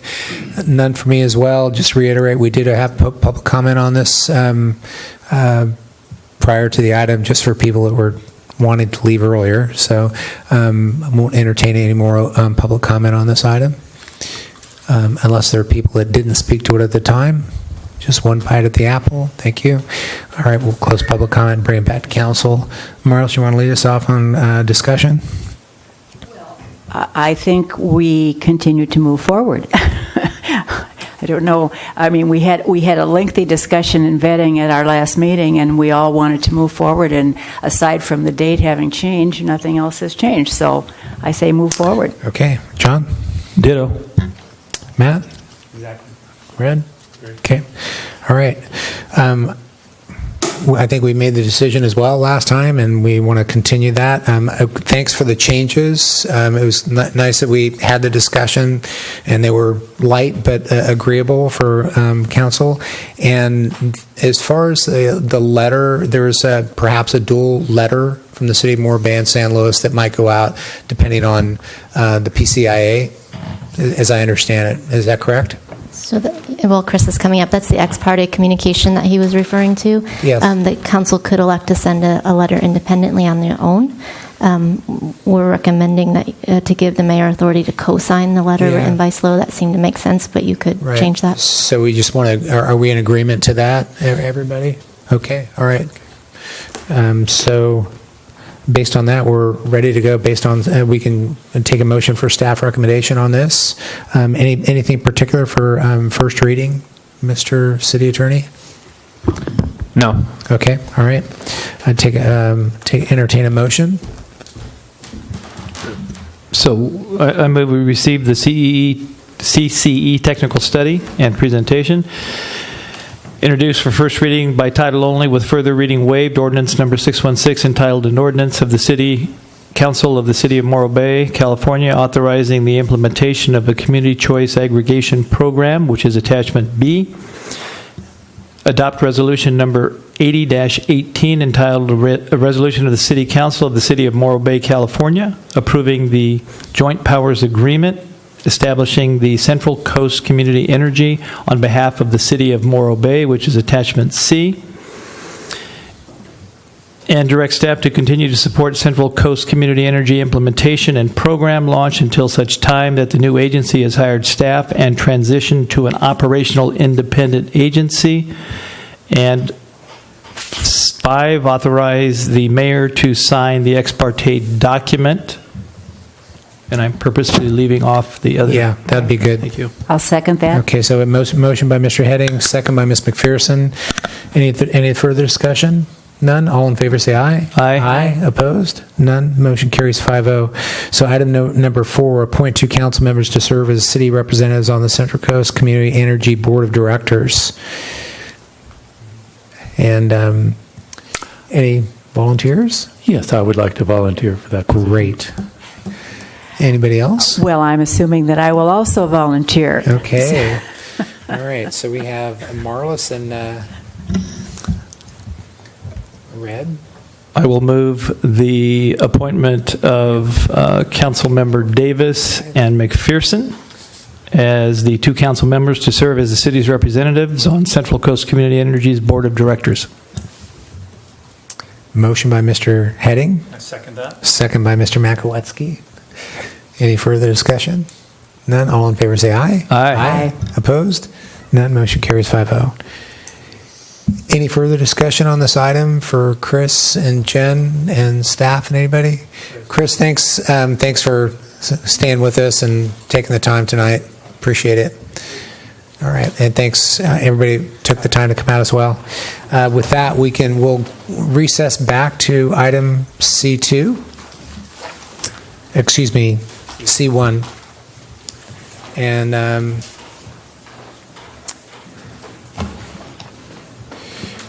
all right, Red, do you want to open up on this one as far as membership duties?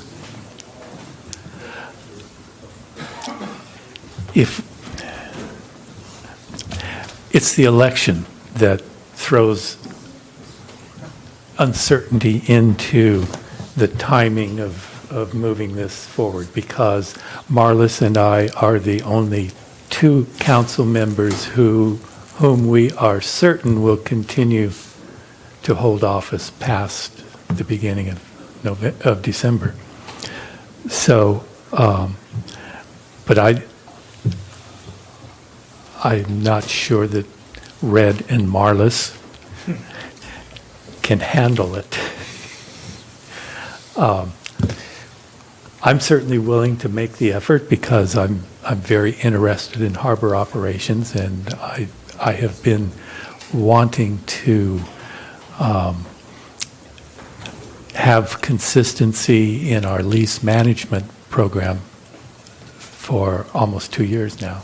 Yeah.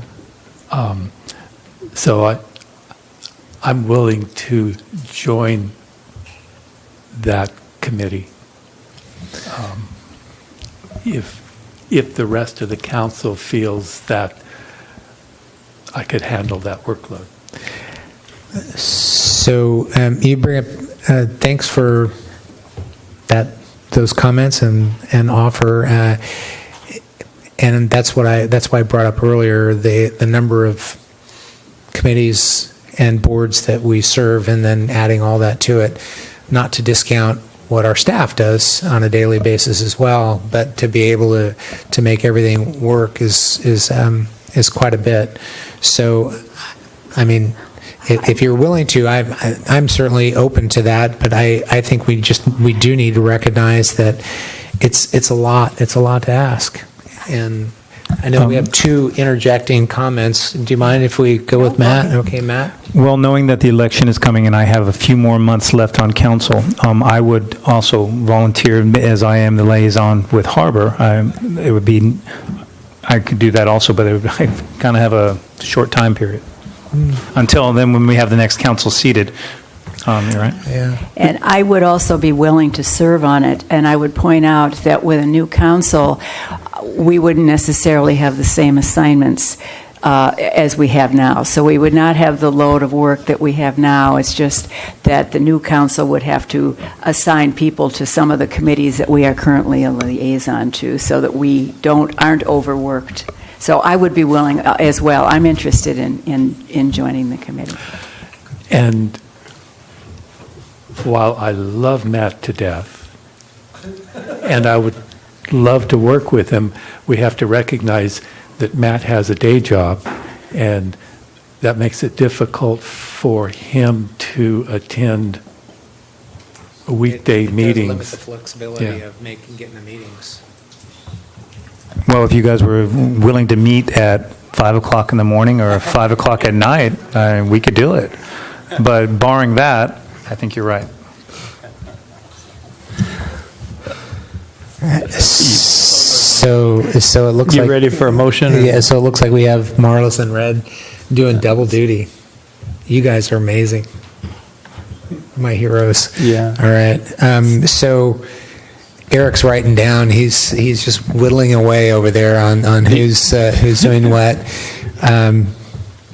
Let's see where we're at. So we have consensus on Marlis and Red. They agree to do it, and council agrees that would be great. Okay. And then is there anything else on action items 1, 2, and 3, Eric, that we need to cover? I don't think so. Just going back on the 3 items, again, I think number 1, we're pretty good on the process itself in terms of what we're looking for from the document, the 30,000, 10,000 foot view. Action item 2, we've got a little bit of input on a couple of the items, some things we don't want to leave out, but yeah, let's tackle the list, and maybe we've got some priorities that can flesh out further as we go further in the process, and maybe if we look at a facilitator for this process and bring that back, that might play into that as well. And action item 3, a couple council members, we've already identified the HAB members. There's a little bit of talk back and forth on waterfront leaseholders. Is there conflicts? Is there not conflicts?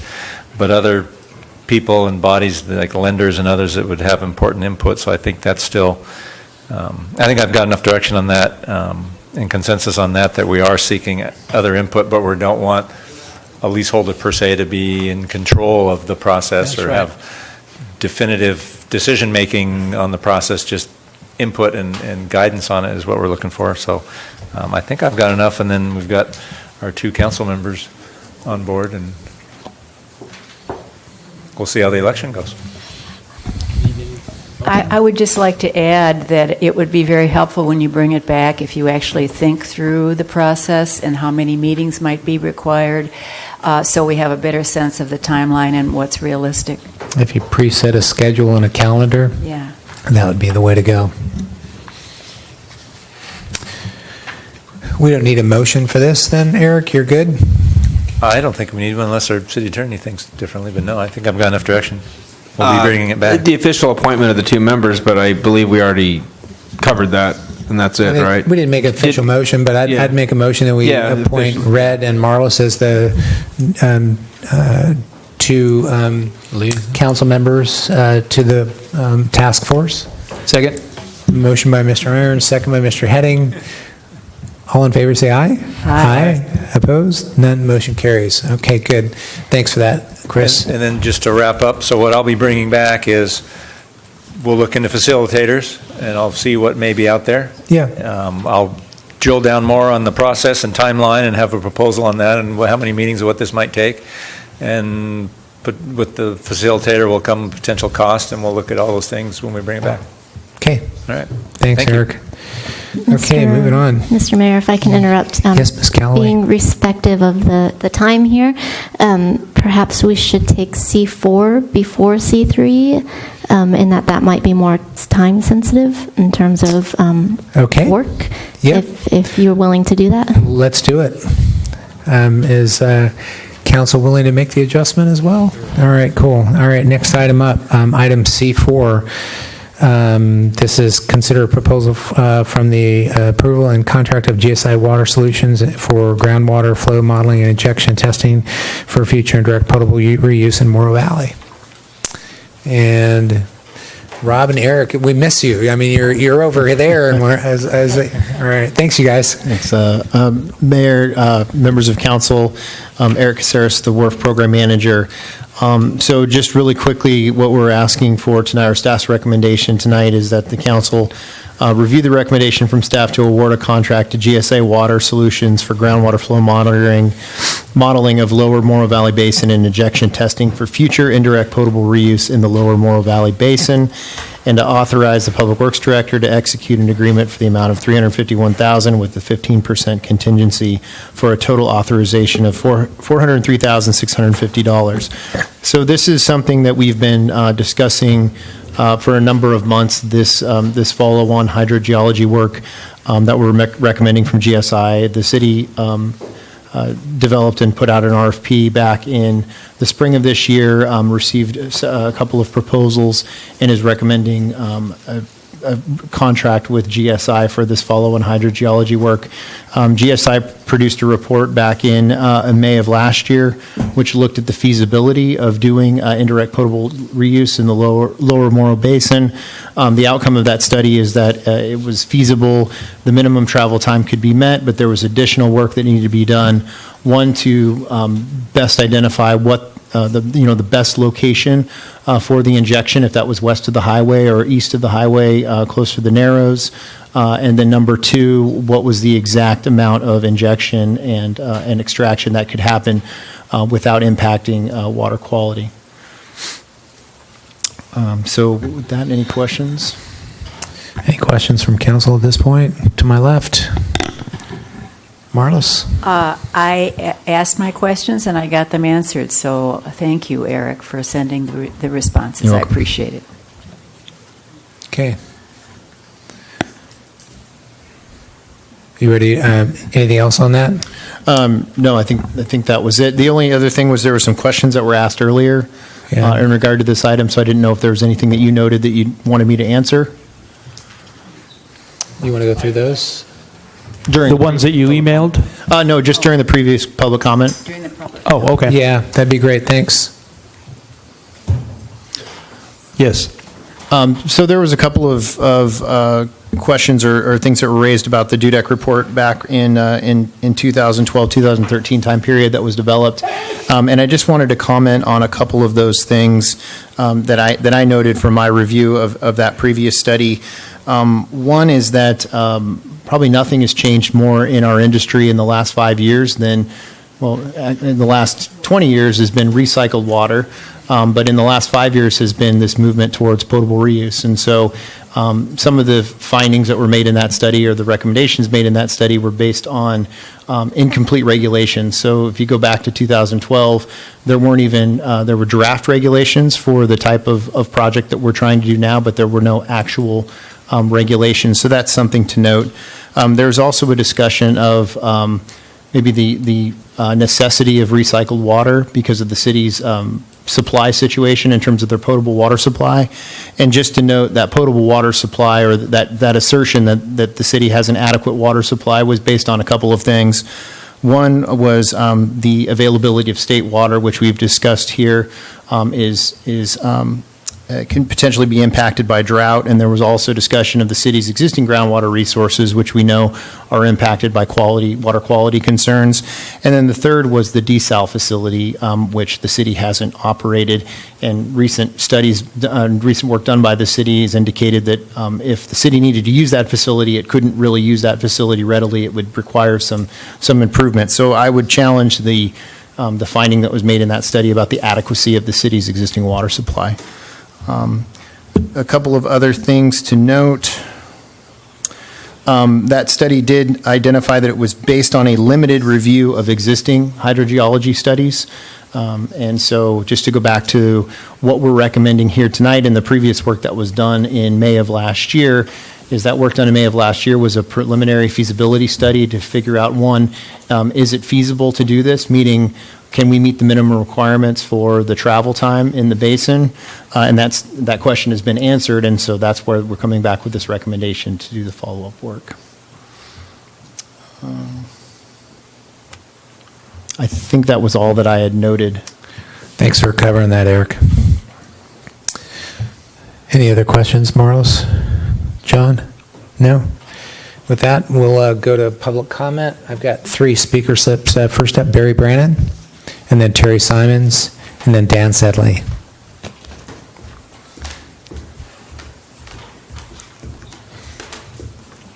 Good evening, Mayor, Council. Thank you for your time and staff.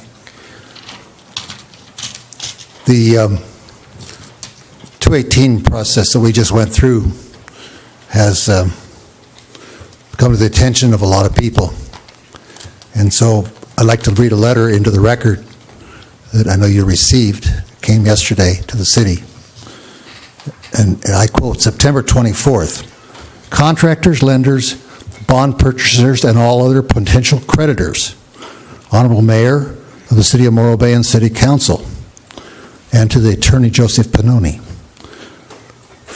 Regarding agenda items C3 and C4, Resolution 75-18, 76-18, and 77-18, and related actions. Dear contractors, lenders, bondholders, purchasers, all other potential credit holders, and Honorable Mayor and Councilman Pannoni, please take notice of this letter. If you are a creditor or may become a creditor of the City of Morro Bay, it may affect your rights to collect a debt. It has come to our attention, the Howard Jarvis Taxpayers Association, that today, September 25th, the Council will consider these items and related actions. These items contemplate pledging funds to a water reclamation facility project. This WRF project was the subject of a Resolution 71-18 and the most recent wastewater rate increase at a contentious public hearing on September the 11th, 2018. The Howard Jarvis Taxpayer Association sent a Public Records Act request to the city clerk earlier today, yesterday the 24th, via priority mail. A copy of that PRA request is attached. Also attached are copies of our previous letters. The Howard Jarvis Taxpayer Association has reason to believe that the rate increase by Resolution 71-18 is suspect and should not be relied upon. Thus, please note that any expenditures, loan applications, or other pledging of these funds should not be relied upon at this time. You can read between the lines if you like, but it appears to me that a prudent person would not award a contract tonight, and further, a prudent person would not apply for a loan tonight until this matter is cleared up. Thank you. Thanks, Barry. Next up, Terry Simons.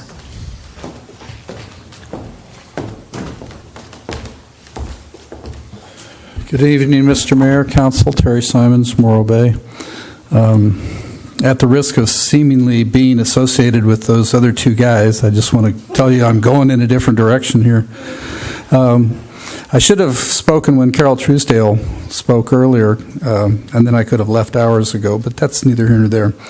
In 1999 and 2012, the city commissioned 2 studies on the feasibility of groundwater injection. Both of those studies basically came away with the conclusion, and I do support what your water manager's position is that it, based on the evidence that they had at the time, that the geology was not practical. I would take a little different slant on that. The fundamental mathematics of what's involved in the basin is a matter of volume of capacity. That hasn't changed. The rules haven't changed. The realities haven't changed. You have X amount of capacity and you're trying to put X amount of water into it and it doesn't fit. Both of those reports allude to, but don't really go into any depth, probably because it wasn't part of their contract, to the fact that the Whale Rock Reservoir, which has a capacity of something in excess of 400,000 acre feet, which is only in the 50 years I've lived here, overtopped once, and typically has about a 200,000 acre feet surplus capacity, is an obvious place to put a lot of water. And as a friend and longtime associate used to say, the solution to pollution is dilution. If you put 1,000 acre feet in a reservoir with 200,000 acre feet of water, you really go a long ways to solving the pollution problem. And considering the quality of water we're actually going to generate with the wharf, that's probably a really great place to put it. So the problem becomes, you didn't ever buy into the Whale Rock facility, but it's not too late. You could approach those members of the Whale Rock Commission to see if there could be an agreement reached to move water through a pipeline that already exists. It's a pipe. It goes both directions. You can push water into the reservoir.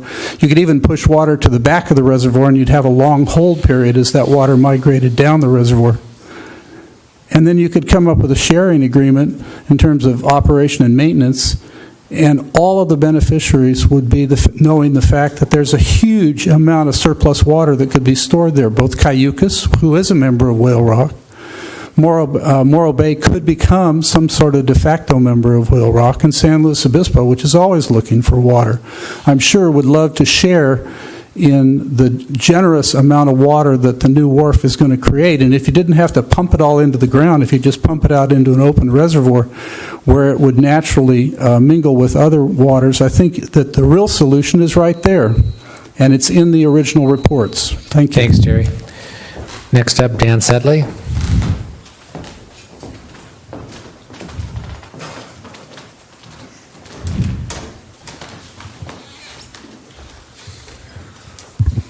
My name is Dan Sedley. I'm a Morro Bay resident. Recently, I've heard people say that the people have spoken with regards to the WRF project. I disagree with that entirely, and I propose to you that only the City Council has spoken. And the reason that I say that is because 1,000 votes were rejected. 1,000 protest votes were not counted. This flies to me in the face of a democratic republic. Now, we don't operate purely on voting, but surely a large part of our republic relies on voting, and to make an arbitrary decision not to accept 1,000 votes by the City Council has awakened a sleeping bear that guards the integrity of Proposition 218, and now threatens the ability of the City of Morro Bay to pay consultants and to obtain any loans whatsoever for the WRF project. I would urge the City Council to change course and to count those 1,000 ballots and to validate them and to preserve our democratic republic. Thank you. Thanks, Dan. Anybody else for public comment? Seeing none, we'll close public comment, bring it back to council. Eric, as far as what we're doing here tonight, we have a couple recommendations that are on our staff report, and what we're looking for. Any discussion, deliberation from council? We'll look for that to start off. I'll just go to Marla, sorry. It's just easy to go to the end. I'm ready to move with the staff recommendations, I should say. Is that a motion? Well, I thought we were just Okay, discussing, but that would be great if we could just go through that. Okay, I just John? had a question, if prompted by public comment. City Attorney, could you just weigh in on the comments by Mr. Brandon about the letter from the HJ Tax Associates and the potential risk to the city at present and moving forward with any kind of contractual relationships related to the WRF? Sure. So I reviewed the one-page letter, and interestingly, Howard Jarvis Taxpayers Association, it just simply says they believe that the rate increase is suspect and should not be relied upon. They've given no reason or basis for their suspicion. As legal counsel, I have nothing to review here other than an opinion from Howard Jarvis, but I can say that the Prop 218 procedure that the city followed from start to finish in the opinion of the city attorney's office is consistent with Article 13D of the California Constitution, which is the Prop 218 provisions, and also is consistent with the government code requirements. If there was more to review in this letter other than just an opinion without analysis backing it up, I could weigh in on that, but there's nothing to weigh in on. And so we believe the city process is compliant with Prop 218. Thank you. Okay, anything else? No, I'm supportive of staff recommendation as well. Matt? Red? I move that the council award a contract to GSI Water Solutions for groundwater flow modeling of Lower Morrow Valley Basin and injection testing for future indirect potable reuse in Lower Morrow Valley Basin, and authorize the Public Works Director to execute an agreement for the amount of $351,000 with a 15% contingency for a total authorization of $403,650. Second. Motion by Mr. Davis, second by Mr. Heading. Any further discussion? None? All in favor say aye. Aye. Opposed? None? Motion carries 5-0. We got 20 minutes. We can bounce back to item C3. Item C3, consideration of adoption of resolution number 7518, 7618, 7718, and necessary to submit the state revolving fund financial security package to the State Water Resources Control Board. Eric, thanks. Sorry about that. No problem. Mr. Mayor, Council, again, staff recommendation here this evening as you adopt resolution number 7518, resolution number 7618, and resolution number 7718. Essentially, the city needs to adopt these three resolutions and then one other resolution being resolution number 7118 from September 11th, essentially has to do with the water and sewer rate increases. These four items need to be adopted before we can move ahead with a final SRF application. So we've talked about SRF at length over the life of this project. Most recently, when we were doing the rate study and developing the proposed rate increases, as you'll remember, we didn't use SRF in the calculations there to come up with the $41 combined water and sewer surcharge. Just because of the nature of the timing, we had to get through certain things, including passing the rates in order to submit a full SRF application. But as you remember, we anticipate that if the city does receive SRF funding, it would potentially reduce the WRF surcharge from $41 to $34, about a savings of $7. Just really quickly, the three resolutions, essentially the one resolution is authorizing city staff to actually submit the application. One resolution is essentially committing the city to repay any loan amount that it borrows from the state. And then the third one has to do with the city being reimbursed for any money that it expends before they actually receive a loan agreement from the state. But that's essentially the gist of the three resolutions. I can answer any other questions you have. I'm just Rob? going to. Just want to add I'm that sorry. Resolution 7718, you have a new copy of that. We have a project number that we inserted into the document. There's copies in the back of the room, and that is CWSRF number 8185-210 is our project number that was inserted into the resolution. That's 8185-210. Correct. Okay. And we've got them in the back. That is correct. Okay, great. Thanks, Rob. Appreciate that. Unless there's questions, any questions at this point? I'll open it for public. Oh, go ahead. I just had one question. Once the application is submitted, what's the potential lock-in date for a rate? As the 10-year rate is rising as we speak? That's a good question. So SRF is going through a number of changes right now. There's actually a workshop that was held in Sacramento this past Friday about some of the changes that are being made to that program as it relates to the application process itself, and then prioritization for projects that are looking for funding. The good thing is that under those proposed changes, the city fares very well in terms of its ability to get funding. With that being said, we are now under the timeline of submitting an application. It needs to be in by the end of this year if we want to be funded for next year. So we know that for sure in conversations with our project manager at the state. So that's number one. Number two is we think we can, obviously we can submit the application a lot faster than that. There's a couple of things that we've been waiting on. One is the environmental package, which we got done with the certification of the final EIR, and then again the financial package, which has to do with the rate increase. But to answer your question, I mean, we've been hearing things like 6 to 18 months, and we're going to push as quickly as we can, but. Little thing to add on the interest rates on SRF funding, it doesn't float like normal loans do. It's half the GO bond rate. Right.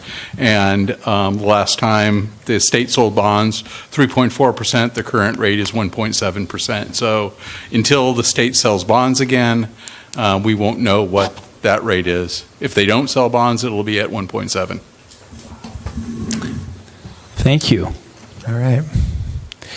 All right, great. Matt? Red? None? Okay. First up for public comment, Dan Sedley.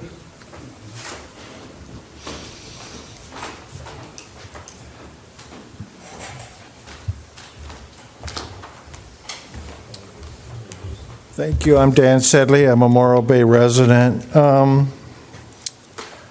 Mr. Brannon did not talk about the Public Records Act request, nor did the city attorney. The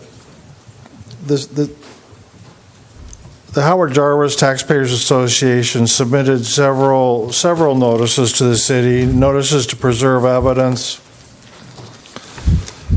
requests for information.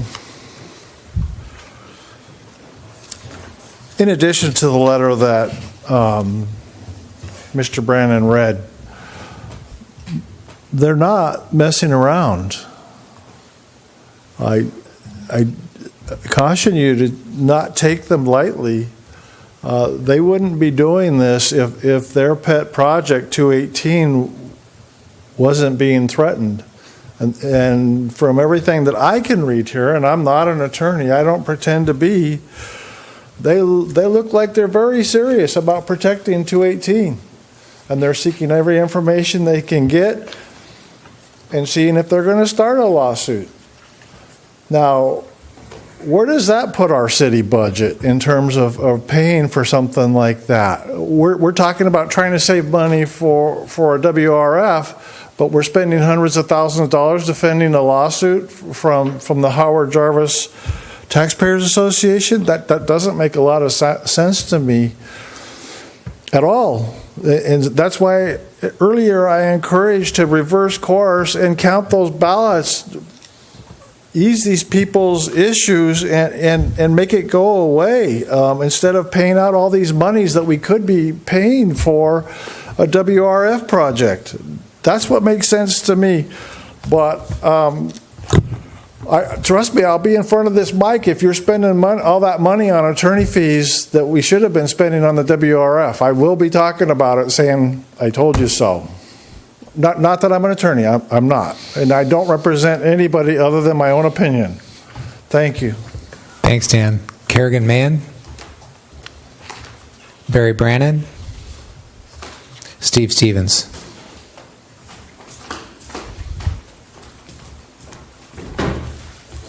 Hey, Steve. Hi, I'll try to... I want to apologize for our conflicted exchange earlier. I hope we can meet next week and get together and talk through a few things other than what happened last night.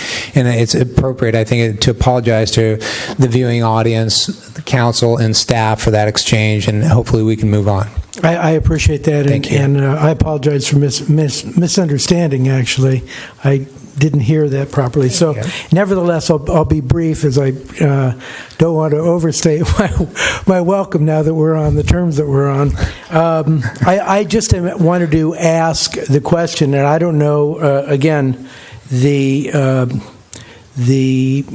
legal question here, but I just wanted to find out, does litigation or the threat of litigation impact a application? And that's basically what I'm kind of curious, either the threat of litigation or the actual litigation itself in terms of the application. Thank you very much. I appreciate it. All right. Thanks, Steve. I don't have any more speaker slips. I'll close public comment, bring it back to council, and ask our city attorney to respond to that last public comment. In regards to the ability of the city to enter into contracts, get extended credit, float bonds based upon the revenues that will be generated from the Prop 218 procedure. So getting a letter from an organization that just simply states an opinion and doesn't give any basis for a lawsuit certainly doesn't call into question the creditworthiness of the city and the ability to pay off any of these loans or bonds. Second, if a lawsuit was filed, it would depend on the nature of the lawsuit, how it could possibly impact any of that. But right now, this is all speculative, and I can say that the procedures that were followed, they did follow Article 13D of the state constitution. And so allegations can be made by, organizations, individuals, groups, whoever you want.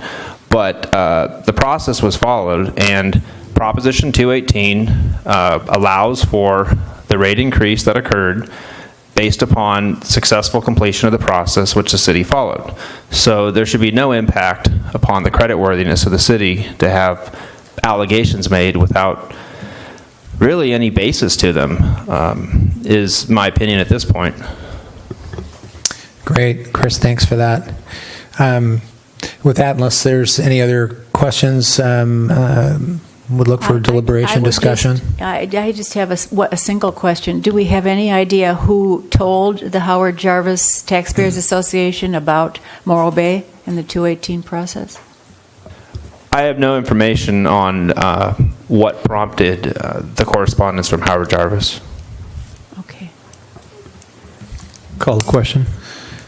All right, so with that, we're looking for a motion to staff recommendations to adopt Resolution 7518, 7618, and 7718. So moved. Okay, so motion by Mr. Heading. Second. Second by Ms. McPherson. Any more detail to those resolutions that you're looking for on the motion, Chris? Nope. 3 resolutions, and just need to go ahead and see if they're approved. Any further discussion? None. All in favor say aye. Aye. Opposed?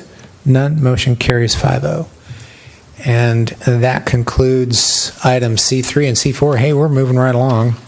Got through all these guys, and it moves us on to council declaration of future agenda items, and then adjournment.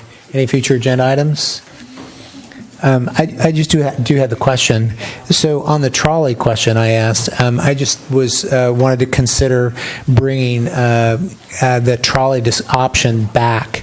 They can just tell us, well, hey, here's what it is to sell it. Here's what it is if we want to do a kiosk for a mobile visitor center, and was just looking to see if we can have that brought back to us to see what the viability and the options would be.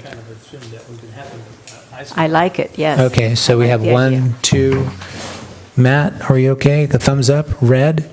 I apologize. I was talking to Matt. I didn't hear what you said. Oh, I'm sorry. So I was just talking about the earlier discussion today on the consent for the trolley, and I was just asking to bring back options for that trolley that would include, a sale or the visitor center if that's a viability. And so it looks like we got unanimous consent on that.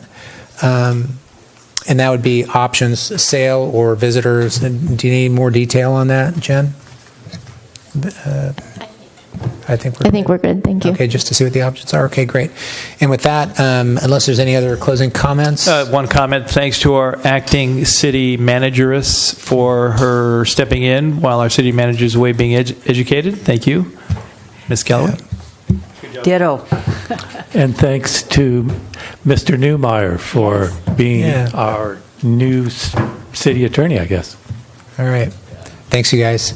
With that, our next regular meeting will be held Tuesday, October 9th, 2018 at 6 p.m. right here at the Veterans Hall, and we can call this meeting adjourned. Thank you. Good night.